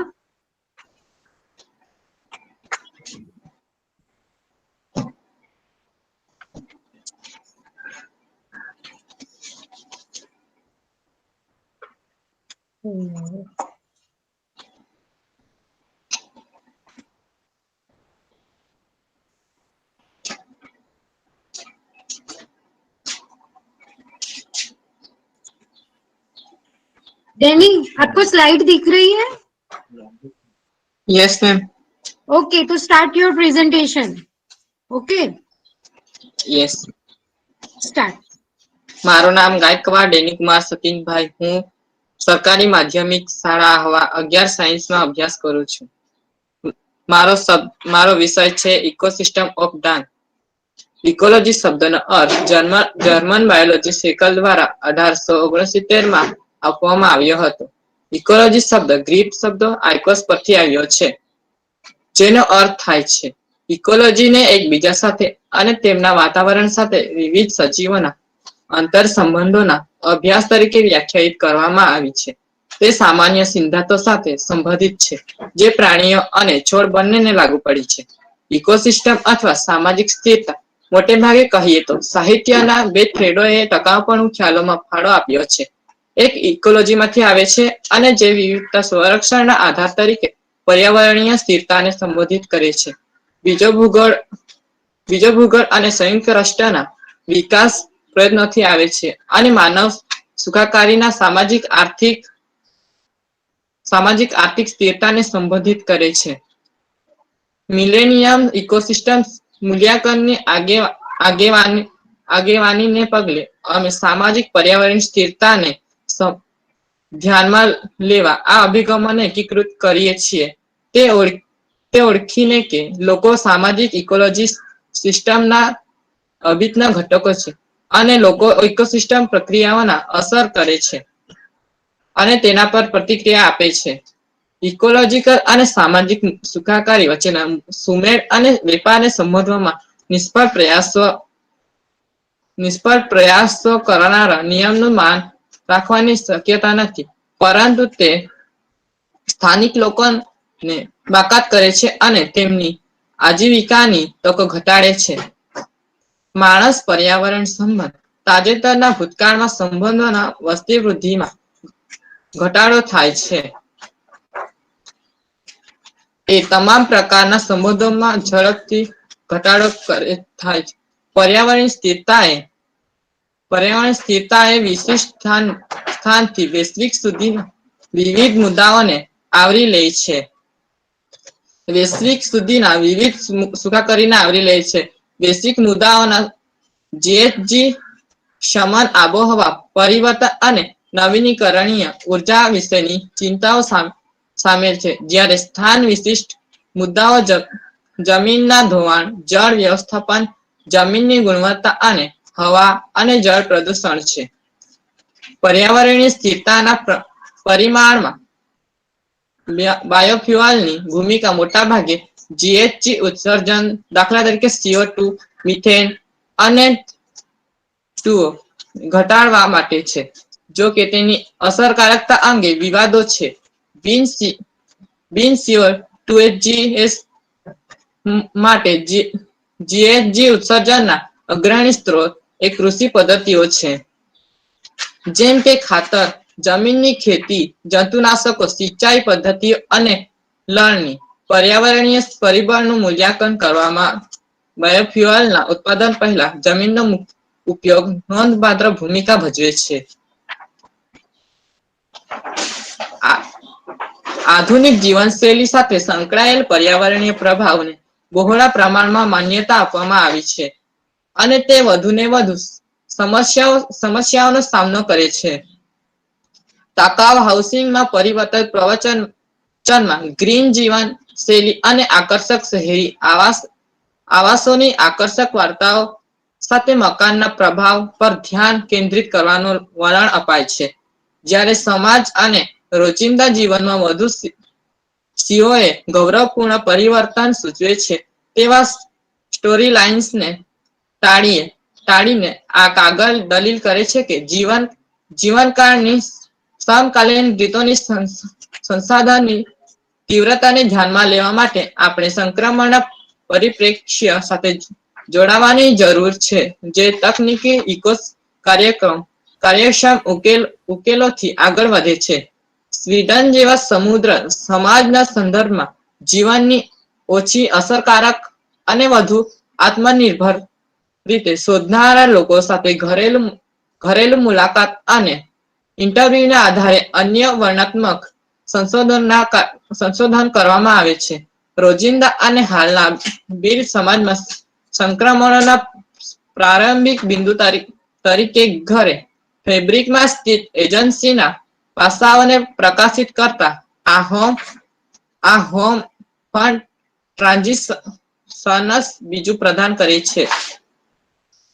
વન્ય જંગલ મંગુબાણ ડાંગના આકર્ષક વન ઘુવડ ડાંગના જંગલ પર ધ્યાન દોરવાનું બીજું એક પાસું છે.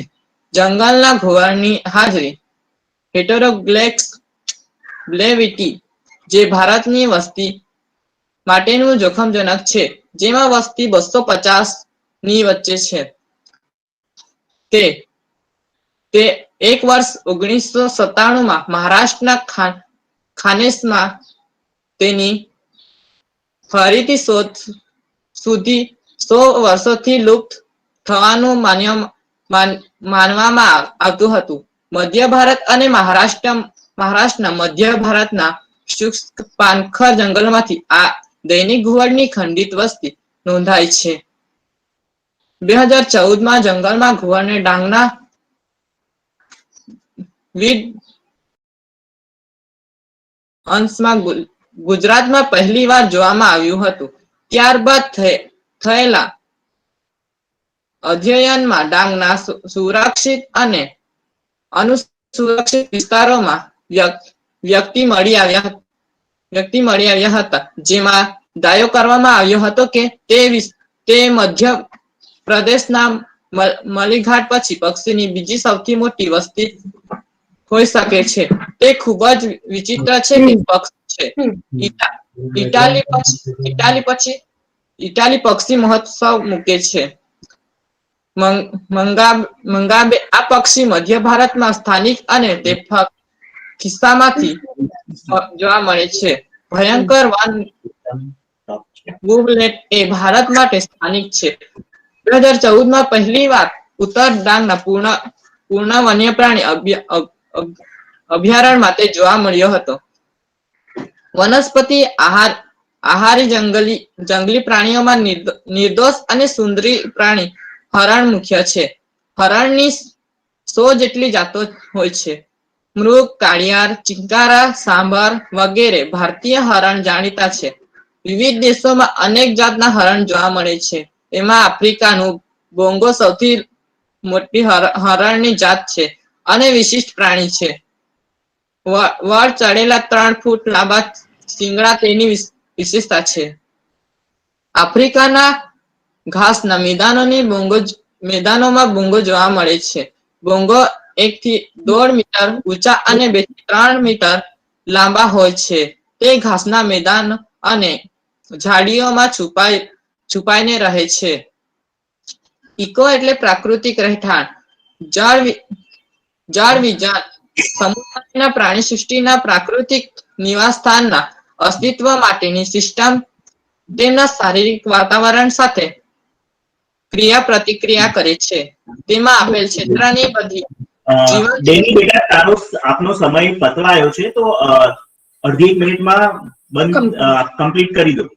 હા, તેમજ તેમની આસપાસના નિજી એન્ટિટીઝ હવામાન, પૃથ્વી, સૂર્ય, માટી, હવામાન, વાતાવરણ, જમીન સાથે જીવંત અને નિર્જીવ ઘટકો પોષક ચક્ર અને જો પ્રવાહ દ્વારા એક સાથે જોડાયેલા છે. Thank you.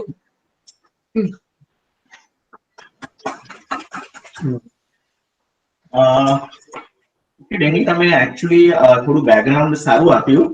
કે મારે ખાલી એક જ પ્રશ્ન છે. તમારે ડાંગમાં કેટલી પ્રજાતિના પક્ષીઓ જોવા મળે છે એનો કઈ અંદાજ છે? Yes sir. કેટલી હોય છે સંખ્યા?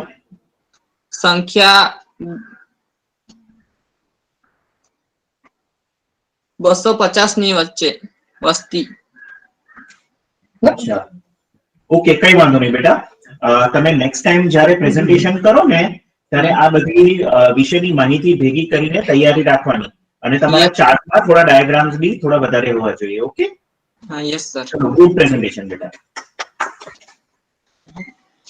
નેક્સ્ટ.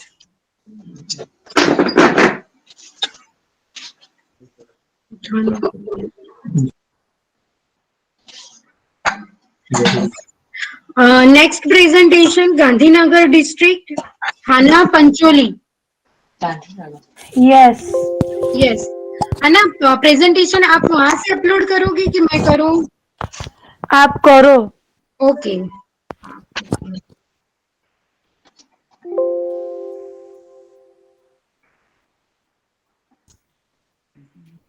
Hana R. Pancholi. हाँ. To study the impact of COVID.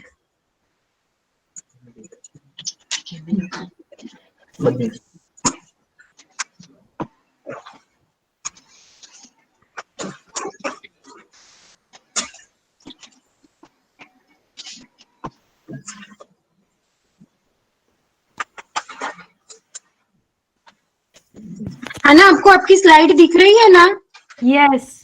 Okay, तो आपको नेक्स्ट मीन्स नेक्स्ट स्लाइड चाहिए तो आप बोलना कि नेक्स्ट. ठीक है ना? Yes. Okay, start your presentation. Good evening, Jai Sundar. I Hana Pancholi and my friend Drishti Pandya from 8th Takshashila School, BAPS Swaminarayan Vidya Mandir, Ramdesan. Today I am presenting a chart on to study the impact of COVID-19 pandemic on environment amelioration. Next chart. Let me introduce my project. Here we study about COVID-19. Coronavirus is originated in Wuhan, China. In few days, it spread in whole world. The effect of COVID-19 has on human health, lifestyle, and economy. Due to this pandemic, what happened?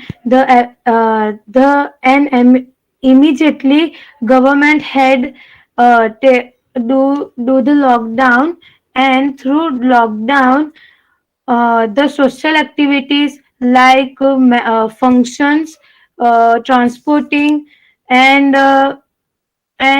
office, etc., are shut down, and due to which there is increasing environmental friendly consequence like decreasing air pollution, decreasing land pollution, and water pollution. Here we notice that COVID-19 environmental friendly, which Mother Earth had experienced to cross self. So her her in so here our aim to understand the nature of human uh,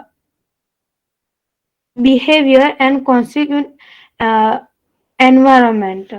Na- Matter and material, we have using Google Form, Google Sheets, and take help of online formats, and we trying to take more views. Next chart.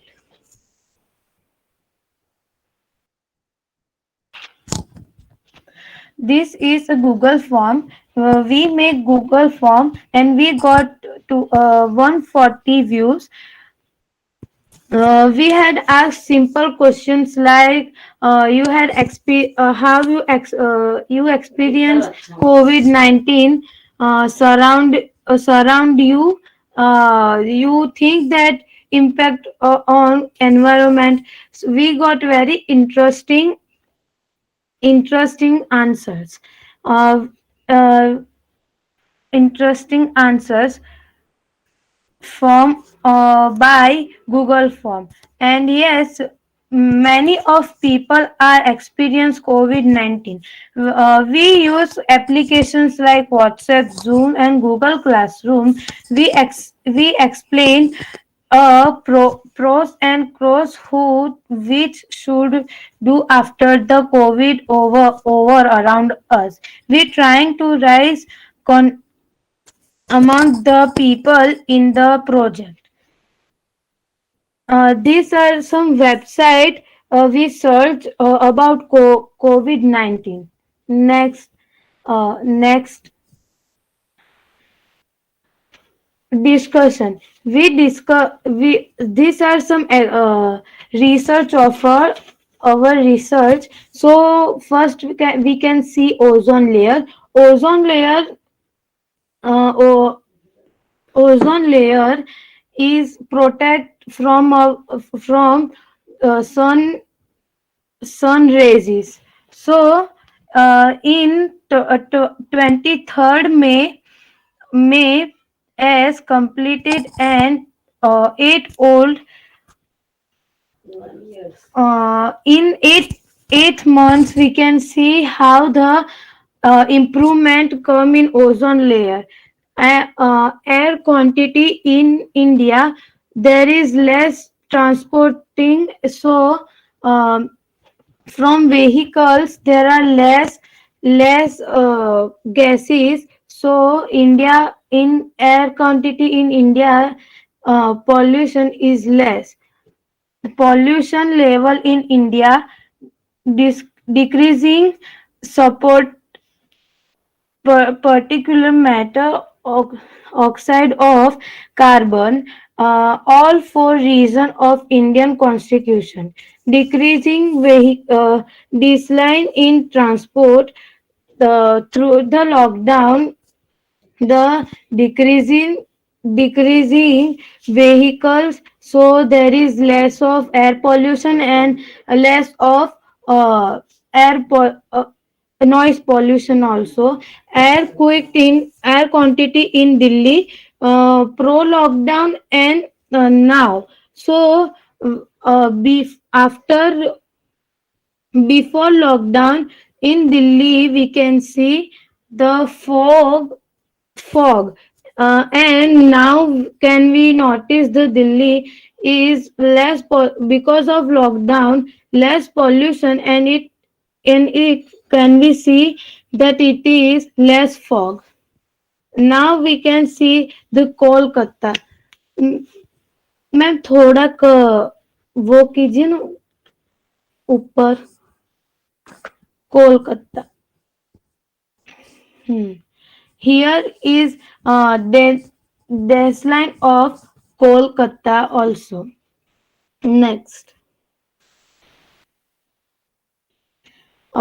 impact impact on wildlife due lockdown. Here is some examples of here is example of animals who come out from the forest because they notice that here is no noise, so humans are not live, and this is safe place. This is safe place. So like deer in Japan, one big group of deer come out and like sea animals, penguins, wolves, etc. animals come up. Problem solving. Here we discuss about COVID-19. We called our neighbors, our friends, our teachers, and they give different solution like human are taking care of their us taking care um, of their health. We are using sanitizer, using of mask, discussion in class also. Here some students said help us. They are make some PPT on there and we discuss about it. In medical, doctors are very. Please conclude. Your time is over. Conclude in less than half a minute. Yes. In medical, doctors are using PPT kit also. Um, Thank you for giving your variable time. Okay, thank you, Hannah, for a good presentation. I just wanted to know where you got this data from. Which are your sources of the data that you are presenting? Specific source. I cannot understand very clearly.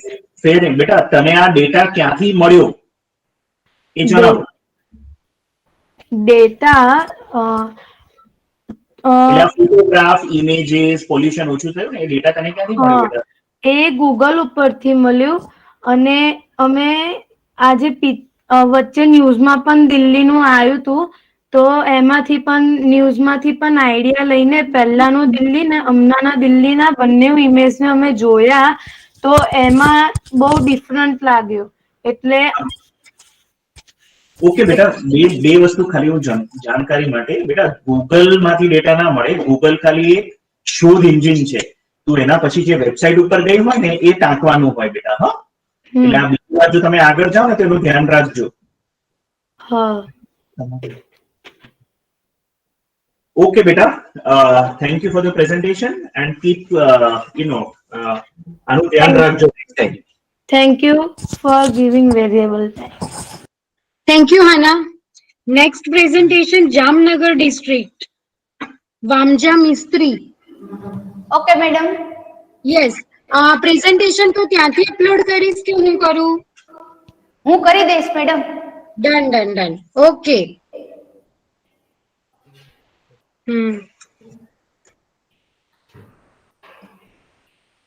આપ સર્વને મારી screen દેખાઈ રહી હશે એવી આશા રાખું છું.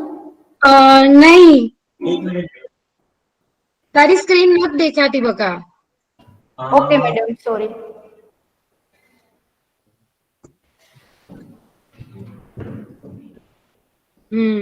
એ હવે ગઈ ત્યાં પ્રેઝન્ટ નાઉમાં.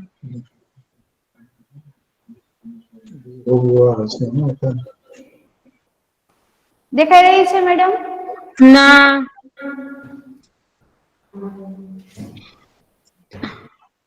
પ્રેઝન્ટ નાઉમાં જા. કરેલું છે મેડમ. કર્યું? હવે વિન્ડો કર. એમાંથી તારી પ્રેઝન્ટ સિલેક્ટ કર અને શેર કર. હા, ડન ડન. હવે આવી ગઈ મિશ્રી.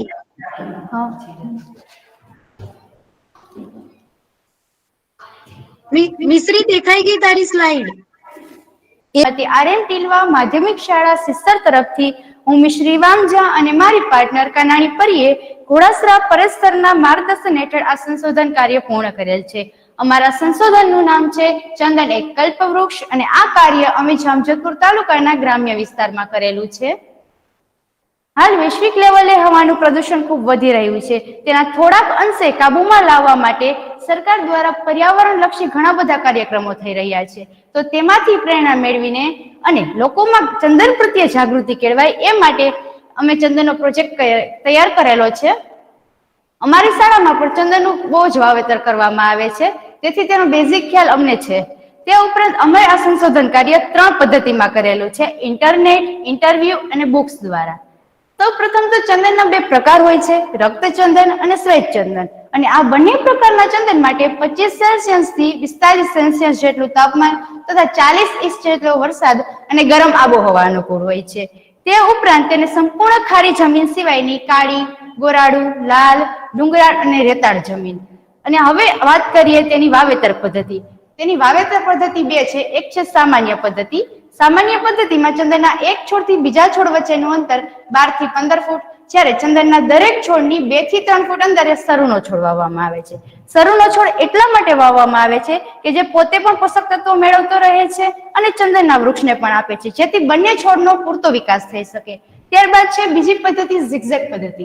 ઝિગઝેગ પદ્ધતિમાં ચંદનનું વાવેતર ઝેડ આકારે થાય છે. તેનું ઝેડ આકારે વાવેતર થાય છે અને પહેલી પદ્ધતિની જેમ અહીંયા પણ સરુનો છોડ વાવવામાં આવે છે. હવે વાત કરીએ ચંદનનો વર્ષ પ્રમાણે કેટલો વિકાસ થતો હશે, તો કે ચંદનના વૃક્ષના થડની જાડાઈનો 3 વર્ષમાં 12 સેમી જેટલો વિકાસ, 6 વર્ષમાં 44 સેમી, એ જ રીતે 15 વર્ષમાં 68 સેમી જેટલો વિકાસ થાય છે. હવે વાત કરીએ ચંદનનો વ્યાપક ઉપયોગ. આપણે સૌ જાણીએ છીએ રીતા કે ચંદનનો હરેક ક્ષેત્રમાં વ્યાપક ઉપયોગ છે. જેમ આપણે સૌંદર્ય પ્રસાધનોની વાત કરીએ તો કે તેલ, શેમ્પુ, ક્રીમ, પાવડર વગેરે. તેના લાકડામાંથી ફર્નિચર, ચંદનના વૃક્ષના લાકડામાંથી માળા પણ બને છે. તે ઉપરાંત ચીનના લોકો છે એ ચંદનના પાવડરનું સૂપ બનાવીને પીવે છે, જે સ્વાસ્થ્યવર્ધક છે. એના આયુર્વેદિક ઉપયોગો. આપણા ભારતના આયુર્વેદિક ગ્રંથોમાં પણ ઘણા ઉપયોગો છે. તે ઉપરાંત અમે વનસ્પતિની ગાથા અને વસુંધરાની વનસ્પતિ નામની 2 બુકમાંથી પણ આયુર્વેદિક ઉપયોગોની માહિતી મેળવેલી છે. જેમ કે રક્તના શુદ્ધિકરણ માટે, કફ અને ડાયાબિટીસના ઇલાજમાં, પાચન વિકારની સારવારમાં, ચામડી પરના રોગો દૂર કરવા, માથાના દુખાવામાં એ અનેક ઉપયોગો રહેલા છે. ચંદનના વૃક્ષના ફાયદા. ચંદનના વૃક્ષ વાવવાથી ફોરેસ્ટ્રીના પ્રમાણમાં વધારો થાય છે. તેને કારણે વાતાવરણ શુદ્ધ રહે છે. તે ઉપરાંત તેને રવિ પાક અને બાગાયતી પાક એમ બંને પાક તરીકે લઈ શકાય છે. તે જંગલી જાત છે, જેથી બીજા પાકોમાં જે ખર્ચ થાય છે માવજતનો, તેટલો ખર્ચ ચંદનના વૃક્ષમાં નથી થતો. બીજું કે તેના પાંદડાથી ખેતરની ફળદ્રુપતામાં વધારો થાય છે અને સેન્દ્રિય ખાતર બને છે. વિદેશમાં તેની વધુ માંગ છે, જેથી આપણે વિદેશી ઊંડિયામણ આપણા દેશને પ્રાપ્ત થાય છે અને સાથે સાથે આંતરપાકનું ઉત્પાદન કરવામાં આવે છે. કારણ કે ચંદનનો છોડ એવો છોડ છે, ચંદનના વૃક્ષને પરાવલંબી હોય છે. તેને બીજા પર સંપૂર્ણ રીતે આધાર નથી રાખવો પડતો, પરંતુ થોડાક અંશે તેને બીજા છોડ પર આધાર રાખવો પડે છે. તેથી તેનું આંતરપાકનું ઉત્પાદન કરવામાં આવે છે તેની જોડે, જેમ કે દાડમ, મકાઈ, આદુ, લસણ વગેરે જેવા પાકો. જેમ એક સિક્કાની 2 બાજુ હોય છે, તે જ રીતે ચંદનના વૃક્ષના ફાયદા પણ છે અને મર્યાદા પણ છે. મર્યાદાની વાત કરીએ તો એને ઝિગઝેગ પદ્ધતિથી જો વાવેતર કરવામાં આવે તો એમાં મોટા પ્રમાણની જમીનની જરૂરિયાત હોય છે. જ્યારે ટૂંકી જમીન ધરાવતા જે ખેડૂતો છે તે તેનું વાવેતર નથી કરી શકતા. બીજું કે તેમાં વ્યક્તિનામાં સમજણનો અભાવ છે. ચંદન પ્રત્યે જે માહિતી હોવી જોઈએ તે માહિતી તેના પાસે નથી. બીજું કે ચંદન ખૂબ કિંમતી છે, એટલે ચંદનના ચોરી થવાના ડરથી પણ ઘણા લોકો તેનું વાવેતર નથી કરતા. બીજું કે સરકારી હરાજીમાં વેચાયેલા ચંદનનો વર્ષ મુજબનો ભાવ આ અમે નેટ દ્વારા પ્રાપ્ત કરેલો છે કે 2005માં ચંદનનો 1 કિલોગ્રામ ચંદનનો ભાવ 2638 રૂપિયા, જ્યારે 1 ટન ચંદનનો ભાવ 26,36,347 રૂપિયા. એ જ રીતે 2014માં 1 કિલોગ્રામ ચંદનનો ભાવ 8,500 રૂપિયા, જ્યારે 1 ટન ચંદનનો ભાવ 85 લાખ રૂપિયા છે. અમે ચંદનનું વાવેતર વધારવા કેવા ઉપાયો શોધેલા છે તો કે અમે 20 સૂત્રો દ્વારા વૃક્ષારોપણનું મહત્વ સમજાવેલું લોકોને. તે ઉપરાંત ચંદન વિશે અમે નાટક તૈયાર કરીને અમારી સ્કૂલની પ્રાર્થના સભામાં ભજવેલું. અને અમારી શાળામાં ચંદનના ઘણા બધા વૃક્ષો છે અને આ કહેતા મને ખૂબ ગર્વ થાય છે કે અમારી શાળામાં 148 જેટલા ચંદનના વૃક્ષો છે, જે આપ સર્વને હું સ્લાઇડ પ્રેઝન્ટેશન કર્યા બાદ હું આપને સર્વને જો ઈચ્છા હશે તો લાઈવ બતાવી શકીશ. અને એ વૃક્ષના બી અમે જામજોધપુરની જે નર્સરી છે તેના ઓફિસરોને આપીએ છીએ, તેમજ મુલાકાતે આવતા સર્વને આપીએ છીએ. અને આ કોરોનાની મહામારીમાં આપણે સૌ ઘરે છીએ તો આજુબાજુની પડતર જમીન, ખેતર કે કોઈ પણ જગ્યાએ આપણે ચંદનનું વૃક્ષ વાવીને વાતાવરણ શુદ્ધ રહે તેવા પ્રયત્નો કરી શકીએ છીએ. અને અમે જે હમણાં ઉપાયો શોધેલા અને જે પ્રયત્નો કરેલા લોકોમાં જાગૃતિ કેળવવા પ્રત્યે, એ ઉપરથી અમને અમુક પરિણામો મળેલા છે. તે પરિણામો આવી રીતે છે કે જ્યારે અમે સંશોધન કાર્ય શરૂ કરેલું ત્યારે અમારા સંશોધન ક્ષેત્રમાં માત્ર 2% જેટલું ચંદનનું વાવેતર હતું. જે અમે જિલ્લા કક્ષા સુધી પહોંચ્યા તો 7% જેટલું થયું, અને જ્યારે અમે રાજ્ય કક્ષા સુધી પહોંચ્યા ત્યારે 14% જેટલું થયું. અને આ આપણા સૌ માટે ગર્વની વાત છે કે ચંદનનું વાવેતર વધ્યું છે. અંતે તો હું એટલું જ કહીશ કે ચંદન એટલે નંદનવન. અને હું NCSE 2020 ગુજકોસ્ટ ગાંધીનગર, મારી શાળા શ્રીમતી RM ટીલવા માધ્યમિક શાળા સિસ્ટર તેમજ વિજ્ઞાન કેન્દ્ર ધ્રોલનો ખૂબ ખૂબ આભાર માનું છું કે જેને મને આ સ્ટેજ પૂરું પાડ્યું. Thank you. જય હિન્દ. સર.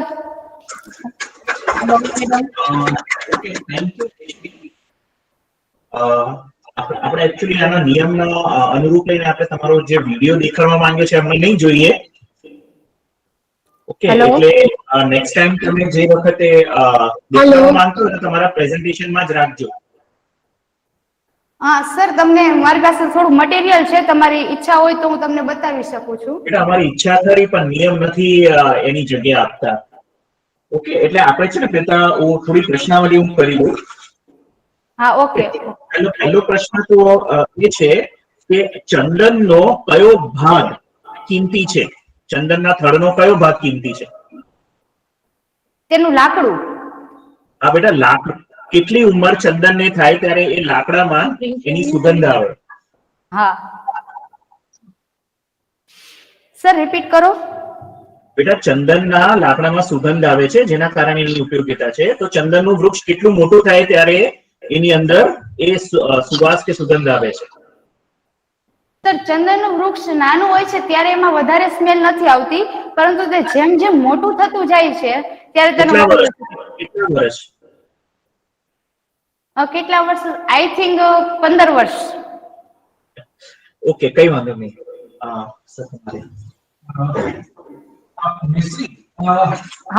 લાસ્ટ સ્લાઇડ જે હતી જેમાં તે પર્સન્ટેજ બતાવેલા, એમાં તેને બતાવ્યું છે કે 14% જેટલું ઇન્ક્રીઝ થયું વાવેતર.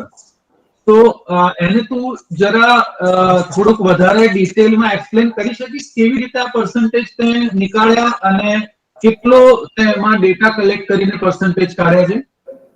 હા સર, જો અમે પેલા સંશોધન કાર્ય કરેલું તો અમારી આજુબાજુના જે વિસ્તારના જે લોકો છે એમાં જાગૃતિ કેળવી, અને અમારી સ્કૂલમાં તો ઓલરેડી બી હતા જ ચંદનનું વાવેતર કરીએ છીએ તો એ બી આપ્યા. તે ઉપરાંત વન અધિકારીને પણ અમે જણાવ્યું કે જે લોકોને જાગૃત કરે, પર્યાવરણના દિવસે એ લોકોને બી આપે.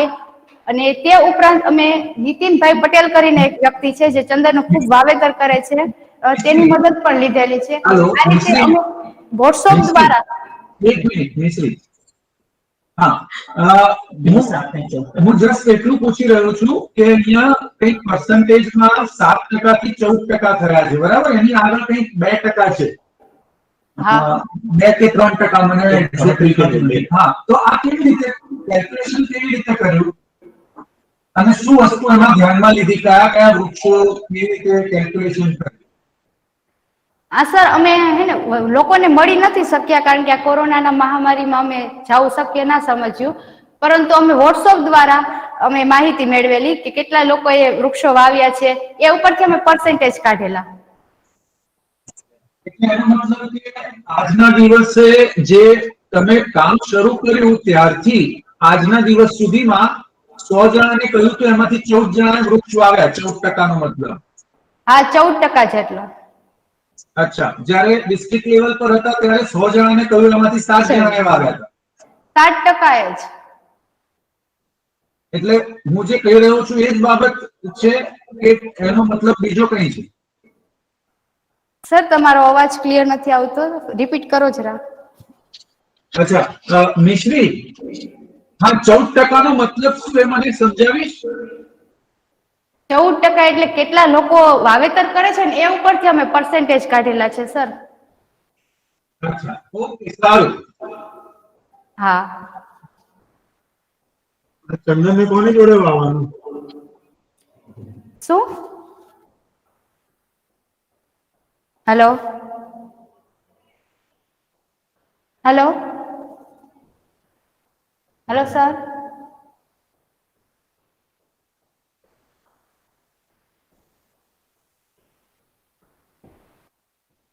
હેલો, કેમ અવાજ નથી આવતો? હેલો, હા હા સર, હવે સંભળાય છે તમારો અવાજ. ચંદનનું વૃક્ષ વાવવું હોય તો શેની જોડે વાવવાનું? રિપીટ કરો, તમારો અવાજ ક્લિયર નથી આવતો. શેની જોડે વાવવાનું? બોલો સર. ચંદનના વૃક્ષને કોની જોડે વાવવાનું? કયા છોડની જોડે વાવવા જોઈએ એમ? હા. સરુનો છોડ વાવી શકો, તુવેરનો છોડ, આંતરપાક તરીકે દીધેલા બધા છોડ વાવી શકીએ આપણે. હેલો. તુવેર કેમ વાવવાની? સર, તુવેરના છોડના જે એ આખી પદ્ધતિ છે એ તમને કહું? ના, ખાલી તુવેરની જોડે કેમ વાવવાનું એટલું જ કે. સર, તુવેરના છોડના જે મૂળ હોય છે ત્યાં ચંદનના છોડનો મૂળ એક ગાંઠો બનાવે છે. એ ગાંઠામાંથી એ રસ ચૂસીને એના પોષક તત્વો મેળવે છે. અને તુવેર અને આ બંને છોડ વાવવા એ વધારે બેનિફિટ રહે છે. કયું તત્વ મળે એમાં? હેલો. કયું તત્વ મળે? સર, નથી સમજાતું. કયું તત્વ મળે? ફોસ્ફરસ. ફોસ્ફરસ મળે છે જમીનમાં, આને વધારે ઉગવા માટે જરૂરી છે. Okay, thank you Mishri. હા સર. સર, તમે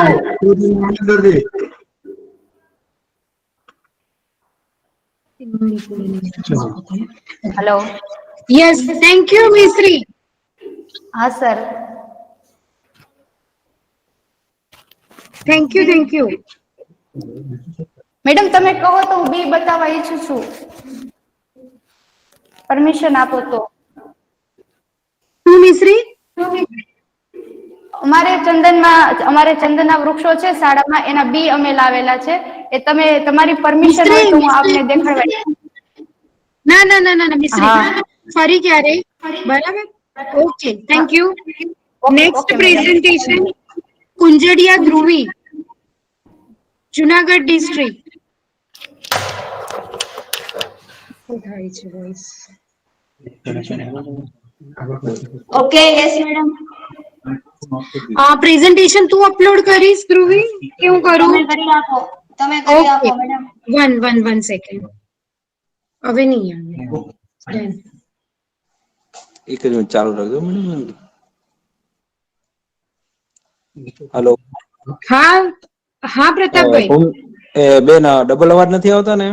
ના ના ના, ઓકે એક જ મિનિટ. હું એનું પ્રેઝન્ટેશન શેર કર્યું મેં. એક જ મિનિટ, દેખાય છે કે નહીં જોઈ લઉં છું. હા દેખાશે. હા દેખાય છે.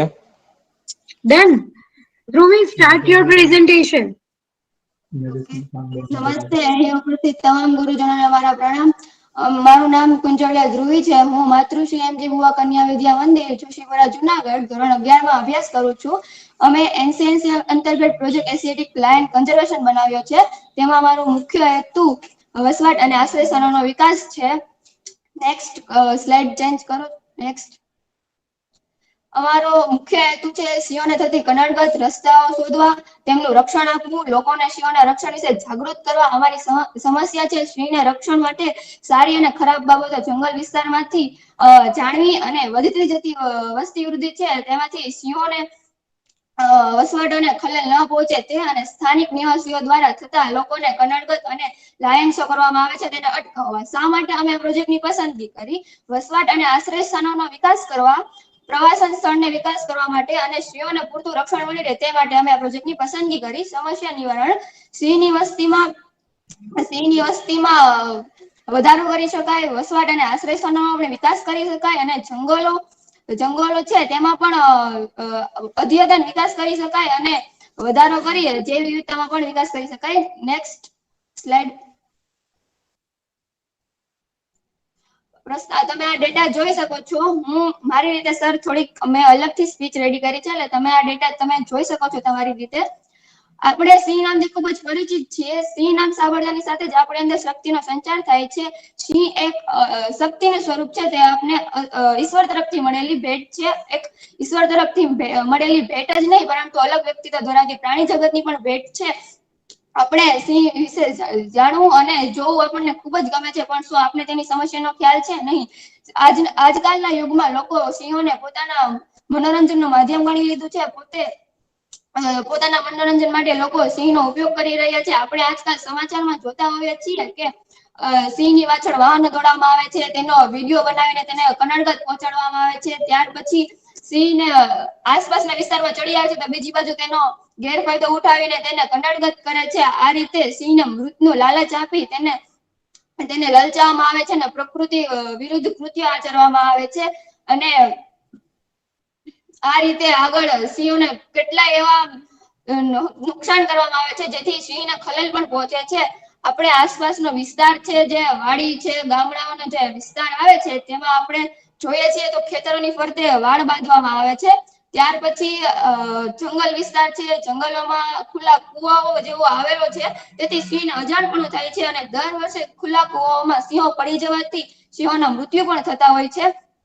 તેથી આપણે આ જે વાડ છે ખેતરની ફરતે વીજળીની તાર બાંધવામાં આવે છે અને સિંહને અજાણપણું હોવાથી સિંહને મૃત્યુ પણ થતા હોય છે. આ રીતે આપણે પહેલાની જે વાત હતી ત્યારે જંગલમાંથી 1 કે 2 સિંહો બહાર નીકળતા જોવા મળતા હતા. હાલની પરિસ્થિતિ પ્રમાણે આપણે જોઈએ તો સિંહ 11 કે 17 ની સંખ્યાની ટોળામાં આપણે સિંહ બહાર આવતા જોવા મળે છે અને સિંહ જ્યારે બહાર આવતા જોવા મળે છે ત્યારે તેને કનડગત કરવામાં આવે છે રસ્તાઓ પર અને આખરે સિંહ કનડગતથી ઉશ્કેરાઈને મનુષ્ય પર હુમલો કરે છે. જ્યારે આક્રમણ કરે છે ત્યારે મનુષ્ય ખુદ પોતે જ જવાબદાર છે આ આક્રમણ પાછળ અને કુદરતી રીતે આપણે આ જો અમૂલ્ય ભેટ છે જેનું જો રક્ષણ કરવામાં નહીં આવે તો આવનારી પેઢીમાં તે માત્ર ખાલી તેનું નામ જ રહી જશે.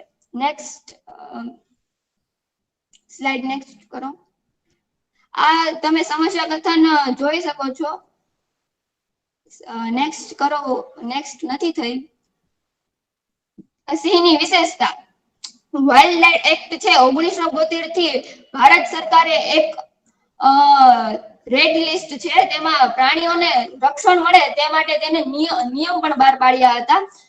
2020 છે આ જે આપણે હતું ત્યારે લગભગ 8,000 થી 10,000 કેમેરાઓ તેની વસ્તી ગણતરી માટે ઉપયોગમાં લેવાયા છે અને લગભગ 2015 માં વસ્તી વધારો થયો હતો ત્યારે તેની 23% જેટલી સંખ્યા જોઈ શકાય હતી. સિંહ સંરક્ષણને લીધે સિંહની સંખ્યામાં 36% અને ભૌગોલિક વિસ્તારમાં પણ વધારો જોવા મળે છે. સિંહ સંરક્ષણ માટે આપણી ભારત સરકારે પણ 15મી ઓગસ્ટ 2020 ના દિવસે આપણી સરકાર નરેન્દ્ર મોદીજીએ પ્રોજેક્ટ લાયન બહાર પાડ્યો હતો. આ પ્રોજેક્ટમાં મુખ્ય હેતુ વનસ્પતિઓ અને જળ મંત્રાલય માટે આ 3 વર્ષ માટે આ પ્રોજેક્ટ બહાર પાડવામાં આવ્યો હતો. આ પ્રોજેક્ટમાં સિંહની સંખ્યા અને તેમના આશ્રય સ્થાનો પર ખાસ કેન્દ્રિત કરે છે. આ પ્રોજેક્ટ સિંહ સંરક્ષણ માટે સિંહને લગતા તમામ અભ્યાસો આ પ્રોજેક્ટ દ્વારા કરવામાં આવતા હતા. Next slide. આ અભ્યાસનો હેતુ તમે જોઈ શકો છો. આ ડેટા અમે મૂકેલો છે, પણ આ ડેટાની જરૂર નથી, તો તમે હજી આગળ નેક્સ્ટ સ્લાઇડ કરી શકો. આ કાર્ય યોજના અને પદ્ધતિ છે. અમે આ પ્રોજેક્ટમાં કઈ રીતે આગળ અભ્યાસ કર્યો છે, આ પ્રોજેક્ટ અમે કઈ રીતે બનાવ્યો છે, સ્કૂલ દ્વારા અમારે કેટલી મદદ મળી છે, આ પ્રોજેક્ટનો ડેટા કલેક્શન છે. આમાં સિંહને કેટલાક પરિબળો છે જે નીચે પ્રમાણે આમાં આપેલા છે પ્રોજેક્ટ સ્લાઇડમાં. સિંહને વધતી સમસ્યા એકમ કરી સમાચારો અખબારો વાંચીને તેમાંથી અમે થોડી ઘણી માહિતી મેળવી છે. લોકો સુધી સિંહોને સંરક્ષણ માટે લોકોને જાગૃત કર્યા છે. વન વિભાગ દ્વારા લેવાતા પગલા એના માટે અમે જાણીતી માહિતી બધી મેળવી છે. આગળ નેક્સ્ટ વિશ્લેષણ છે. 1990 માં સિંહની સંખ્યા 248 હતી અને વિસ્તાર 6600 સ્ક્વેર કિલોમીટર પ્રતિ હતો. 1946 માં તે વધીને સિંહની સંખ્યા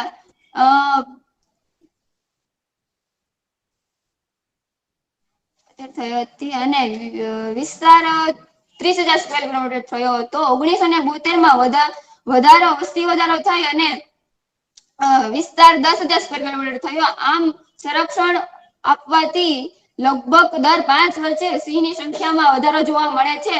છેલ્લે આખરે આપણે 2020 માં છેલ્લી વસ્તી ગણતરી પ્રમાણે સિંહની સંખ્યા 674 થઈ હતી અને આ વસ્તી ગણતરી પ્રમાણે 674 જે સંખ્યા આવી હતી તે ખૂબ જ નાનો ગણી શકાય.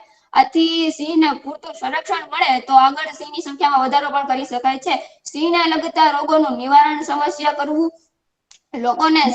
લોકોને શિકાર અને સંપૂર્ણપણે બંધ કરાવવા માટે પ્રયત્નો કરવા, ખુલ્લા કુવાઓ, વીજળીની તાર ફરતે જે વાડ બાંધવામાં આવે છે તેને પણ અટકાવવું. આ રીતે સિંહના સંરક્ષણ માત્ર સિંહો જ નહીં પરંતુ સંરક્ષણને લીધે તેમના વિસ્તારમાં અને જે આગળ જે પ્રવાસન સ્થળ છે એમાં પણ વિકાસ જોવા મળશે. આથી સિંહને પૂરતું સંરક્ષણ મળે એવું અમે કહેવા માંગીએ છીએ. આગળ નેક્સ્ટ. તમે આ સ્લાઇડમાં જોઈ શકો છો કે સિંહના સંરક્ષણ માટે અત્યારે આધુનિક ઉપકરણોના ફોટા બતાવવા માંગીએ છીએ કે જીપીએસ છે, ટેબ્લેટ છે, પછી આમાં ઘણા અદ્યતન આપેલા છે ઉપકરણો. તમે જોઈ શકો છો કે કઈ રીતે સિંહ માટે સંરક્ષણ માટે આ ઉપકરણોનો ઉપયોગ લેવાતો હશે. અને આ સાસણગીર નેશનલ પાર્ક તેનો આ મેઇન ગેટ છે. અમે ત્યાંથી મુલાકાત લીધેલી હતી. પછી નીચે શકરબાગ ઝૂ છે જુનાગઢ, અમે તેની પણ મુલાકાત લીધી હતી. ગીર હાઈટેક મોનિટરિંગ અમે તેની પણ મુલાકાત લીધી હતી. સિંહને પૂરતું સંરક્ષણ માટે તે માટે અમે આ ઘણા બધા ઉપયોગો કરેલા છે અને સિંહને પૂરતું સંરક્ષણ મળી શકે એવી આ પ્રોજેક્ટ દ્વારા અમારી આશા છે. કુદરતી તરફથી મળેલ જો આ ભેટનું વહેલી તકે સંરક્ષણ કરવામાં આવે તો આપણે કહી શકીએ કે આવનારી પેઢીમાં માત્ર તેનું નામ નહીં પણ સિંહ પણ જોવા મળશે. આ ઉપરાંત બેટા તારો સમય પતી ગયો છે. બેટા તારો સમય પતી ગયો છે. કન્ક્લુડ કરી દો. કાંઈ વાંધો નહીં. કુદરતી રીતે આ ખૂબ જ અદ્ભુત ભેટ ભારતનું ગૌરવ અને ગુજરાતની શાન છે. અને આ એટલું જ નહીં કે આ સિંહનું પ્રતીક છે, ભારત દેશની શક્તિનું પણ પ્રદર્શન કરે છે. બસ હું અહીંયા મારા પ્રોજેક્ટને પૂર્ણ કરું છું. આ પ્રોજેક્ટમાં મને મદદગાર મારી સહભાગી કુંજળિયા ન્યુતિ, મારા ગાઈડ્સ અન્નાબેન કલ્યાણી, મારા આચાર્ય શ્રી જયશ્રીબેન રંગોલિયા અને જુનાગઢ જિલ્લાના લોકવિજ્ઞાન કેન્દ્રના પ્રતાપ સિયોરાનું ખૂબ ખૂબ અભિનંદન વ્યક્ત કરું છું, જેઓએ અમને પ્રયાસની સાથે અમારી પ્રતિભાને જગાડવાની તક આપી છે. અસ્તુ. જય હિન્દ.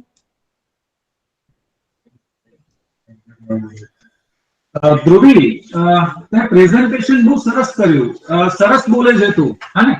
અને હા, એકદમ કોન્ફિડન્ટલી પ્રેઝન્ટ કરે છે, બરાબર? તો આગળ જતા બી આવી જ રીતે પ્રેઝન્ટેશન કરવાનું ચાલુ રાખજે. હવે મારે પૂછવું છે કે એ સિંહ માટે કહ્યું કે જેમ જેમ એની સંખ્યા વધી રહી છે એમ એમ એનો વિસ્તાર પણ વધી રહ્યો છે, તો આપણે નેશનલ પાર્ક ગીરમાં નેશનલ પાર્ક તો બનાવેલો છે. હવે આજુબાજુના એરિયામાં નેશનલ પાર્ક સિવાય પ્રોટેક્ટેડ એરિયા તરીકે બીજું કંઈ ડેવલપ કરી શકીએ, એને શું કહેવાય?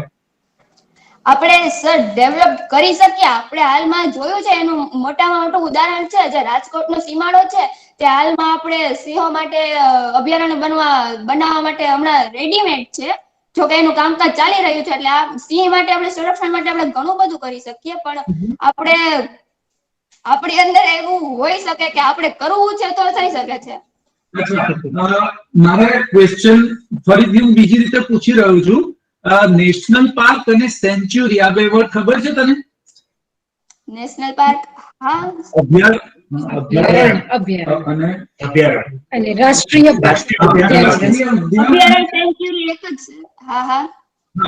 રાષ્ટ્રીય ઉદ્યાન અને અભયારણ્ય આ બંને વર્ડ ખબર છે ને તને? મને ડિફરન્સ ખાલી કહી દે, એ બંને વચ્ચેનો તફાવત શું છે મને કહીશ? અભયારણ્ય અને બીજું શું કીધું સર તમે? રાષ્ટ્રીય ઉદ્યાન.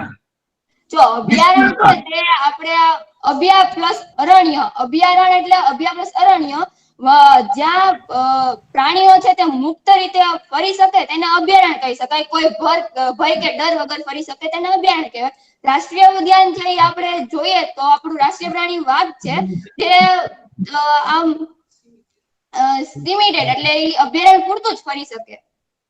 એટલે તે જે રાષ્ટ્રીય અભયાન જે બનાવેલું છે તેના પૂરતું જ ફરી શકે, અને અભયારણ્યમાં જે પ્રાણી ફરી શકે તે મુક્ત રીતે ભય રીતે પૂરા વિસ્તારમાં ફરી શકે. હવે છે ને આ પત્ર એટલે થોડુંક ઇન્ટરનેટ પર જઈને રાષ્ટ્રીય ઉદ્યાન અને અભયારણ્ય આ બંને વર્ડ, નેશનલ પાર્ક અને સેન્ચ્યુરી આ બંને વર્ડ ને થોડુંક જોઈ લેજે. આગળ જતા જો પ્રેઝન્ટેશન કરવાનું થાય તો તને ખબર હોવી જોઈએ આ બંનેનો ડિફરન્સ. Okay sir. બેટા બે વસ્તુ બીજી એક કહેવી હતી.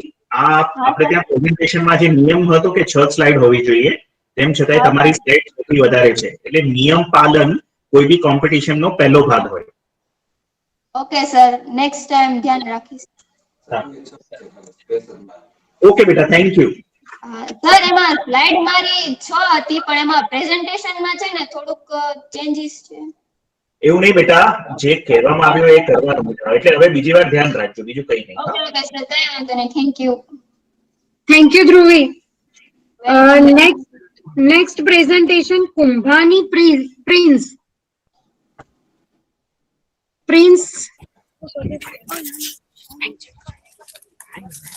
ધ્રુવી તારું માઇક મ્યુટ કર દે.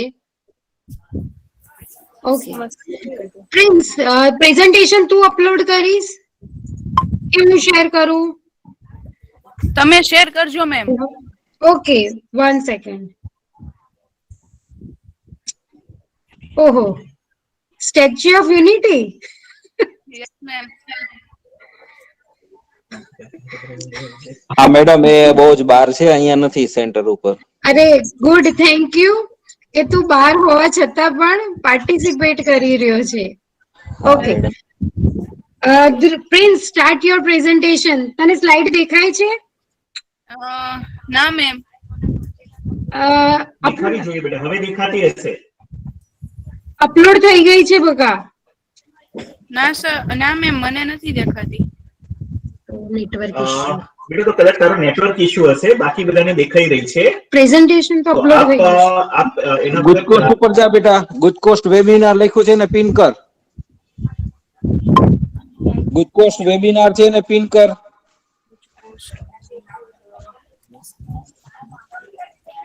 મેડમ એનો વિડિયો કદાચ નહીં આવી શકે કારણ કે એની પાસે એક જ મોબાઈલ છે. ઓકે, તો પ્રિન્સ અહીંયા સ્લાઇડ અમારી પાસે અવેલેબલ છે, તું ત્યાંથી તારું પ્રેઝન્ટેશન સ્ટાર્ટ કરી દે. Okay ma'am. રાઈટ. નમસ્કાર મંચસ્થ મહાનુભાવો તેમજ સ્પર્ધક મિત્રો. શ્રી સરસ્વતી એજ્યુકેશન ટ્રસ્ટ સંચાલિત શ્રી સરસ્વતી વિદ્યા મંદિરના અમારા માર્ગદર્શક શ્રી પંકજભાઈ વિરડિયા, હું પ્રિન્સ કુંભાણી તથા મારા સાથી મિત્ર આર્યન બોરડ વતી આપ સૌને આવકારું છું. આપ સૌને મારા નમસ્કાર. હરિયાળા ઉપવનથી હરખાયું હૈયું મારું, હરિયાળા ઉપવનથી હરખાયું હૈયું મારું, તંદુરસ્ત રાષ્ટ્ર માટે સમર્પિત કરું છું હું જીવન મારું. ભારતના ભાવિ હંમેશા આ પરિસ્થિતિને ધ્યાનમાં લઈ મારા દેશ અને દુનિયાના સાચા વિકાસના અર્થે રાષ્ટ્રીય બાળ વિજ્ઞાન કોંગ્રેસના દરેક સાહસિક બાલવીરોને મારા જય વિજ્ઞાન. વર્તમાન સમય એટલે ઝડપનો યુગ કહો, એમાં કોઈ શંકાને સ્થાન નથી. વિજ્ઞાન સાથે હરણફાળ ભળવામાં આપણે સૌએ કુદરતી સંપત્તિનો વિનાશ વેર્યો છે અને પોતાના જ પગ પર કુહાડી મારી વેદનાઓના શિકાર પણ આપણે જ બન્યા છીએ. બદલાતા પર્યાવરણ સામે ઝઝૂમી રહેલી સકલ જીવ સૃષ્ટિને સાવચવવાની જવાબદારી સમગ્ર વિશ્વના નાગરિકોની છે. તેથી જાગ્યા ત્યાંથી સવાર આ પરિકલ્પનાને સાર્થક કરવી હોય તો હવે આપણે તૈયાર થવું જ પડશે. જો બદલાતી પરિસ્થિતિને ધ્યાનમાં લેવામાં ન આવે તો ભવિષ્ય અંધકારમય થશે. એવું કહેવામાં કોઈ અતિશયોક્તિ નથી. મારા મત અનુસાર મહા મહેનતે વિકાસ પામેલી આ કુદરતી સંપત્તિને બચાવી લેવી એ આપણા સૌની નૈતિક ફરજ છે. ભારત સહિત સમગ્ર વિશ્વમાં બિનકાયદેસર રીતે વિવિધ પ્રવૃત્તિઓ થવાને કારણે પર્યાવરણીય સમતુલા ખોરવાય છે. જેને ફરીથી સમતુલામાં ન લઈ આવવામાં આવે તો માનવ સહિત તમામ સજીવોનું અસ્તિત્વ જોખમાશે. તેથી પર્યાવરણને બચાવવું ખૂબ જ જરૂરી બન્યું છે. અરણ્ય સમ્રાટના ઘર આંગણે રમનારા અમે કોઈ પણ ભોગે બચાવીશું કુદરતી સંપત્તિને અમે. હવે આપણે જે મુદ્દા પર ચર્ચા કરવા જઈ રહ્યા છીએ એ છે અરણ્ય સમ્રાટ, એટલે કે આપણા ગીરના તાજસમા સિંહો. અને આવા પ્રોજેક્ટ કાર્યમાં સિંહોનો વિષય ઉમેરવાથી સોનામાં સુગંધ ભળ્યાનો અનહદ આનંદ અમને પ્રાપ્ત થયો છે. હાલ સિંહોની મનુષ્યના કારણે ઘણી મુશ્કેલીઓ થઈ રહી છે. તોફાની તત્વો દ્વારા એમની પજવણી થઈ રહી છે. એના આપણે ઘણા વિડીયો વાયરલ થયેલા જોઈ શકીએ છીએ અને ઘણા વિડીયો રોજ અપલોડ પણ થઈ રહ્યા છે.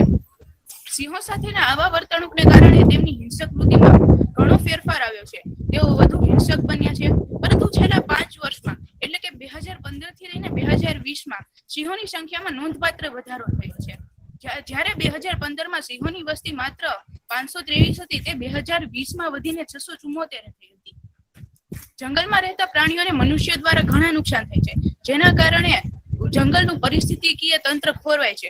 મનુષ્યો દ્વારા વૃક્ષોનું છેદન થાય છે. તેથી પ્રાણીઓને પોતાના વસવાટથી હાથ ધોવા પડે છે અને પોતાનું અસ્તિત્વ ટકાવી રાખવા તેઓ લડે છે. પણ મનુષ્યની કૂટનીતિથી તેઓ જીતી શકતા નથી. અને મનુષ્ય માત્ર પ્રાણી નહીં પરંતુ જંગલના સમગ્ર જંતુઓને અને સમગ્ર સજીવોને નુકસાન પહોંચાડી રહ્યો છે. તેથી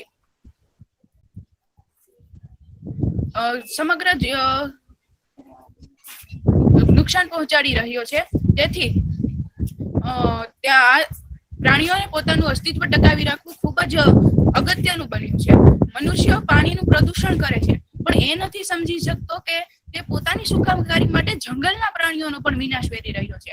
આ પહેલા તે આવી રીતે એશિયાટિક ચીતાનો વિનાશ કરી ચૂક્યો છે. પ્રદૂષિત પાણી પીવાના કારણે અને મનુષ્ય દ્વારા થતા પ્રદૂષણને કારણે ઈસવીસન 2018માં આવી આપત્તિના કારણે 38 સિંહો મૃત્યુ પામ્યા હતા. જંગલમાં રહેલ વનસ્પતિઓ પણ આપણા માટે ખૂબ જ જરૂરી છે, પણ મનુષ્ય તેમનું મહત્વ સમજી જ નથી શકતો. દરેક દેશમાં કુલ ભૌગોલિક વિસ્તારના 33% જેટલો જંગલ વિસ્તાર હોવો જોઈએ. ભારતમાં તે 27.67% જેવો છે. તેથી વૃક્ષોને બચાવવા, તેમનું જતન કરવું અને તેમનું છેદન થતું અટકાવવું એ આપણી એક નૈતિક ફરજ છે. અને આવા મુદ્દાઓ પર જનજાગૃતિ ફેલાવી એ આપણો ઉદ્દેશ્ય પણ હોવો જોઈએ. ગુજરાતમાં કુલ ફોરેસ્ટ કવર એટલે કે જંગલ વિસ્તાર 7.57% જેટલો છે. ગુજરાતના જંગલોમાં 1315 પ્રકારના મેડિક્લેમ પ્લાન્ટ્સ જોવા મળે છે, જેનો ઉપયોગ ઘણી બધી પ્રકારની દવાઓ બનાવવામાં પણ થાય છે. આ પહેલા પ્રાણીઓના મુદ્દામાં આપણે જોયું કે કેવી રીતે પ્રદૂષિત પાણી પીવાથી વૃક્ષોને ઘણું નુકસાન થાય છે. તેમની વૃદ્ધિ પર આ અસર કરે છે. અને સાથે સાથે ભારતમાં જોવા મળતા મુખ્ય 16 જંગલોમાંથી 4 પ્રકારના જંગલો ગુજરાતમાં પણ જોવા મળે છે. તેથી તે ગુજરાત માટે પણ એક સારી બાબત ગણાય. મનુષ્યો દ્વારા વૃક્ષ છેદન થવાને કારણે કુદરતી જંગલોને પણ ઘણું નુકસાન થયું છે.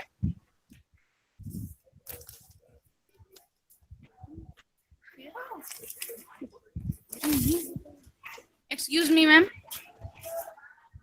Your presentation? Yeah, I will continue.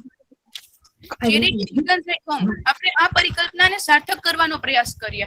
બીજા કોઈથી નહીં પરંતુ આપણા જ ઘરથી શરૂ કરીને જો આપણે જંગલોને બચાવવાની શરૂઆત કરીએ તો એ આપણા માટે એક અમૂલ્ય તક પણ ગણાય. ભારતમાં પહેલેથી જ પ્રકૃતિને દેવી દેવતા સમાન માનવામાં આવે છે. તે માત્ર એક દંભ છે. જો તે દંભ છે તો એ આપણા માટે ખૂબ જ શરમજનક વાત છે. અને જો તે દંભ નથી તો તેમને બચાવી એ શું આપણી જવાબદારી ન ગણાય? જેમ માણસની સુંદરતા વધારવા માટે અલગ અલગ પ્રકારના અલંકારો છે, એવી જ રીતે ધરતીની સુંદરતા વધારવા માટે વૃક્ષો વેલાઓ છે. એ પણ એક ધરતીની શોભા જ છે. જુદા જુદા દેવી દેવતાના વાહન જુદા જુદા છે. જેમ કે વિષ્ણુનું ગરુડ, ગણેશનું ઉંદર, શિવનું નંદી. તેમ રીતે ધરતીનું વાહન શું હોઈ શકે? ધરતીનું વાહન પ્રકૃતિ હોઈ શકે. જેમ સ્ત્રીની સુંદરતા તેના વાળ છે, તેમ ધરતીની સુંદરતા પણ તેના વેલા અને વૃક્ષો જ છે. દૂરથી જે પહાડો આપણને નયન રમ્ય લાગે છે, તે જ પહાડોનો પ્રવાસ કરતી વખતે પહાડોની અંદર જુદા જુદા પથ્થરો, કોતરો, ગંદરાઓ, ખીણો, વન્ય પ્રાણીઓ, ઝરણાઓ, આ બધું જાણે સ્વર્ગનો અનુભવ કરાવે છે. શું આ બધું જોઈને એવું નથી લાગતું કે ભગવાન પણ એક પ્રકાર છે? આવા અલભ્ય, જો ભગવાન ચિતારો છે અને એને જ બધા સજીવો ચિતર્યા છે, તો એ ચિત્રોની સંભાળ રાખવી એ જાગૃત નાગરિક તરીકે આપણી ફરજ હોવી જોઈએ.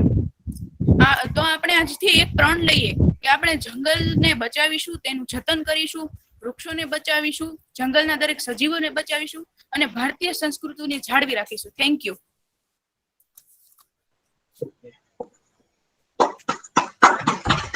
Okay, thank you, Prince.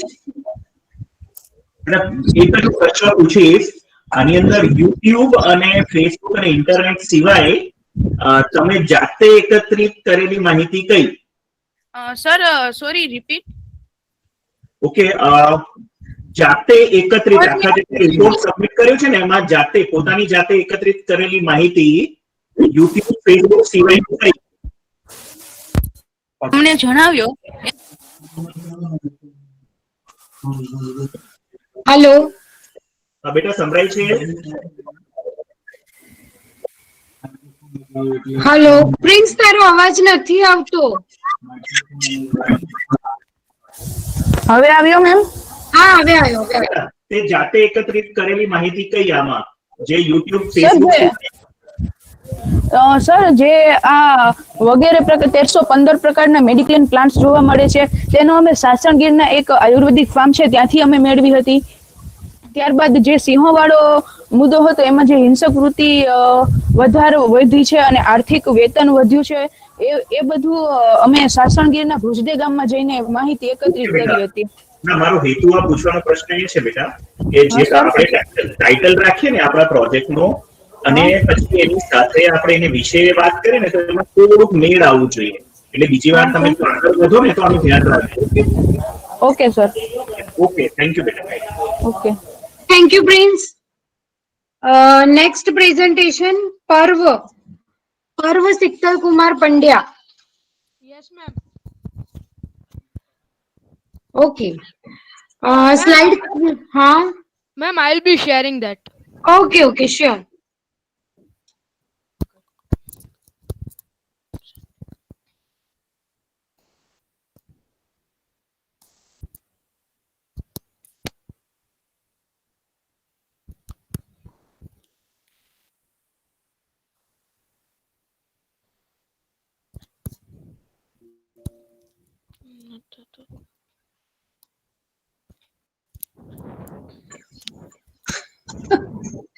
પર્વ, થોડી ઉતાવળ કરજે.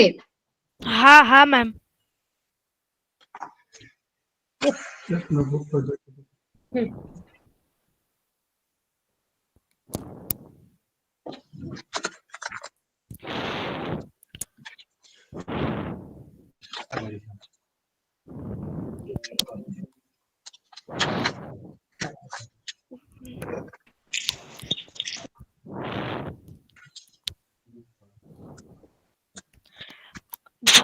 મેમ, સ્ક્રીન દેખાય છે? હા, સ્ક્રીન દેખાય પર્વ. ઓકે. તારો વિડિયો સ્ટાર્ટ કર. હા, કરું.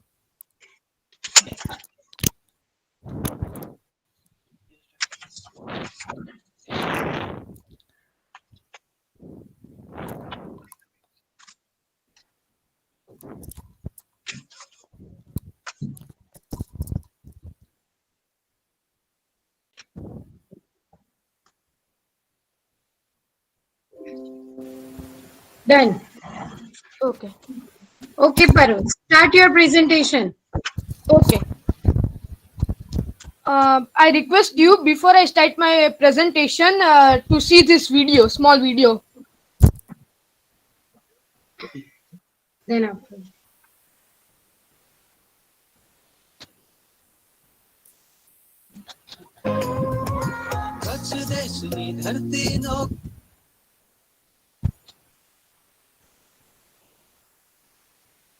पर्व ધરતીનો ગૌરવ બંતો છે સાદ શ્વેત ડોકને છટ્ટાદાર આ ચાલતણો છે નાદ કચ્છ મુલકમાં રહ્યો હવે ઇન્જો અંતિમ વસવાટ હોરાડ કરે છે યાદ હોરાડ કરે છે યાદ હોરાડ કરે છે યાદ હોરાડ કરે છે યાદ સીમાડી સાંજ સવારે સફેદ ડોક ચમકતી વિજેતા જેવી નીચે ચાલ ઘડી ઠમકતી પ્રવાસીઓથી અબડાસાને કરશે આબાદ હોરાડ કરે છે યાદ હોરાડ કરે છે યાદ હોરાડ કરે છે યાદ હોરાડ કરે છે યાદ ખેતરમાંથી જીવ જંતુને કાયમ કરતો સાથ ખેડૂતનો તે મિત્ર બનીને સદા નિભાવે સાથ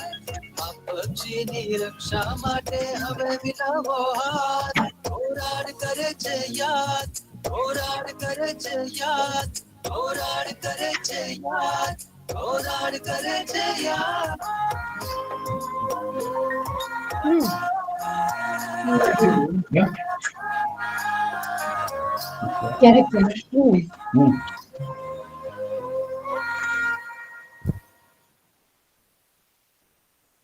Yes, friends, the sun of Korad is really setting. Good afternoon, everyone. Myself, Parva Pandya, and I am studying in St. Xavier School, Bhuj, and I am in 8th standard. After the lockdown, I visited the famous temple of Matana Mutt, where on the way I found the signboard on which it was written that drive slowly, please save the Great Indian Bustard. We have learned about the Great Indian Bustard in our 6th standard SST book, but just as a part of syllabus. But this time, I grew an interest in this bird. So I asked my dad to give me some information about this bird. He gave me some information and told me to Google it. After Googling it, I came to know what exactly the Korad bird is. And after that, I came to know about the NCSC. So I, my friend and my guide teacher decided the Great Indian Bustard as our topic in this National Children's Science Congress. In past, Korad was found in abundance. Not only in Gujarat, it was found in Maharashtra, Tamil Nadu, Telangana, Madhya Pradesh and Rajasthan too. And not only in Kutch, it was found in the districts of Saurashtra like Junagadh, Rajkot, Jamnagar, Bhavnagar, Amreli and also in some parts of Banaskantha and Sabarkantha. Then, if the bird was found in abundance, so what is the reason why it started to extinct? In Mughal era, Korad was hunted for its meat. And this is a very large bird. Korad's height is 3.33 foot and its weight is around 17 to 19 kgs. So it was hunted and it is also said that its meat used to be very tasty. Even the Mughal Emperor Shah Jahan told that the leg piece of chicken is tasty, but the whole part of Korad is tasty. But now the Korad is not hunted. Then what's the reason? There are three main reasons for it. Number one, fragmentation. First of all, the whole region near Nalia was a grassland, but this time due to illegal farming that have been fragmented, and Korad bird has a very shy nature. Whenever he sees any human activity, he suddenly flies away. So the first thing is fragmentation and loss of habitat. The second reason is that heavy electrical lines passing from the sanctuary. There are very tiny electrical wires passing from the bustard sanctuary situated at Nalia, and Korad is a very heavy bird, as I told you further. So before flying, it has to take a running takeoff like an airplane. So when he starts taking takeoff, the power line is just at the front of him and he clashes with it and dies. And the third reason is the illegal grazing in the grassland area. The shepherds bring their cows and buffaloes to the grassland, and the problem is the Korad gives only one egg in 1 year. and the grass is so high that the egg is not visible, and cows and buffaloes leave their leg on the egg and the egg breaks down. And to protect their cows and buffaloes from wild animals, shepherd always keep a dog with them. So by nature dog is an omnivore, so dog gets there, smells the egg and breaks it and eats it up. So these are the three main reasons for extincting of Khorad bird. And at first we visited the Kutch Bustard Sanctuary with the wildlife warden of Kutch, Mr. Naveen Bapat. And after visiting there and getting all the types of informations, we started surveying people. We surveyed in rural areas as well as in urban areas. After we surveyed, we got some fascinating results.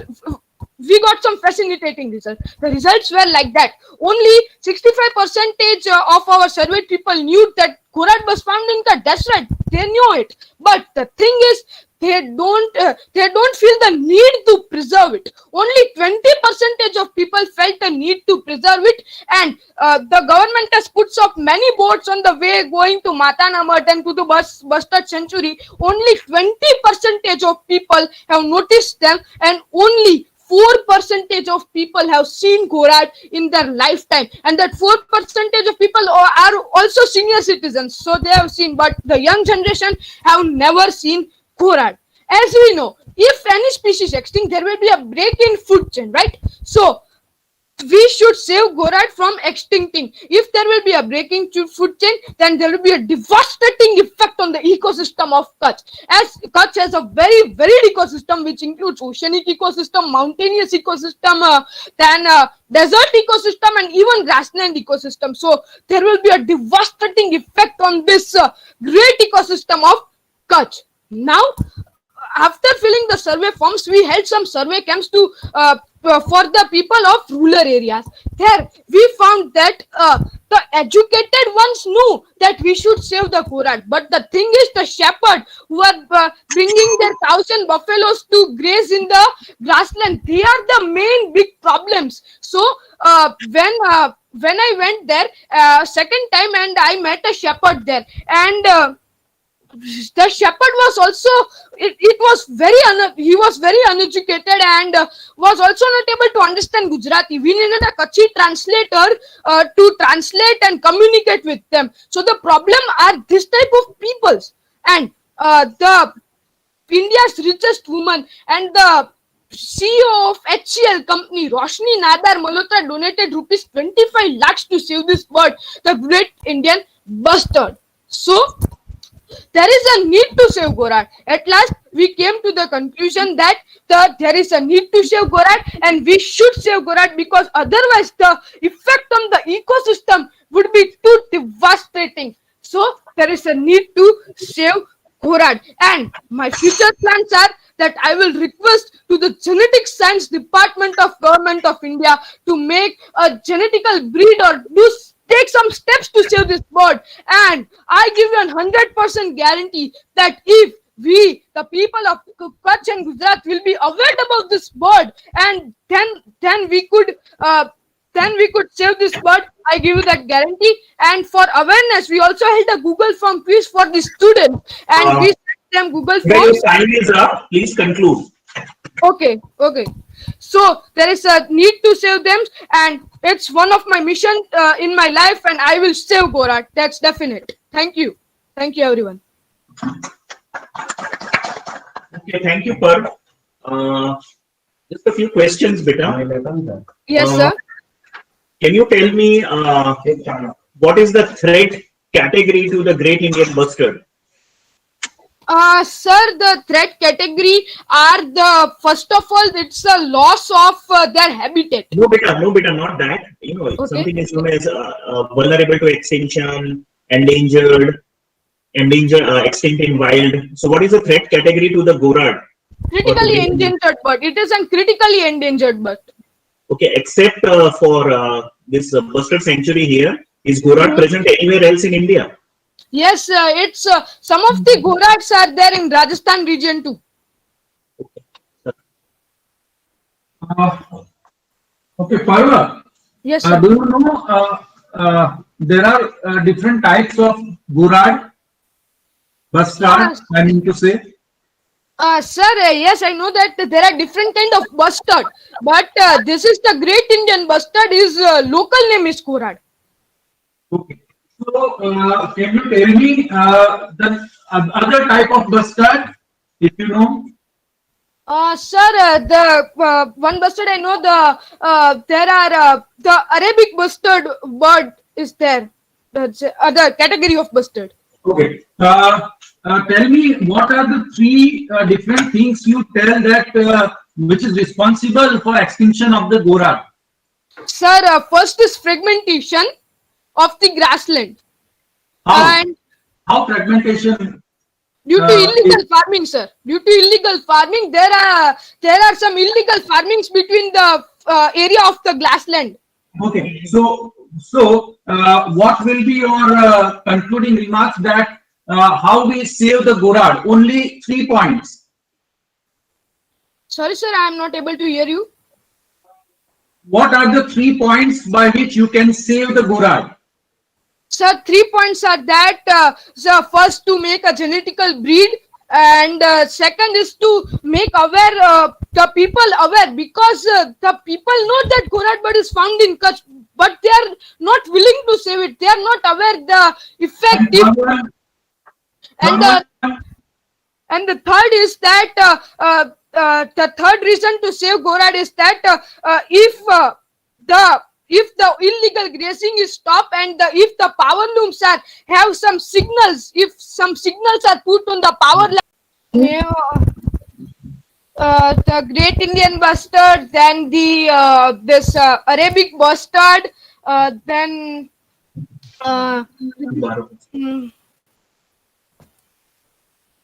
the Great Indian. What about lesser floricum? Sorry, sir. What about lesser floricum? Do you know lesser floricum? No, sir. I don't know. And which ecosystem generally bustards are found? The grassland ecosystem. Okay.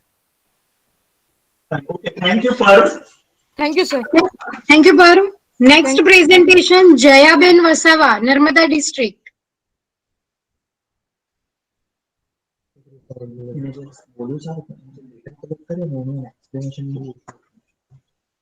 Jaya, Narmada district. Okay. નહીં સાહેબ છે ખરું પણ sir એમને અવાજ નથી, એટલે અત્યારે પેલા પાટણનું લઈ લઉં. ઓકે, તો next Patan district, Solanki Smita. Hello Smit. Yes okay, yes. Presentation તું ત્યાંથી અપલોડ કરે છે કે હું કરું? તમે કરો. ઓકે, સ્મિતા પાટણ, અને હું ફોન કરી દઉં નર્મદા વાળાને.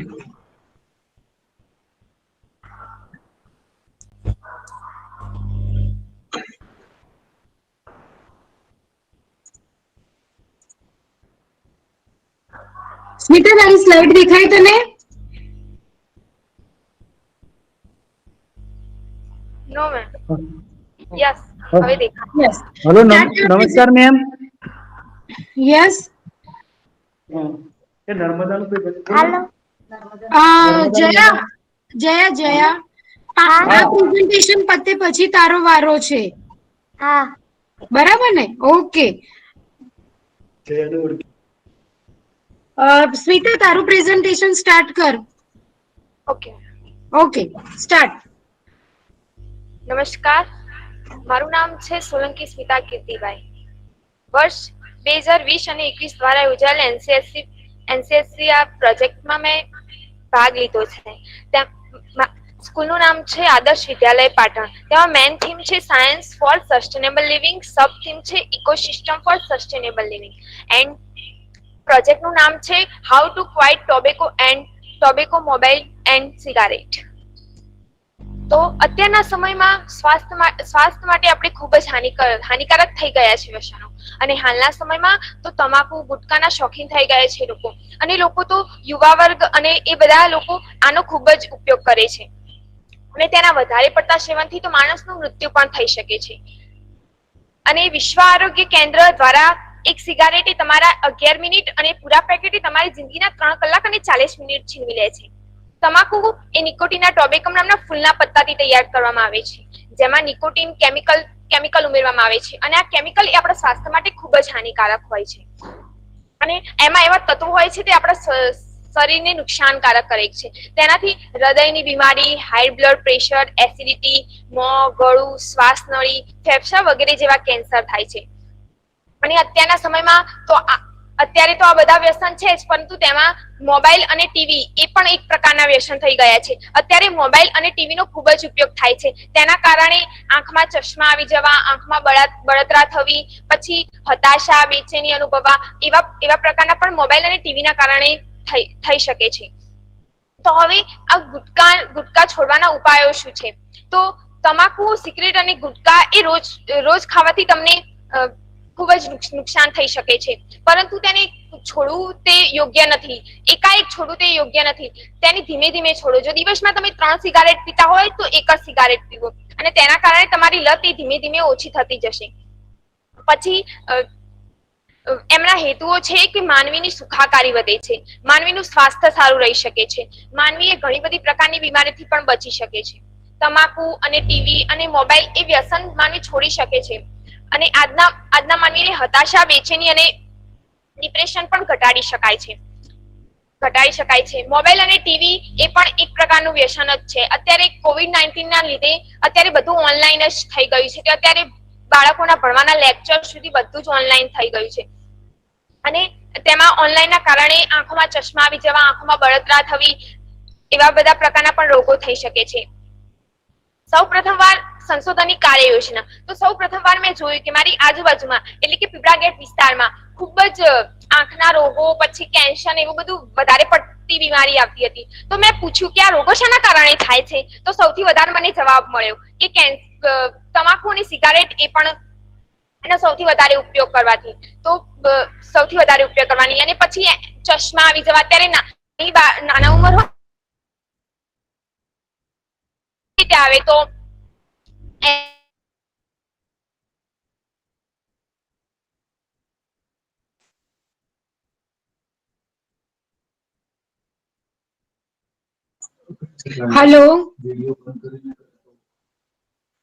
હેલો સ્મિતા,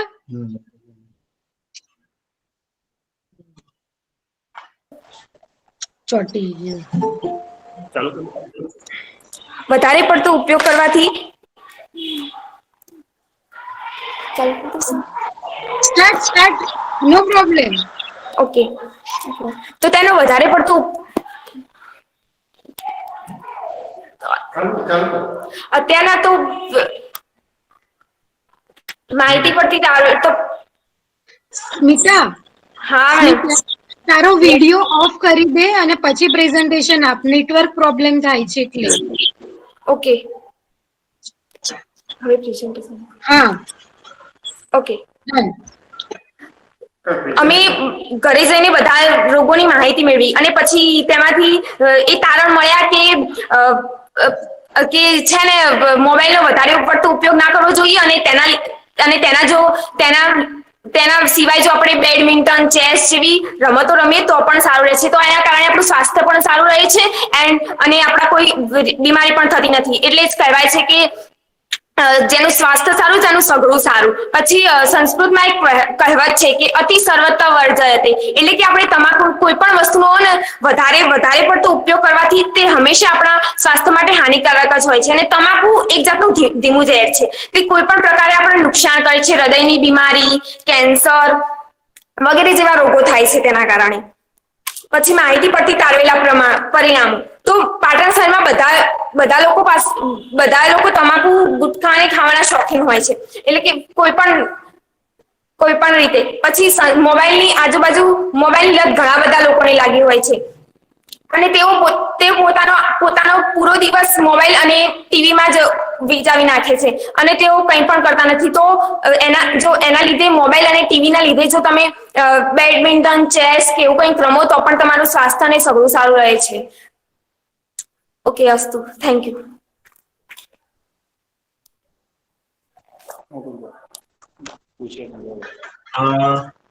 બેટા 2-3 પ્રશ્ન એકચ્યુઅલી પૂછવા હતા. તમે જે એક નાનો સર્વે જે તમારા રિપોર્ટમાં દર્શાવ્યો છે એમાં તમે કેટલા લોકોનો સર્વે કર્યો હતો? અમે છે ને અમારા મહેલ્લો એટલે આઈ થિંક કદાચ 15 થી 20 જેટલા લોકો હશે. આની અંદર એકચ્યુઅલી છે ને પેલામાં લગભગ 15 દેખાઈ રહ્યો છે. એટલે 15 છે કે 50 છે તમને ખ્યાલ છે? તમે જ કરેલો છે કે બીજે કોઈ કરેલો છે? એટલે હું અને મારી પાર્ટનર બંને હતા. ઓકે, પણ એટલે બેટા ધ્યાન રાખવું ને, આપણે એક એક્ઝામમાં છે.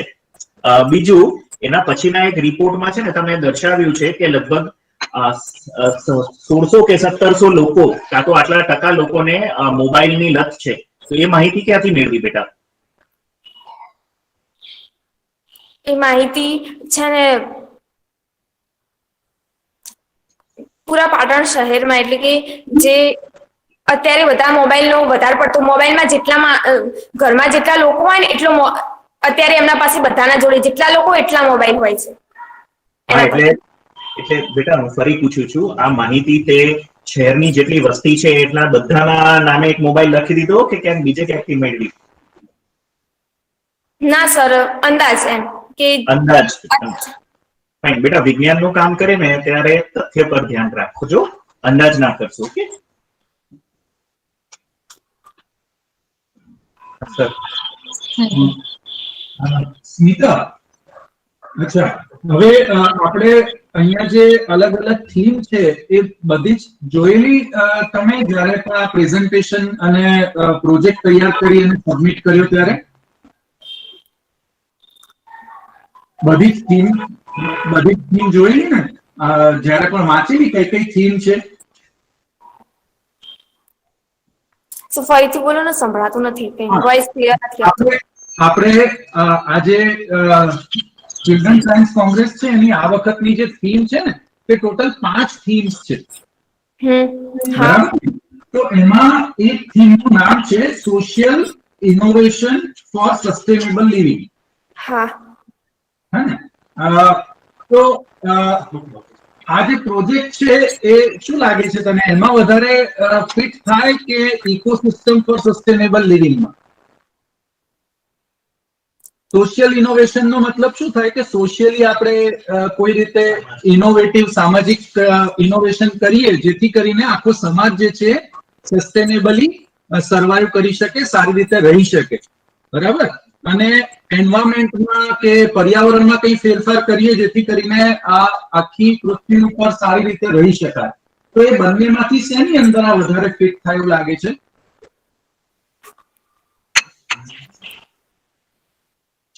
પેલામાં સર.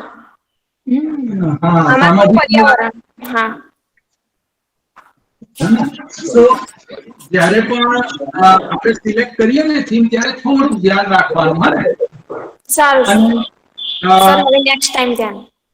Okay,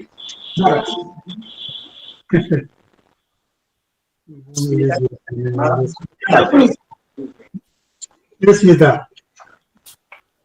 hello Smita. હા સર. આ બીડી, સિગરેટ, તમાકુ, મોબાઈલની ઇકોસિસ્ટમ પર શું અસર કરે? પોલ્યુશન.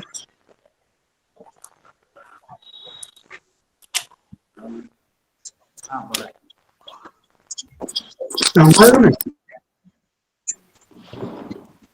સંભળાયું? હા સર. સંભળાયું? હા સર, હવે બોલો. ટોબેકો છે એટલે બીડી, સિગરેટ અને મોબાઈલ, એની અસર ઇકોસિસ્ટમ ઉપર શું પડે?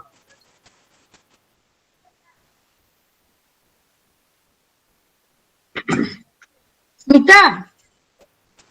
હા, સંભળાય છે. નથી સંભળાય. પ્રશ્ન મારો સંભળાઈ ગયો છે? તને સરનો ક્વેશ્ચન સંભળાયો? હા સંભળાયો. ઓકે બેટા જો ના સમજ પડતી હોય અથવા ના I આન્સર don't- આવડતો હોય ને તો ખાલી કહી દેવાનું કે મને ખબર નથી તો બીજો ક્વેશ્ચન પૂછો. સંભળાયું કે ના સંભળાયું એટલું જ છે. સંભળાઈ જાવ ને? સંભળાઈ જાવ ને પ્રશ્ન? હા નથી ખબર એમ. સારું, વાંધો નહીં. Okay. Thank you, Smita. Next presentation, Narmada District, Jayaben Wasawa. અરે વાહ.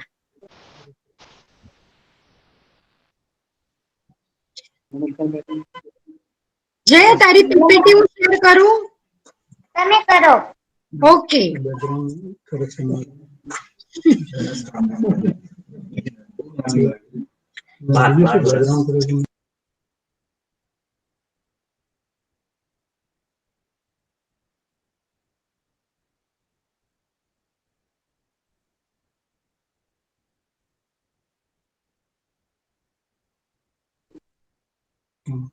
જયા તારી સ્લાઇડ દેખાઈ?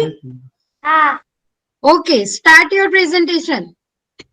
નમસ્કાર, એનસીએસી 2020-21 માં આપનું હાર્દિક સ્વાગત કરું છું. મારું નામ છે વસાવા જયાબેન સુભાષભાઈ છે. હું ધોરણ 8 માં અભ્યાસ કરું છું. પ્રાથમિક શાળા બોડીસા તાલુકાના નગર ફોકસ છે નિરંતર ટકાઉ જીવન નિર્વાહ માટે વિજ્ઞાન. લક્ષ્ય છે ટકાઉ જીવન માટે પર્યાવરણનો ઉપયોગ. વિષયનું નામ છે રોગ પ્રતિકારક શક્તિ માટે આયુર્વેદિક ઉકાળાના મહત્વનો અભ્યાસ. વિષય પસંદગી શા માટે કરી? અનિલ ગુરુજીના માર્ગદર્શન હેઠળ સામાન્ય થતી શરદી ખાંસી શા માટે રોગ પ્રતિકારક શક્તિ માટે આયુર્વેદિક ઉકાળાના મહત્વનો અભ્યાસ માટે ને આ વિષયની મેં પસંદગી કરેલ છે. અભ્યાસમાં હેતુઓ સામાન્ય થતી શરદી ખાંસી અને તાવ માટે લોકોને જાણકારી આપી શકાય છે. આયુર્વેદને ઓળખી તેનો ઉપયોગ કરી આયુર્વેદિક વનસ્પતિ વિશે જાણે છે. પરિકલ્પના આધુનિક સમયમાં મળતી દવાઓનો ઉપયોગ કરતા હોઈ શકે. ઉકાળા બનાવવા માટે લોકો કાળજી લેતા નથી. પ્રોજેક્ટનું અવલોકન અને કાર્ય પદ્ધતિ આખી દુનિયા જ્યારે કોરોના જેવી મહામારી મુશ્કેલ પરિસ્થિતિમાંથી પસાર થઈ રહી હતી ત્યારે અમારા ભારત દેશના ઘણા ગામડાઓમાં શહેરોમાં સરકાર દ્વારા તેમજ સેવાભાવી લોકો દ્વારા અલગ અલગ ઉકાળા બનાવીને પીવડાવવામાં આવતા હતા. ત્યારે 1 મે 2020 ગુજરાત સ્થાપના દિવસે અમે આ પ્રોજેક્ટ શરૂ કર્યો. અમારા ગુરુજીના માર્ગદર્શન હેઠળ સૌપ્રથમ મેં 9 વસ્તુનો ઉપયોગ કરી આયુર્વેદિક ઉકાળો બનાવ્યો હતો. જેમાં લીમડો, અડુસી, કડવીનાળ, તુલસી, પુદીનો, લીંબુ, આદુ, ગોળ અને મરી નાખીને આયુર્વેદિક ઉકાળો બનાવ્યો. 25 માણસોને ઉકાળા પીવડાવ્યો. વધારે પડતા કડવાશના કારણે ઉલટી જેવો થવાની ફરિયાદ મળી. જેથી મેં પીતા મહિને કેટલીક વસ્તુને દૂર કરી 5 વસ્તુનો ઉપયોગ કરી આયુર્વેદિક ઉકાળો બનાવ્યો હતો. જેમાં પુદીનો, તુલસી, કડવીનાળ, આદુ અને ગોળ નાખીને આયુર્વેદિક ઉકાળો બનાવ્યો હતો. 25 માણસોને ઉકાળા પીવડાવ્યા જેથી કોઈ ફરિયાદ મળી નહીં અને શરદી ખાંસી તાવમાં રાહત મળી. તેથી 165 વ્યક્તિનો ઉકાળો પીવડાવ્યો. 6 માસ સુધી અમારો સર્વે ચાલો. આયુર્વેદિક વનસ્પતિમાંથી જુદી જુદી 5 વસ્તુનો ઉપયોગ કરી બનાવેલ ઉકાળો લોકોને ખૂબ પસંદ આવ્યો. આયુર્વેદિક ઉકાળાથી રોગ પ્રતિકારક શક્તિ મળે તે આધારમાંથી જાણવા મળ્યું હતું. હવે આગળના ચાર્ટમાં જોઈશું. મારા સંશોધનમાં વાપરેલ વસ્તુઓની માત્રા, ખર્ચ અને ફાયદાઓ. મારા સંશોધનમાં મેં વાપરેલ વસ્તુઓ પૈકી પુદીનો, તુલસી, કડવીનાળ, આદુ એક વ્યક્તિ દીઠ 1 ગ્રામ લીધી હતી અને ગોળ મેં 5 ગ્રામ લીધો હતો.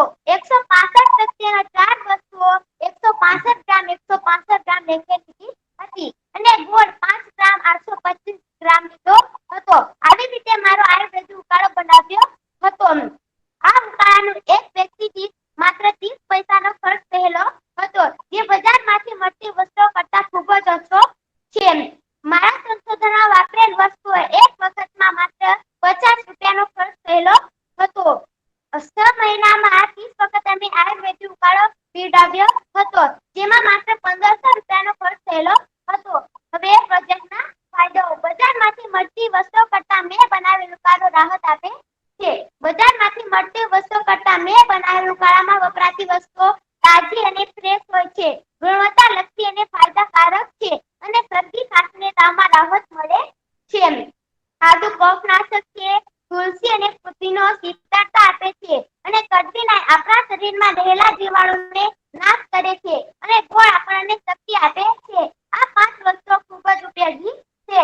ડાબર આમલા, પતંજલિ આયુર્વેદિક ફાર્મસીની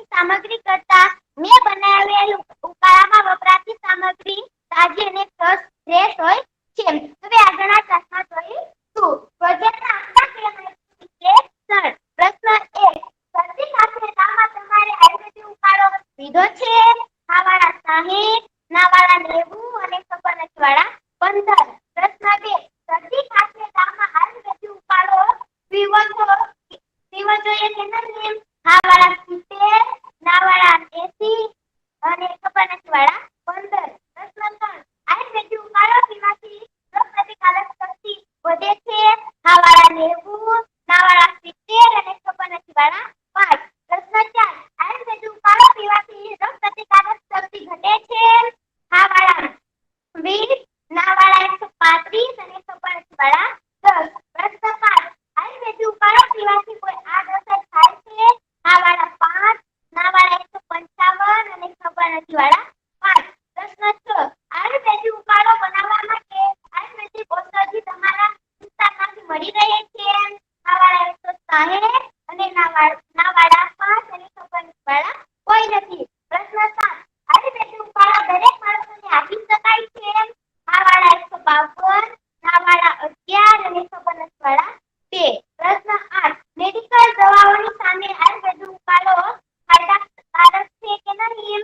હા વાળા 155, ના વાળા 5 અને ખબર નથી વાળા પણ 5. પ્રશ્ન 9.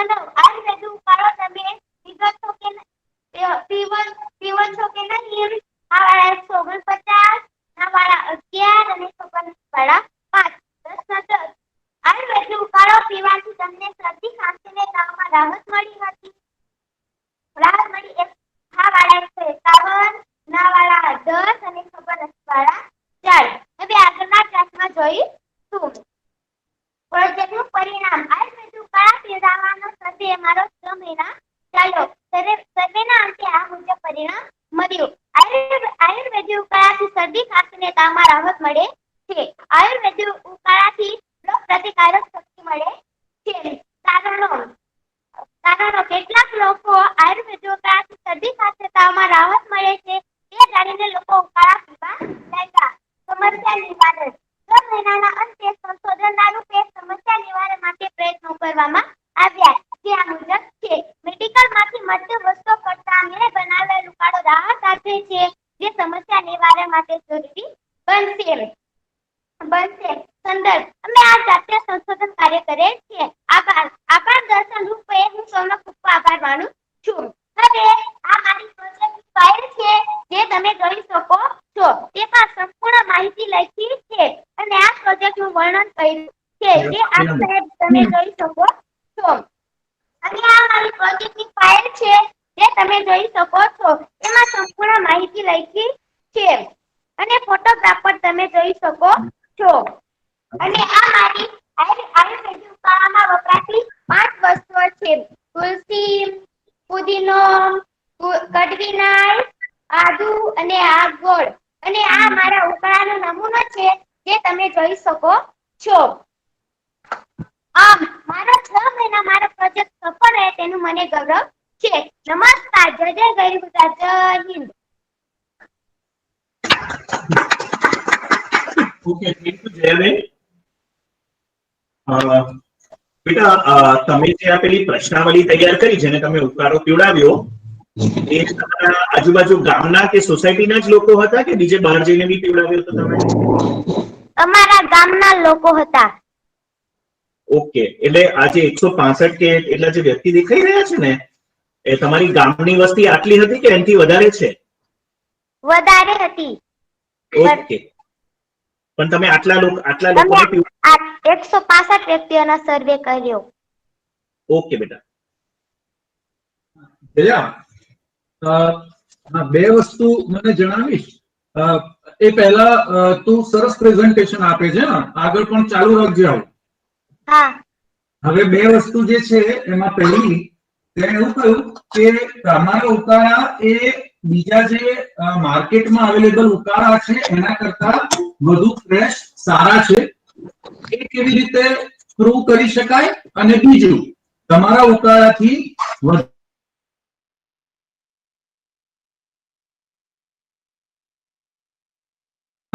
આ બંને વસ્તુને કેવી રીતે સાબિત કરી શકીએ આપણે?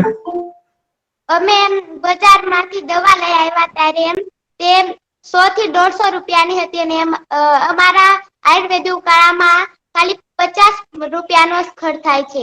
આ પૈસાની વાત નથી કરતો. અમારો આયુર્વેદિક ઉકાળામાં વપરાતી વસ્તુઓ તાજી અને ફ્રેશ હોય છે. હા, હું એ વસ્તુ નથી વાત કરતો પૈસાની. હું એવું કહું છું કે જે માર્કેટમાં ઉકાળા હોય એ પણ એવું કહેતા હોય કે અમે પણ તાજી વસ્તુઓ જ વાપરીએ છીએ. કેવી રીતે આપણે પ્રૂવ કરી શકીએ, કેવી રીતે આપણે સાબિત કરી શકીએ કે એમનામાં તાજી વસ્તુઓ નથી અને અહીંયા તમે બનાવેલા ઉકાળામાં તાજી વસ્તુઓ છે? અમે પર્યાવરણમાંથી જ જ્યારે આપણે ઉકાળા બનાવીએ ત્યારે જ અમે આ વસ્તુ તળીએ છીએ. અમારા ખેતરમાં ને લાગે છે. સારું બેટા, છે ને આપણે થોડા એના માટેના કંઈક નાના પ્રયોગો કરી શકાય કે જેની અંદર વસ્તુ કેટલી જૂની છે એ સાબિત કરવા માટે બાયોકેમિકલ ટેસ્ટ કેવું નાનું ત્યાં કઈ કેમિકલ 2-3 ભેગા કરીને થઈ શકતું હોય તેવું શોધવાનું, હે, જેનાથી એ ખબર પડે. જો આગળ જઈએ ને આપણે પ્રેઝન્ટેશનમાં તો આવું કંઈક સાથે ઉમેરી દેવાનું.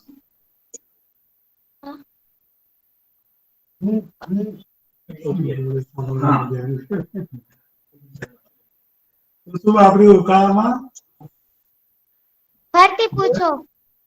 જયાબેન, ઉકાળામાં શું વાપર્યું? કડવીનાઈ, તુલસી, પુદીનો, લીંબુ, આદુ, ગોળ. આ કડવીનાઈ એ શું? એ અમારા વિસ્તારમાં લાગે છે. આયરી કડવીનાઈ. બીજું નામ શું છે? કઈ માણસને ખબર છે? હા, બીજું નામ કોઈ ખબર છે?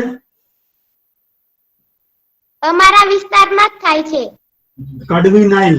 બીજું નામ ખબર છે જે કડવીનાઈ નું? ના. આ બધું ભેગું કરવાનું કોણે કહ્યું તમે? હા, આ બધું ભેગું કરે એમ કોણે કહ્યું તમે? અમારા પપ્પાને ખબર હતી કે આ ખેતરે જતા હતા અમારા પપ્પાને, તારે કહ્યું કે કડવીનાઈ આપણા શરીરમાં રહેલા જીવાણુને નાશ કરે છે. કેટલી ઊંચી થાય? બધું ઝાડ થાય કે છોડ થાય? એનું ઝાડ થાય કે છોડ થાય? છોડ. Okay, thank you Jaya. નમસ્તે. નમસ્તે. Next presentation Masani Miraj, Porbandar district.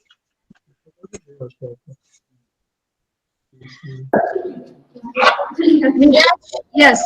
હાલો મેડમ, અવાજ સંભળાય છે મારો? હા, અવાજ સંભળાય છે. મિરાજ, પ્રેઝન્ટેશન તું ત્યાંથી અપલોડ કરીશ કે હું કરું? ના મેડમ, તમે કરો. ઓકે.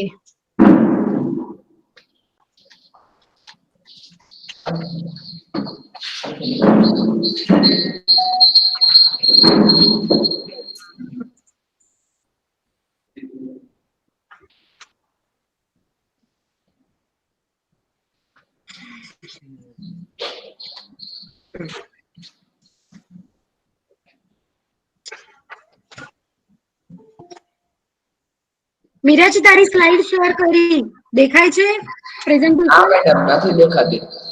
હે? હજી સુધી નથી દેખાતી મેડમ. મિરાજ, શેર તો થઈ ગઈ, અપલોડ બી થઈ ગઈ. હા, દેખાડે મેડમ, હવે દેખાડે. Start your presentation. મારું નામ મિરાજ અરવિંદભાઈ મસાણી છે. હું શ્રી સ્વામિનારાયણ હાયર સેકન્ડરી માંથી આવું છું અને હું પોરબંદર ડિસ્ટ્રિક્ટ માંથી આવું છું.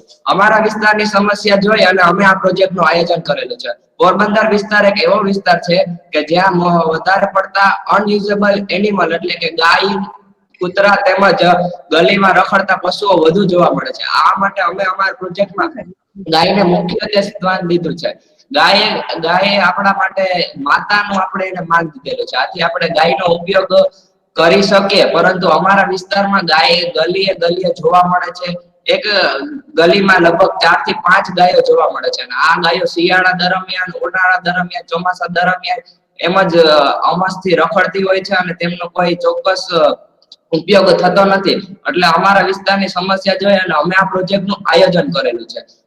વધતા જતા કચરાના નિકાલ માટે એવો કચરાનો ઉપયોગ કર્યો છે કે જે ખોરાક તરીકે થઈ શકે છે. આપણે બધા જાણીએ છીએ કે સવારના માર્કેટ યાર્ડમાંથી ઘણો બધો કચરો મળે છે. એટલે કે એક 50 કિલો બટાટાની ગુણ હોય એમાંથી 2-3 કિલો આરામથી બટાટા બગડેલા નીકળતા હોય છે, જે આપણા ખાવા માટે ઉપયોગી નથી. પરંતુ આ બટાટાનો ઉપયોગ એટલે એવા કેટલીક શાકભાજીનો ઉપયોગ જો આપણે પશુના ખોરાક તરીકે કરીએ તો એ પશુને ખોરાક પણ મળી જાય અને પશુ એક નિવૃત્ત જિંદગી જીવી શકે. આ માટે મેં એક પ્રોજેક્ટનું આવું રીતના આયોજન કર્યું છે કે અમારા વિસ્તારમાં જેટલી બધી ગાયો જોવા મળે છે આ વસ્તુ એવી રીતના જોવા મળે છે, કોઈ પણ વસ્તુને આપણે બલ્કમાં ભેગી કરીએ જથ્થામાં તો એ વસ્તુનું સ્વરૂપ મોટું બની જાય છે. એટલે અમે આ બધી ગાયોને ભેગી કરી અને પછી તેને આ ખોરાક દેવાની શરૂઆત કરી. એટલે ગાય આ ખોરાક લઈ અને એક નિવૃત્ત જિંદગી જીવે છે. જે રિટાયર્ડ જિંદગી બધા જીવતા હોય છે તેવી રીતના ગાય પણ નિવૃત્ત જિંદગી જીવે છે. માટે તે સવારના શાકભાજી ખાઈ લેશે અને સાંજના અંદાજે 6 કલાક સુધીમાં તે અમને છાણ સ્વરૂપમાં એટલે છાણ સ્વરૂપમાં મળી જશે. અને આ છાણનો ઉપયોગ આપણે ઘણી રીતના કરી શકીએ છીએ. આપણે સૌ જાણીએ છીએ કે અત્યારને છાણનો ઉપયોગ એકદમ ખૂબ જ અને સારી રીતના કરી શકાય છે. છાણમાંથી અમે સૌપ્રથમ એક ઉપયોગ કર્યો, એમાંથી અમે CH4 મિથેન વાયુ છૂટો કર્યો. આથી અમને વિચાર આવ્યો કે જો બલ્કમાં અમે ઉપયોગ કરીએ તો છાણનો ઉપયોગ અમે એવી રીતના કરી શકીએ કે જે આપણે એની કલ્પના ના કરી હોય. બાયોગેસ પ્લાન્ટ બેસાડીએ તો હું એવું નથી કહેતો કે બાયોગેસ પ્લાન્ટમાં એક મિથેન નીકળે છે, પરંતુ મિથેન મોખરે નીકળે છે. આથી આપણે મિથેન ગેસનો ઉપયોગ ઘણી વસ્તુમાં કરી શકીએ અને એમાંથી મિથેન છૂટો કરી અને અમે આપણે એનો ફરીથી ઉપયોગ આપણે ઓલામાં પાછી શાક રસોઈ બનાવવામાં કરી શકીએ છીએ. આથી આપણે વર્ષમાંથી લગભગ 1 થી 2 મહિના જેટલો LPG નો ખર્ચ બચાવી શકીએ. અને મારો વિચાર તો એવો છે કે આ પ્રોજેક્ટ કરી અને હું એક નહીં પરંતુ આ પ્રોજેક્ટ કોઈ એક વ્યક્તિ દ્વારા થવાનો નથી. માટે આ પ્રોજેક્ટ માંથી મારે મિનિમમ એક પ્રોજેક્ટ માટે 12 થી 15 વ્યક્તિની જરૂર પડશે. અને જો આ 12 થી 15 વ્યક્તિ મને મદદ કરશે તો એના બદલામાં હું એને વળતર આપીશ. એ વળતર કઈ રીતના આપીશ તો કે મિથેન ગેસનો આપણે ઉપયોગ કરશું એટલે આપણે વળતર મળશે. પછી મિથેન ગેસમાંથી જે કચરો નીકળે છે તેમાં આપણે વર્મ્સ જોતા હોય છે, જેવા કે ઘણા બધા કીડા થઈ જાય છે. આ કીડાનો ઉપયોગ આપણે કેવી રીતના કરીએ તો કે આ કીડાનો ઉપયોગ આપણે અળસિયાને આ છાણ સોંપી દેશું અને એ છાણમાંથી અળસિયા પોતાનું ખોરાક કરી લે છે અને જાણે એને દાવત સ્વરૂપનું ભોજન મળી ગયું હોય એ રીતના અળસિયા આ ખોરાકને ફટાફટ ખાઈ લેશે અને પછી એના મળ સ્વરૂપમાં આપણે કાળું સોનું મળી જશે. અને આ કાળા સોનાનો એટલે કે આ આપણે મળનો એનો ઉપયોગ પાછું ખેતરમાં કરી અને આપણે ખાતર બનાવી શકીએ અને વેચાણ કરી અને એમાંથી વળતર પણ મેળવી શકીએ છીએ. આથી અમારો પ્રોજેક્ટનો હેતુ એ છે કે છાણમાં પણ ક્યારેક એવું જોવા મળતું હોય કે છાણની અંદર ઘણા કીડાઓ જોવા મળે છે. તો એ કીડાનો ઉપયોગ આપણે એવી રીતના કરીએ કે આ કીડાનો ઉપયોગ આપણે મુર્ગીને ખાવા દઈએ તો એક મુર્ગી લગભગ આશરે 1 મહિનામાં 5, 7 અથવા તો 10 ઈંડા દેતી હોય. તે આ કીડા ખાધા પછી આ મુર્ગીની કેપેસિટી લગભગ 15 ઈંડા જેટલી થઈ જાય છે અને આના ઉપરથી આપણે વળતર મેળવી શકીએ છીએ. મારો મેઇન હેતુ તો એ જ છે કે આ પ્રોજેક્ટ હું કરું છું અને આમાંથી હું જો કોઈને રોજગારી આપી શકું ને બેરોજગારીના સમયમાં તો આ પ્રોજેક્ટ મારો ખૂબ જ સરસ રીતના સાબિત થાય. અને જો હું નેશનલમાં સિલેક્ટ થાઉં છું તો હું એવી આશા રાખું કે મારા વિસ્તારમાં નહીં પણ એવા ઘણા સંશોધન કરી અને આવા વિસ્તારમાં જ્યાં આવી સમસ્યા જોવા મળે છે, જ્યાં આવા પશુઓ રખડે છે, જેનું કોઈ સ્થાન નથી, જેનો કોઈ આધાર નથી, જે નિરાધાર છે અને જેનો ઉપયોગ આપણે આપણા વર્તન માટે તો ખરો જ પણ એના સુખી જીવન માટે પણ કરી શકીએ એવો મારો હેતુ છે. આ પ્રોજેક્ટથી હું ઘણો બીજો પણ ફાયદો મેળવી શકું. આપણે સૌ જાણતા હોય કે છાણમાંથી કેટલી વસ્તુઓ બને છે. છાણમાંથી આપણે પેપર પણ બનાવી શકીએ છીએ. છાણમાંથી અત્યારે આપણે જોતા હોય તો દીવા પણ બને છે, ઘણી ખરી વસ્તુઓ બને છે કે જેમાંથી આપણે એનો ઉપયોગ કરી એમાંથી આવક મેળવી શકીએ છીએ અને અમારી આવક બમણી કરી શકીએ છીએ તેવો મારો હેતુ છે. અને આના માટે એક મેં આયોજન બનાવ્યું છે. એક સાયકલ સૌપ્રથમ આપણે એક ગાયને બધી પહેલા તો કચરાને એકઠો કરશું. એના માટે આપણે કોઈ વસ્તુની જરૂર પડશે, જે કચરો લાવવા વાળા માણસ હોય એની જરૂર પડશે. જે આ માર્કેટ યાર્ડમાંથી બધો કચરો કલેક્ટ કરી અને એને એક જગ્યાએ કોઈ ચોક્કસ સ્થાને લઈ આવવાનો. પછી એ કચરાને આપણે બાયોગેસ પ્લાન્ટમાં નાખીશું. એના ઉપરથી આપણે મિથેન મેળવશું. પછી એ કચરો આપણે ગાયને ખવડાવીશું અને પછી એ ગાયના છાણને આપણે બાયોગેસ પ્લાન્ટમાં નાખીશું અને એમાંથી આપણે મિથેન વાયુ છૂટો કરશું અને પછી આ મિથેન વધતા છાણને આપણે ખાતર તરીકે ઉપયોગ કરી શકશું. એટલે એક જ વસ્તુ તમને વારંવાર બળતર અને પ્રોફિટ અને બધું સચવાઈ જાય એવી રીતના ઉપયોગી થાય તો શું કામ ના આપણે એવી વસ્તુનો ઉપયોગ ન કરીએ. અને આ વસ્તુ આપણે જો આવી રીતના આ પ્રોજેક્ટ નું આયોજન મેં કર્યું છે અને આ સક્સેસ થાય છે અને મેં મારા અહીંના પોરબંદર વિસ્તારના પ્રમુખ જોડે વાત કરી. આ પ્રોજેક્ટમાં સૌપ્રથમ તો મારે પહેલા કોઈ જગ્યાની જરૂર પડશે, પછી ત્યારબાદ મારે વ્યક્તિઓની જરૂર પડશે અને આ મદદ મેળવી અને હું ભવિષ્યમાં વળતર પણ મેળવી શકું છું. માટે આ પ્રોજેક્ટનું મેં આયોજન કર્યું છે અને મને એવી આશા છે કે મારો આ પ્રોજેક્ટ સક્સેસ થઈ જાય. સસ્તું.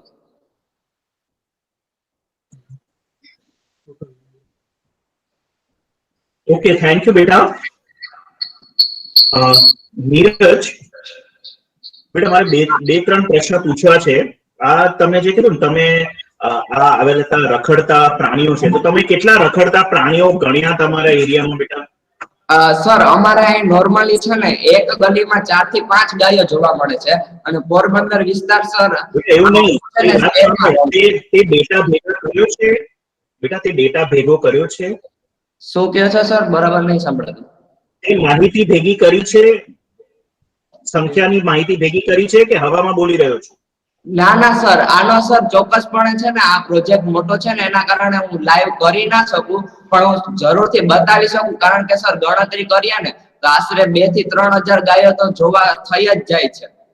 Okay fine. બીજું તમે કીધું કે આટલો તમારે ત્યાં કચરો પેલો બટાકાની થેલીમાં 2 કિલો આટલા વધે છે, તો એનો ટોટલ ક્વોન્ટમ કેટલો બેટા? તમે કોઈ એકચ્યુઅલી ડેટા ભેગો કર્યો છે કે તમે ખાલી સંભાવના મૂકી રહ્યા છો?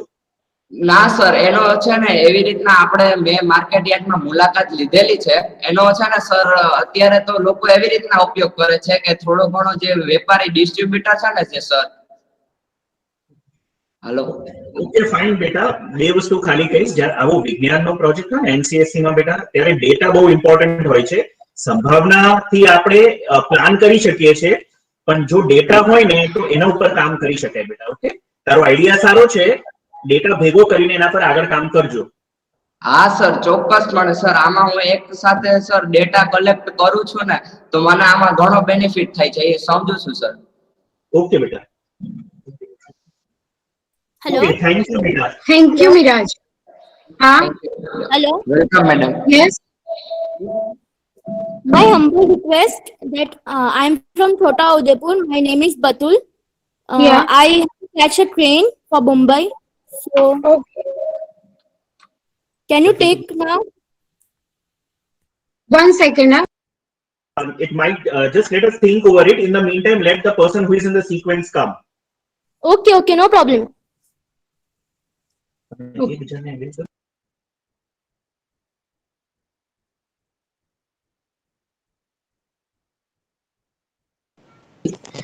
Next presentation, Srusti, Porbandar district, Srusti Jagatia. Srusti, are you ready?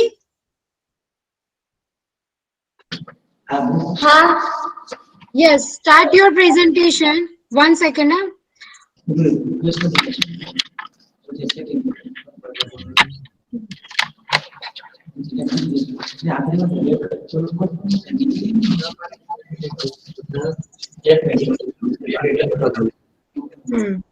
Genuine necessity હોય પણ એક ફરી વાત કરી.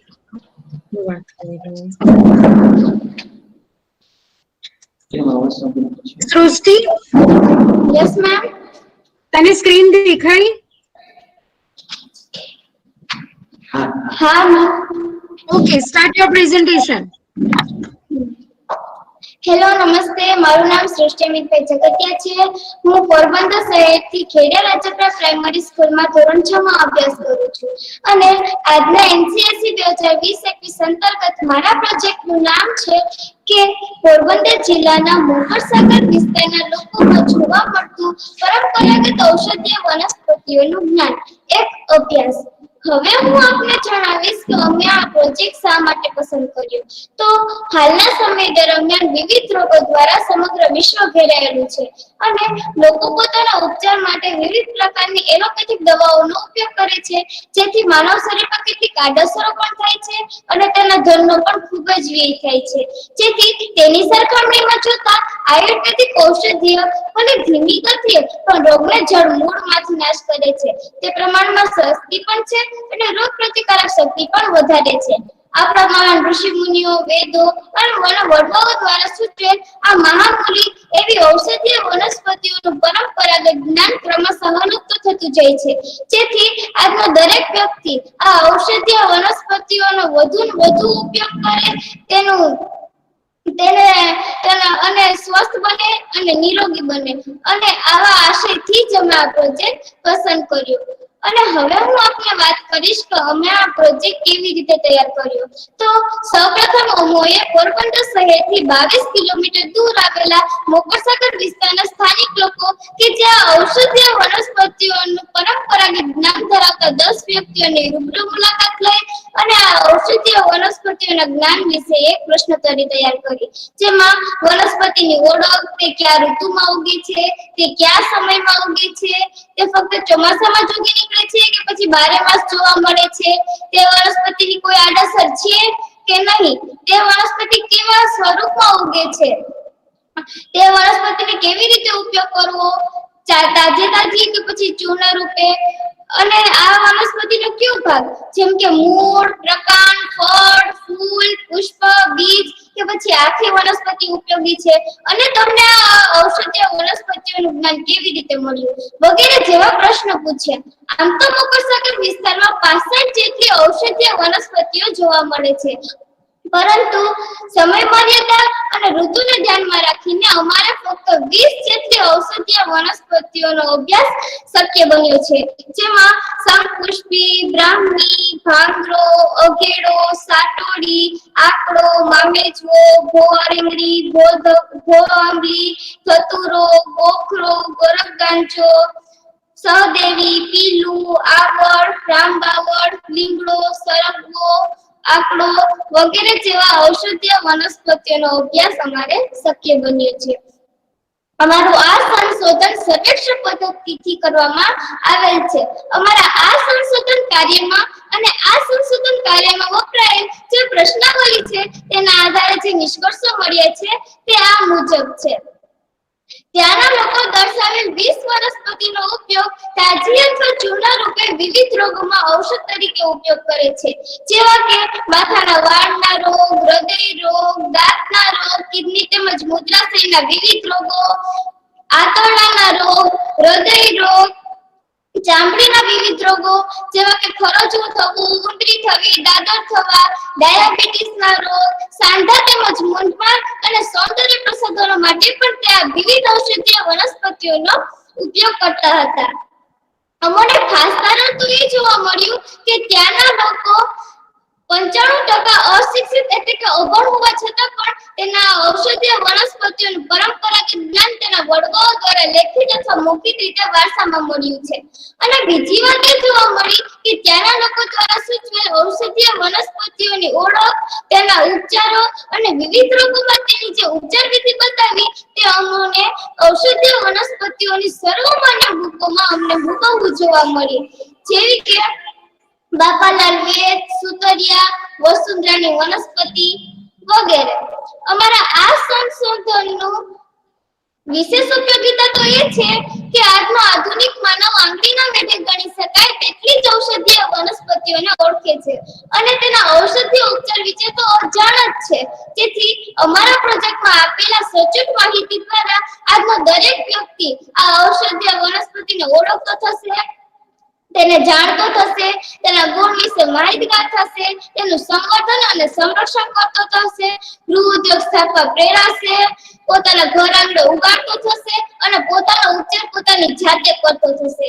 અમારા આ સંશોધનના અનુકાર્યમાં અમારી શાળાના પટાંગણમાં વિવિધ શિક્ષકગણ અને ફોરેસ્ટ અધિકારી શ્રી પંડ્યાસરની સાથે અમે વૃક્ષારોપણ કર્યું. અમારી શાળા અને મોગલ સાગર વેટલેન્ડ કમિટી દ્વારા ઝૂમ એપ્લિકેશન મારફતે એક ઔષધીય વનસ્પતિનો વેબિનાર યોજ્યો.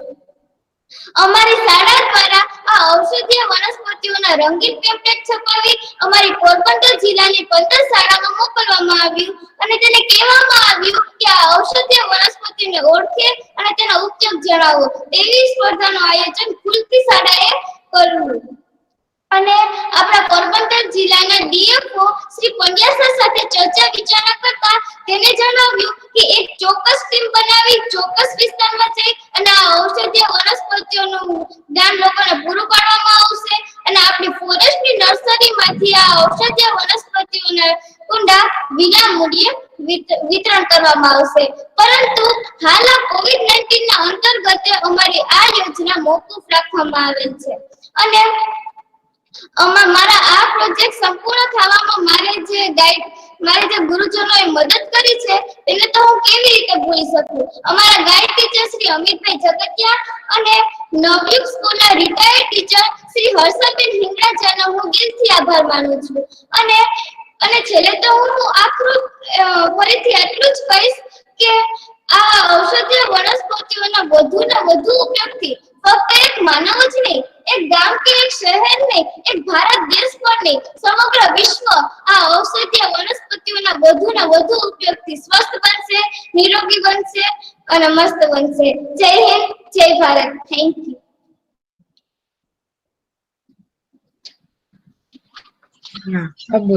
સૃષ્ટિબેન, તમે તો સરસ બોલો છો. Thank you. નેતા બની જવાનું છે. શું? વૈજ્ઞાનિક નથી બનવાનું, નેતા બનવાનું છે. અચ્છા, શું શોધ્યું આ પ્રોજેક્ટમાંથી? મળ્યું શું? આપણે કારણ શું? આ પ્રોજેક્ટનું તારું કારણ શું? વનસ્પતિનો વધુને વધુ ઉપયોગ કરવાનો. એ તો છે જ, બધે છે, પણ તે શોધી શું કાઢ્યું? આપણે કહીએ ને વધુમાં વધુ ઉપયોગ કરવાનો.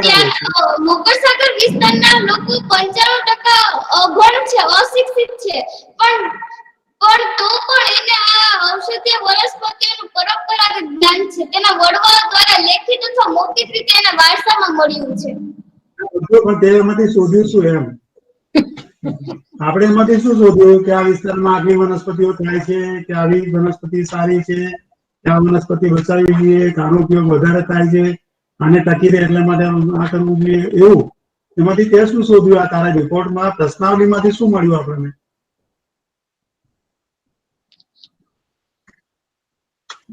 સાહેબની સામે ના જોઈ, સાહેબ તો મળ્યા.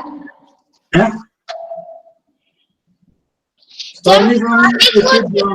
ડાયાબિટીસના રોગમાં કામ આવે છે, પેટના કૃમિના રોગમાં કામ આવે છે, તાવના ઉપચારો માટે કામ આવે છે. એ તો મને ચોપડીમાં લખ્યું હોય ને એની વાત છે, આ માહિતીની વાત છે. આપણે ચોપડી વગરનું જોઈએ, આપણે ચોપડી વગરનું, માહિતી વગરનું જોઈએ. અને સાહેબને પૂછીશ નહીં, સાહેબ હવે તું જો ત્યાં પ્રોજેક્ટ કર્યો ને તું મારી સામે જો.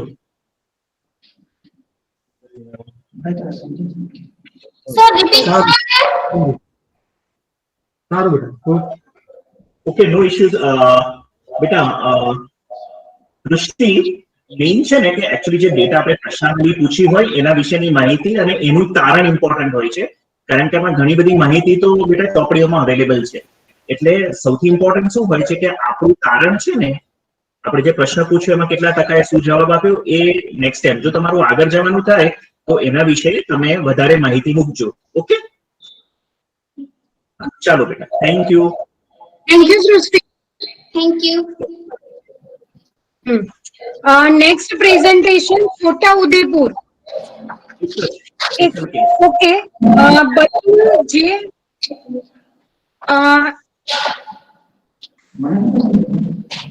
બધું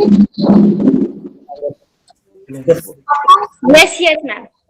યસ, તારી સ્લાઇડ હું અહીંથી કરું? Yes ma'am. Okay. Yes ma'am. હા. Yes ma'am. Yes ma'am. હા હા, 1 સેકન્ડ 1 સેકન્ડ. અરે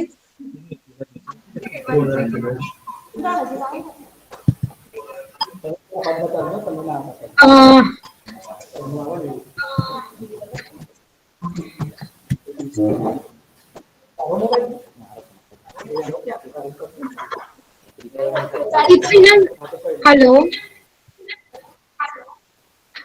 બતુલને ઇમરજન્સી હોવાથી પોરબંદરનું એક પ્રેઝન્ટેશન અને નેક્સ્ટ પ્રેઝન્ટેશન ના વચ્ચે છોટાઉદેપુર ડિસ્ટ્રિક્ટની બતુલનું પ્રેઝન્ટેશન લઈ રહ્યા છીએ.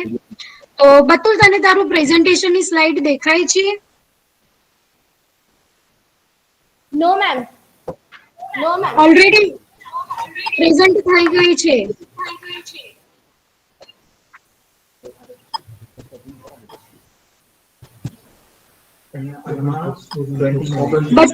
બતુલ, તને પ્રેઝન્ટેશનની સ્લાઇડ દેખાય?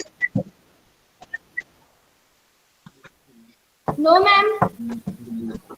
એ અપલોડ થઈ ગઈ છે ઓલરેડી.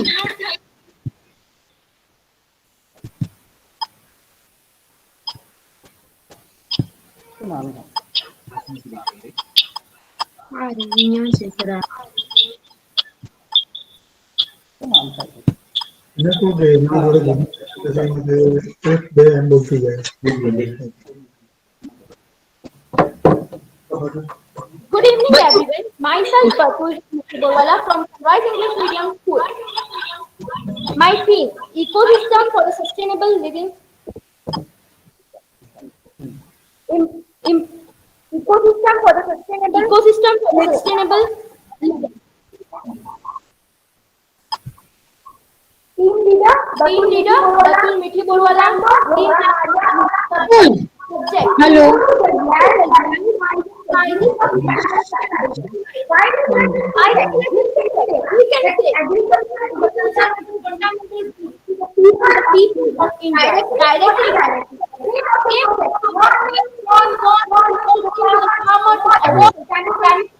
Excuse me बेटा, यहाँ पे 2 डिवाइस चालू है.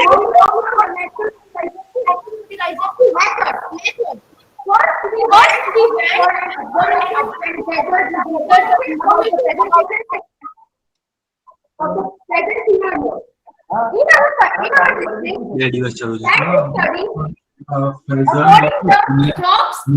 બંનેનું ચાલુ નહીં, આપણે અહીંયાથી મેમ આનું મયંકનું મ્યુટ થઈ ગયું. બસ હવે નહીં સંભળાય.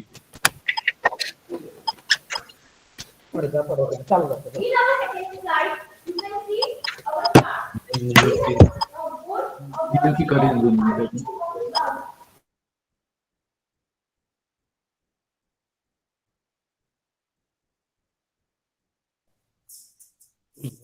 We have observed soil composting and it is changed after our suggestion and increasing in the soil fertilizer and even the quantity of crops. You can see many photographies over there. There is one watermelon. We went to watermelon farm and we see there is many problems over there, and with this suggestion of ours that we can use vermicompost and many more things. Solution of the problem: the organic manure and the natural fertilizer, which are going to suggest them, make them use, will change soil fertility, and the natural composing of the soil will be upgrade all through using this vermicompost pit. Now, 4 charts. We just need to give them scientific way to execute the traditional method of increasing manure production and replace instrument with animals. Reference YouTube, various website, contact from farmers. Vote for thank you Rajesh Sir Bagar, Nidhi Pancholi, Batul Mithi Bolwala, Dr. Fatima Mithi Bolwala, Rahul Dravik. It is a engineer, Dr. Zulfikar Mithi Bolwala, Mohra Maria. Now, lastly, I want to say that my father is a doctor, but he is interested in farming. So my father got information about hydroponic. Hydroponic is a method where all crops and vegetables grown in water. Now you have a question that how many water could we waste over there? No. If you have to bath, you want 1 bucket of water or 2 buckets. But in hydroponic, only 1 bucket of water give all for 2 months. So thank you. It's my last, and I want to warn the farmers that don't use this chemical you can use vermicompost too, and they are losing them their big friend of earthworm. So please don't do that. Thank you.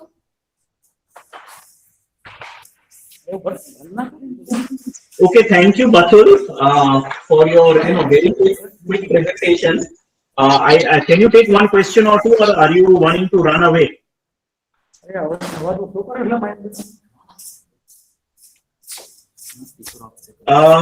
બેટા એક ખાલી પેલું પૂછ્યું હતું તમારે આજે vermi compost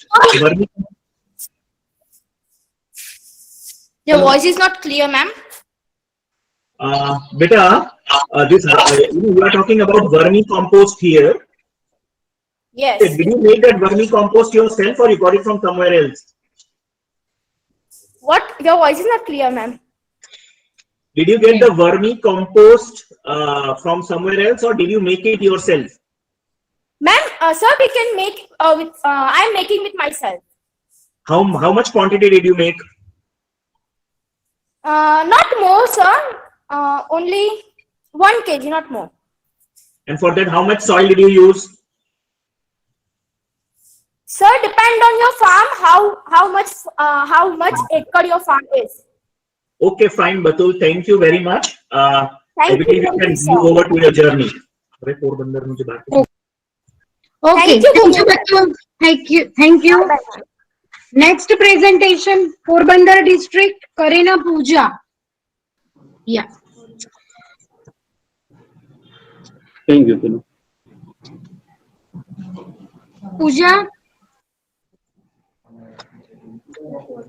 Presentation. Hello.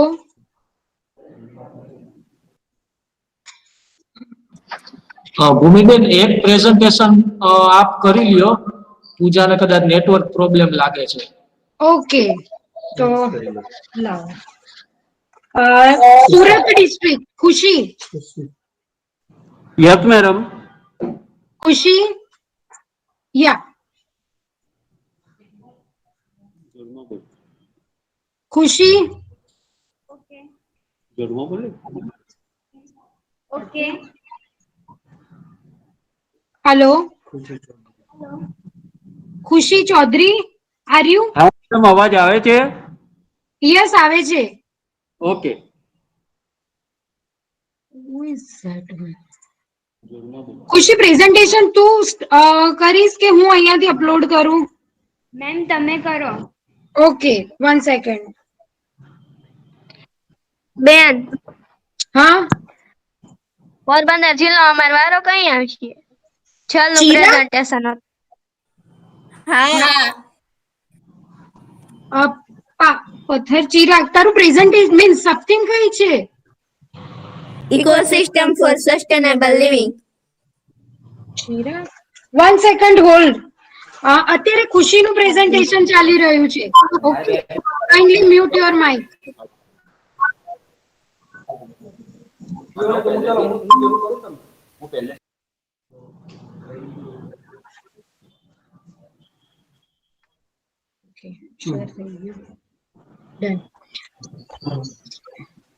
ખુશી તારી સ્લાઇડ તને દેખાય છે? હા ma'am. Okay, start your presentation. નમસ્કાર આદરણીય નિર્ણયશ્રી તમામ શિક્ષકશ્રી અને મારા પ્રતિસ્પર્ધીઓ. હું ચૌધરી ખુશી અને મારો સાથી મિત્ર દામોર ધવન આઈજી દેસાઈ વિદ્યાલય ભટાર સુરત તરફથી નમસ્કાર. આજના વૈજ્ઞાનિક યુગમાં ગુજકોસ્ટ દ્વારા આયોજિત એનસીએસસી પ્રોજેક્ટના મુખ્ય વિષય સાયન્સ ફોર સસ્ટેનેબલ લિવિંગ, જેમાં વિભાગ 1 ઇકોસિસ્ટમ ફોર સસ્ટેનેબલ લિવિંગ, જેમાં પેટા વિભાગ ઇકોસિસ્ટમ પર માનવ પ્રવૃત્તિઓનો પ્રભાવ આધારિત અમારા પ્રોજેક્ટનું નામ ઇકોસિસ્ટમને અસર કરતા પરિબળોનો અભ્યાસ કરી તેને સુધારવા માટેનું પરિરૂપ તૈયાર કરવું, જે વિષય અંતર્ગત તમે જુદા જુદા પ્રકારના પ્રદૂષણોનો અભ્યાસ કરી સમાજમાં વિદ્યાર્થીઓ અને વાલીઓના પ્રતિભાવો જાણવા માટે ગૂગલ ફોર્મના માધ્યમથી પ્રશ્નાવલી અને મુખ્ય પ્રશ્નો મોકલી તેમના અભિપ્રાયો જાણેલ છે, જે પ્રોજેક્ટમાં સામેલ છે.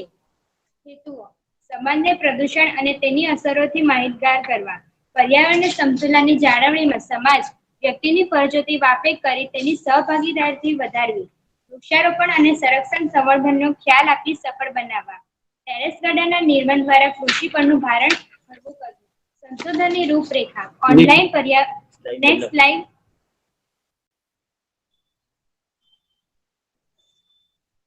સંશોધનની રૂપરેખા, ઓનલાઈન પર્યાવરણ પ્રદૂષણની માહિતી મેળવવી, ઝૂમ મીટિંગ દ્વારા વાલી અને વિદ્યાર્થીઓને પર્યાવરણ સંતુલન, ટેરેસ ગાર્ડન વિશે સમજ આપવી, વિદ્યાર્થીઓ પાસે પોતાના ઘરના નજીકની ખુલ્લી જગ્યામાં વૃક્ષારોપણ કરાવ્યું અને મહત્વ સમજાવ્યું, ગૂગલ ફોર્મના માધ્યમથી પ્રશ્નાવલી દ્વારા અભિપ્રાયો મેળવ્યા, નજીકના ઘરોની મુલાકાત લઈ વૃક્ષારોપણ અને ટેરેસ ગાર્ડનની સમજ આપવી.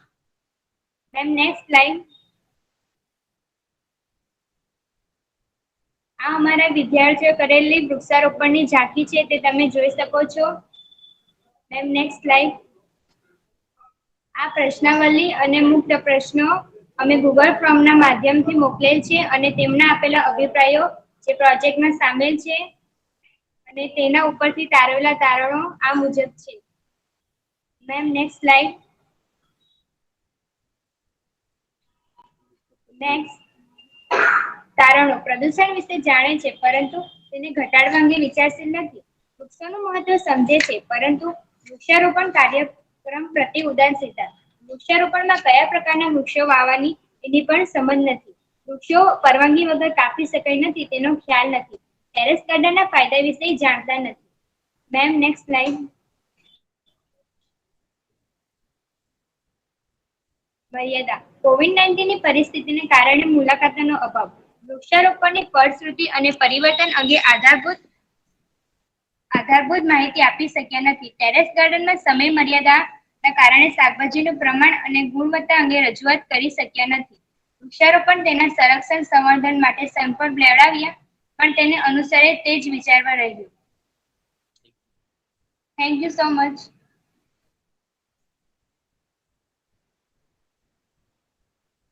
Anyway, thank you very much, ખુશી. બેટા મારે બે ત્રણ પ્રશ્ન ખાલી પૂછવા છે. એક તમે જે એક ભાગ છે ને ગૂગલ ફોર્મ નું સર્વે કરાવ્યું, એ સર્વેમાં આપણને કેટલા લોકો મળ્યા, કેટલા લોકોએ એનો જવાબ આપ્યો? 56. અને એ 56 લોકો કોણ હતા બેટા? સર આમાં વિદ્યાર્થી જ હતા. સ્કૂલના બધા વિદ્યાર્થી તમારા ક્લાસના? હા.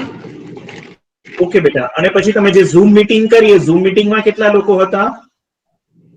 સર એમાં પણ વિદ્યાર્થીઓ અને વાલીઓ દ્વારા મીટિંગ કરાવેલી. ઓકે બેટા. એમાં નંબર કેટલો હતો આશરે? 60.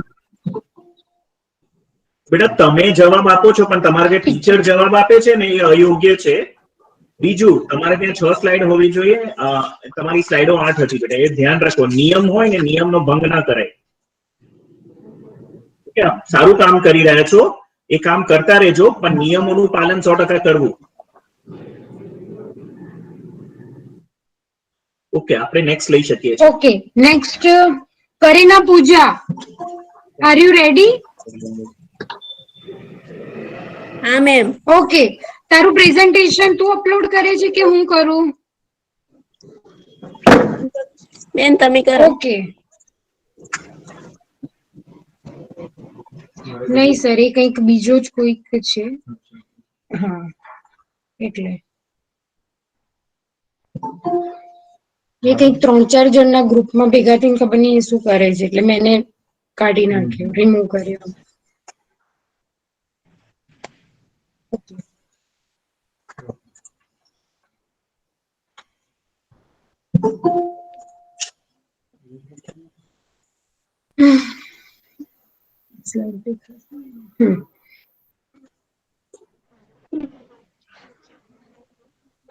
પૂજા તને સ્લાઇડ દેખાય તારી? હા. Okay, start your presentation. નમસ્તે, મારું નામ કારેણા પૂજા અરસીભાઈ છે. હું ધોરણ 9 માં અભ્યાસ કરું છું. શાળાનું નામ શ્રી શારદા વિદ્યા મંદિર હાઈસ્કૂલ સીમર, ગામનું નામ સીમર તથા તાલુકો અને જિલ્લો પોરબંદર. અમારા પ્રોજેક્ટનું નામ કાચબાનું સંવર્ધન અને સંરક્ષણ છે. માર્ગદર્શકનું નામ શ્રી ધવલભાઈ ડી ખુંટી છે. Sub theme code ecosystem for sustainable living. અમે પોરબંદર રહીએ છીએ. પોરબંદર એ દરિયા કિનારે વસેલું શહેર છે. પોરબંદર એ ફોરેસ્ટ ડિપાર્ટમેન્ટ સાથે જોડાયેલું છે. દિવસે ને દિવસે વાતાવરણીય અને તાપમાનકીય ફેરફાર થવા લાગ્યો છે. આ ફેરફારનો અસર કાચબાના જીવન પર થાય છે, જેમાં ખાસ કરીને માનવીય પ્રવૃત્તિઓ જેવી કે વધુ પડતો કાચબા ઉછેર, અવૈજ્ઞાનિક ઢબે કાચબા ઉછેર કેન્દ્ર તાલીમનો અભાવ, દરિયામાં તેલનું ઢોળાવવું વગેરે સીધી કે આડકતરી રીતે આ કાચબાના જીવન પર અસર કરે છે. ભારતીય સંસ્કૃતિ એ ઋષિ અને કૃષિ સમન્વયના કારણે આગવું મહત્વ ધરાવે છે. ભારત દેશમાં ઘણી વિવિધતા રહેલી છે. તેમજ ગુજરાતે સૌથી લાંબો દરિયા કિનારો ધરાવે છે. તે દરિયા કિનારે 40 થી 43 જેટલા બંદરો આવેલા છે. તે બંદરોમાંનું એક એટલે પોરબંદર. પોરબંદરના દરિયા કિનારે વિવિધ જાતિ પ્રજાતિઓના કાચબાઓ જોવા મળે છે. આ કાચબાઓને દરિયાઈ પ્રદૂષણ અસર કરે છે. આ વિષયને અનુલક્ષીને અમે આ પ્રોજેક્ટ કાચબાનું સંવર્ધન અને સંરક્ષણ પર કામ કરવાનું નક્કી કર્યું છે. પોરબંદરના દરિયામાં જોવા મળતા વિવિધ જાતિ પ્રજાતિઓના કાચબાઓની માહિતી એકઠી કરવી, માધવપુર કાચબા ઉછેર કેન્દ્રની મુલાકાત લેવી, પોરબંદર ફોરેસ્ટ ડિપાર્ટમેન્ટની મુલાકાત લેવી, જોખમમાં રહેલા કાચબાઓના ઘટતા જતા પ્રમાણ માટે જવાબદાર આબોહવાકીય ફેરફાર, માનવીય પ્રવૃત્તિ, દરિયાઈ પ્રદૂષણોનો અભ્યાસ કરવો. સંશોધન પદ્ધતિ માટે અમે પોરબંદર નજીક આવેલા ભાવપરા અને માધવપુર કાચબા ઉછેર કેન્દ્રની મુલાકાત લીધી. ત્યાંથી અમે કાચબાના સ્થાનિક અને વૈજ્ઞાનિક નામકરણની માહિતી એકઠી કરી. પછી અમે પોરબંદર ખાતે આવેલા ફોરેસ્ટ ડિપાર્ટમેન્ટની મુલાકાત લીધી. ત્યાંથી અમે કાચબાના રહેઠાણ વિશેની માહિતી એકઠી કરી. આ માહિતીના અભ્યાસ બાદ અમે કાચબા ઉછેર કેન્દ્રની મુલાકાત અને ત્યાંથી મેળવેલ માહિતી, ફોરેસ્ટ ડિપાર્ટમેન્ટની મુલાકાત અને ત્યાંથી મેળવેલ માહિતી, ત્યાંથી અમને જાણવા મળ્યું કે આબોહવાકીય ફેરફાર, માનવીય પ્રવૃત્તિઓ, અવૈજ્ઞાનિક ઢબે કાચબા ઉછેર, દરિયામાં દરિયાઈ ખનીજ રેતી ચોરી, ઓઇલ સ્લીવેજ, શિપ બ્રેકિંગ યાર્ડ વગેરેથી કાચબાના જીવનને ખૂબ મોટું નુકસાન થાય છે. વધુમાં વધુ ઓઇલનું ઢોળાવવું, એ પછી વહાણ દ્વારા હોય કે ફેક્ટરી દ્વારા, એ સૌથી નવીન કારણ છે કે એ દરિયાઈ જીવો ખાસ કરીને કાચબા માટે ખતરારૂપ છે. કરોડ લીટર ઓઇલ દર વર્ષે દરિયામાં ઢોળાય કે ઠલવાય છે. એ પછી ફેક્ટરી દ્વારા હોય, વહાણ દ્વારા હોય, કુદરતી રીતે કે કૃત્રિમ રીતે. ભારતમાં 1970 થી 2011 દરમિયાન 79 વખત ઓઇલ ઢોળાવવાની ઘટના બની છે. આ ઘટનાઓ કાચબાના જીવન પર વિઘાતક અસરો જન્માવે છે. માહિતીનું પૃથ્થકરણ કરતા અમને જાણવા મળ્યું કે કાચબાની વિવિધ પ્રજાતિઓ જેવી કે ઓલિવ રીડલી, લેથરબેગ, લોંગરેટ, ગ્રીન સી ટર્ટલનું પ્રમાણ દિન પ્રતિદિન ઘટવા લાગ્યું છે. તો આ ઘટતા જતા પ્રમાણમાં અને બીજી તરફ માછલીઓ અને કાચબાઓનું પ્રમાણ ઘટવા લાગ્યું છે. જેમાં ઓલિવ રીડલી, લેથરબેગ, લોંગરેટનું પ્રમાણ દિન પ્રતિદિન ઘટતું જાય છે અને થોડા વર્ષો બાદ પાછું ચાલ્યું છે. અને લીલા કાચબાનું પ્રમાણ સતત વધતું ચાલ્યું છે. આ મુદ્દાઓ પરથી અમને જાણવા મળ્યું કે મોટા ભાગની જાતિ અને પ્રજાતિઓનું પ્રમાણ ઘટતું જાય છે. તો તેના ઘટતા જતા પ્રમાણના કારણો દરિયાઈ પ્રદૂષણ, દરિયાઈ જ્વાળામુખી પ્રસ્ફોટન, અવૈજ્ઞાનિક ઢબે માછીમારી, તેઓનું અજ્ઞાન વગેરે કાચબાના ઘટતા જતા પ્રમાણ માટે જવાબદાર છે. જય હિન્દ. નમસ્તે, મારું નામ પાથાર નિરાલી ભરતભાઈ. અચાનક થતા આબોહવા, વાતાવરણ કે દરિયાઈ ફેરફારોને લીધે કાચબાના જીવન ઉપર ખૂબ અસર પડે છે. ત્યાં સુધી કે અમુક જાતિ પ્રજાતિઓ લુપ્ત થતી જાય છે. અમે ફોરેસ્ટ ડિપાર્ટમેન્ટની મુલાકાત લીધી. ત્યાં અમને અમારા પ્રોજેક્ટ વિશે મહત્વની માહિતી પ્રાપ્ત થઈ. ત્યાં અમને જાણવા મળ્યું કે ઘટતી જતી સંખ્યા માટે જવાબદાર ઓઇલનું ઢોળાવું અને નાના અપરિપક્વ કાચબા જે મુખ્ય પહેલું છે. અત્યારના સમયમાં રજાઓ ગાળવા માટે મહત્વનું સ્થળ એટલે વિસ્તારના વિસ્તાર દરિયા કિનારે મકાનો, ઇમારતો, હોટેલ્સો અને માણસોની સતત અવરજવરના લીધે દરિયાઈ જીવોને ખૂબ નુકસાન પહોંચે છે. અને દરિયામાં ક્યારેક પ્લાસ્ટિકની થેલી જવાથી જે જેલીફિશ જેવી દેખાય છે અને તે કાચબાનું મુખ્ય ભાવતું ભોજન હોવાથી દેખાય છે અને તેની પાચન ક્રિયા પર ખૂબ અસર થાય છે. અને ક્યારેક દરિયાઈ અકસ્માતોને લીધે ઓઇલ ઢોળાય છે અને તેના વૃદ્ધિ અને વિકાસ પર અસર થાય છે. અને જો આના આર્થિક પાસા પર નજર કરીએ તો આપણને જાણવા મળે છે કે માછલીના વ્યવસાય પર અને કાચબાના જીવન પર ખૂબ હાનિકારક અસર પડે છે. સમગ્ર તથા હાનિકારક સંતુલન ચક્રનો અભ્યાસ કરવો તો મુશ્કેલ છે, પણ મોટાભાગના વૈજ્ઞાનિકો ભય સતાવે છે કે વધતું જતું એસિડનું પ્રમાણ એ દરિયાઈ જીવસૃષ્ટિને નષ્ટ કરી દેશે. આ અમારો નાનકડો પ્રવાસ હતો જે અમારા નાના પાયા પર હતો અને અમારો મર્યાદિત વિસ્તાર એટલે કે પોરબંદર જેટલો અમે અભ્યાસ કર્યો હતો. અમને જો વિસ્તારીને રાજ્ય કે રાષ્ટ્ર કક્ષા સુધી લઈ જવામાં આવે તો ઘણા પાસાઓ જાણી શકાય. આ પ્રોજેક્ટ દરમિયાન અમને માહિતીનું પૃથ્થકરણ અને અર્થઘટન કર્યા બાદ અમને જાણવા મળ્યું કે કાચબાની જાતિ અને પ્રજાતિ જુદા જુદા હોય છે. તેના સ્થાનિક નામ અને વૈજ્ઞાનિક નામ જુદા જુદા હોય છે. અને આ પ્રોજેક્ટમાં મદદ થનાર અમારા કાચબા ઉછેર કેન્દ્ર અને ફોરેસ્ટ ડિપાર્ટમેન્ટના અધિકારીશ્રીઓ, લોકવિજ્ઞાન કેન્દ્રના કોઓર્ડિનેટર અને એકેડેમિક કોઓર્ડિનેટરને અને અમારી શાળાના આચાર્ય અને શિક્ષકોનો આભાર વ્યક્ત કરીએ છીએ. Thank you.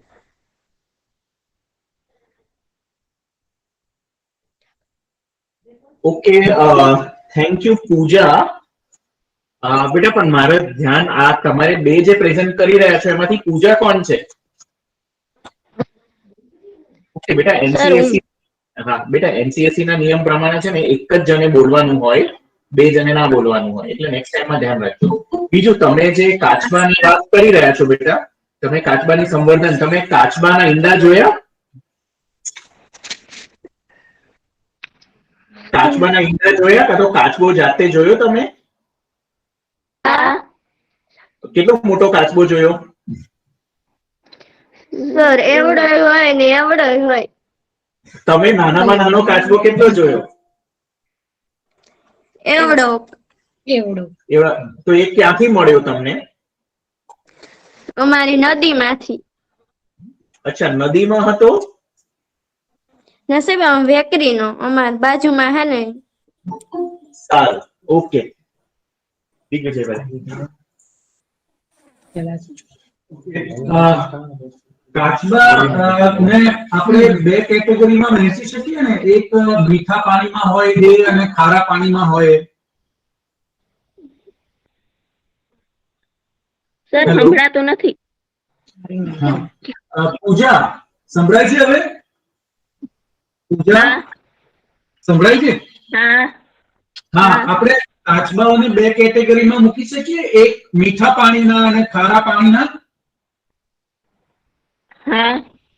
તો તમે જે કાચબા ઉપર સંશોધન કરવાનો પ્રયત્ન કર્યો એ કયા કાચબા ઉપર કર્યો? મીઠા પાણી. તો મીઠા પાણીના કાચબાઓને આપણે રાખી શકીએ આપણા ઘરે? હા. બેટા, બે વસ્તુ ધ્યાન રાખજો. જે તમે કાચબાઓના નામ લીધા ને બેટા, પ્રજાતિઓના ગ્રીન સી ટર્ટલ ને બધા, એ બધા મોટે ભાગે ખારા પાણીના કાચબા હોય છે. એટલે થોડુંક છે ને માહિતી જયારે ભેગી કરો ને, થોડુંક ધ્યાન રાખજો.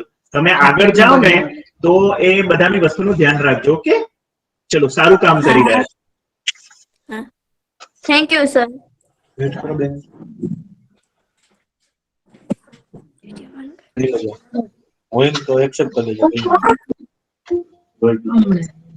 Hello. Next presentation, Surendranagar district. Tank Shilpa. Shilpa. Yes, sir. Hello. My channel માંથી 2 મિનિટ શિલ્પા. My channel માંથી કોણ રિક્વેસ્ટ છે? મેડમ, રુદ્ર લેફ્ટ થયેલો હતો તે જોઈન થઈ ગયો છે. એ કઈ સબટીમમાં છે રુદ્ર? મહીસાગર ડિસ્ટ્રિક્ટ માંથી છે. Mahisagar district. Okay, Lunawada join થઈ ગયો. Okay, no problem. Thank you madam. Thank you. Tapi district નું બાકી. પ્રેઝન્ટેશન તું અપલોડ કરીશ કે હું કરું? Hello ma'am. હા મેમ, તાપી ડિસ્ટ્રિક્ટ નું બાકી છે. હા, નો પ્રોબ્લેમ. હજુ તો સુરેન્દ્રનગર છે, ધેન આફ્ટર તાપી આવશે સર. હું તમારું નામ બોલીશ, બરાબર ને? શિલ્પા, તારું પ્રેઝન્ટેશન તું અપલોડ કરે છે કે હું કરું?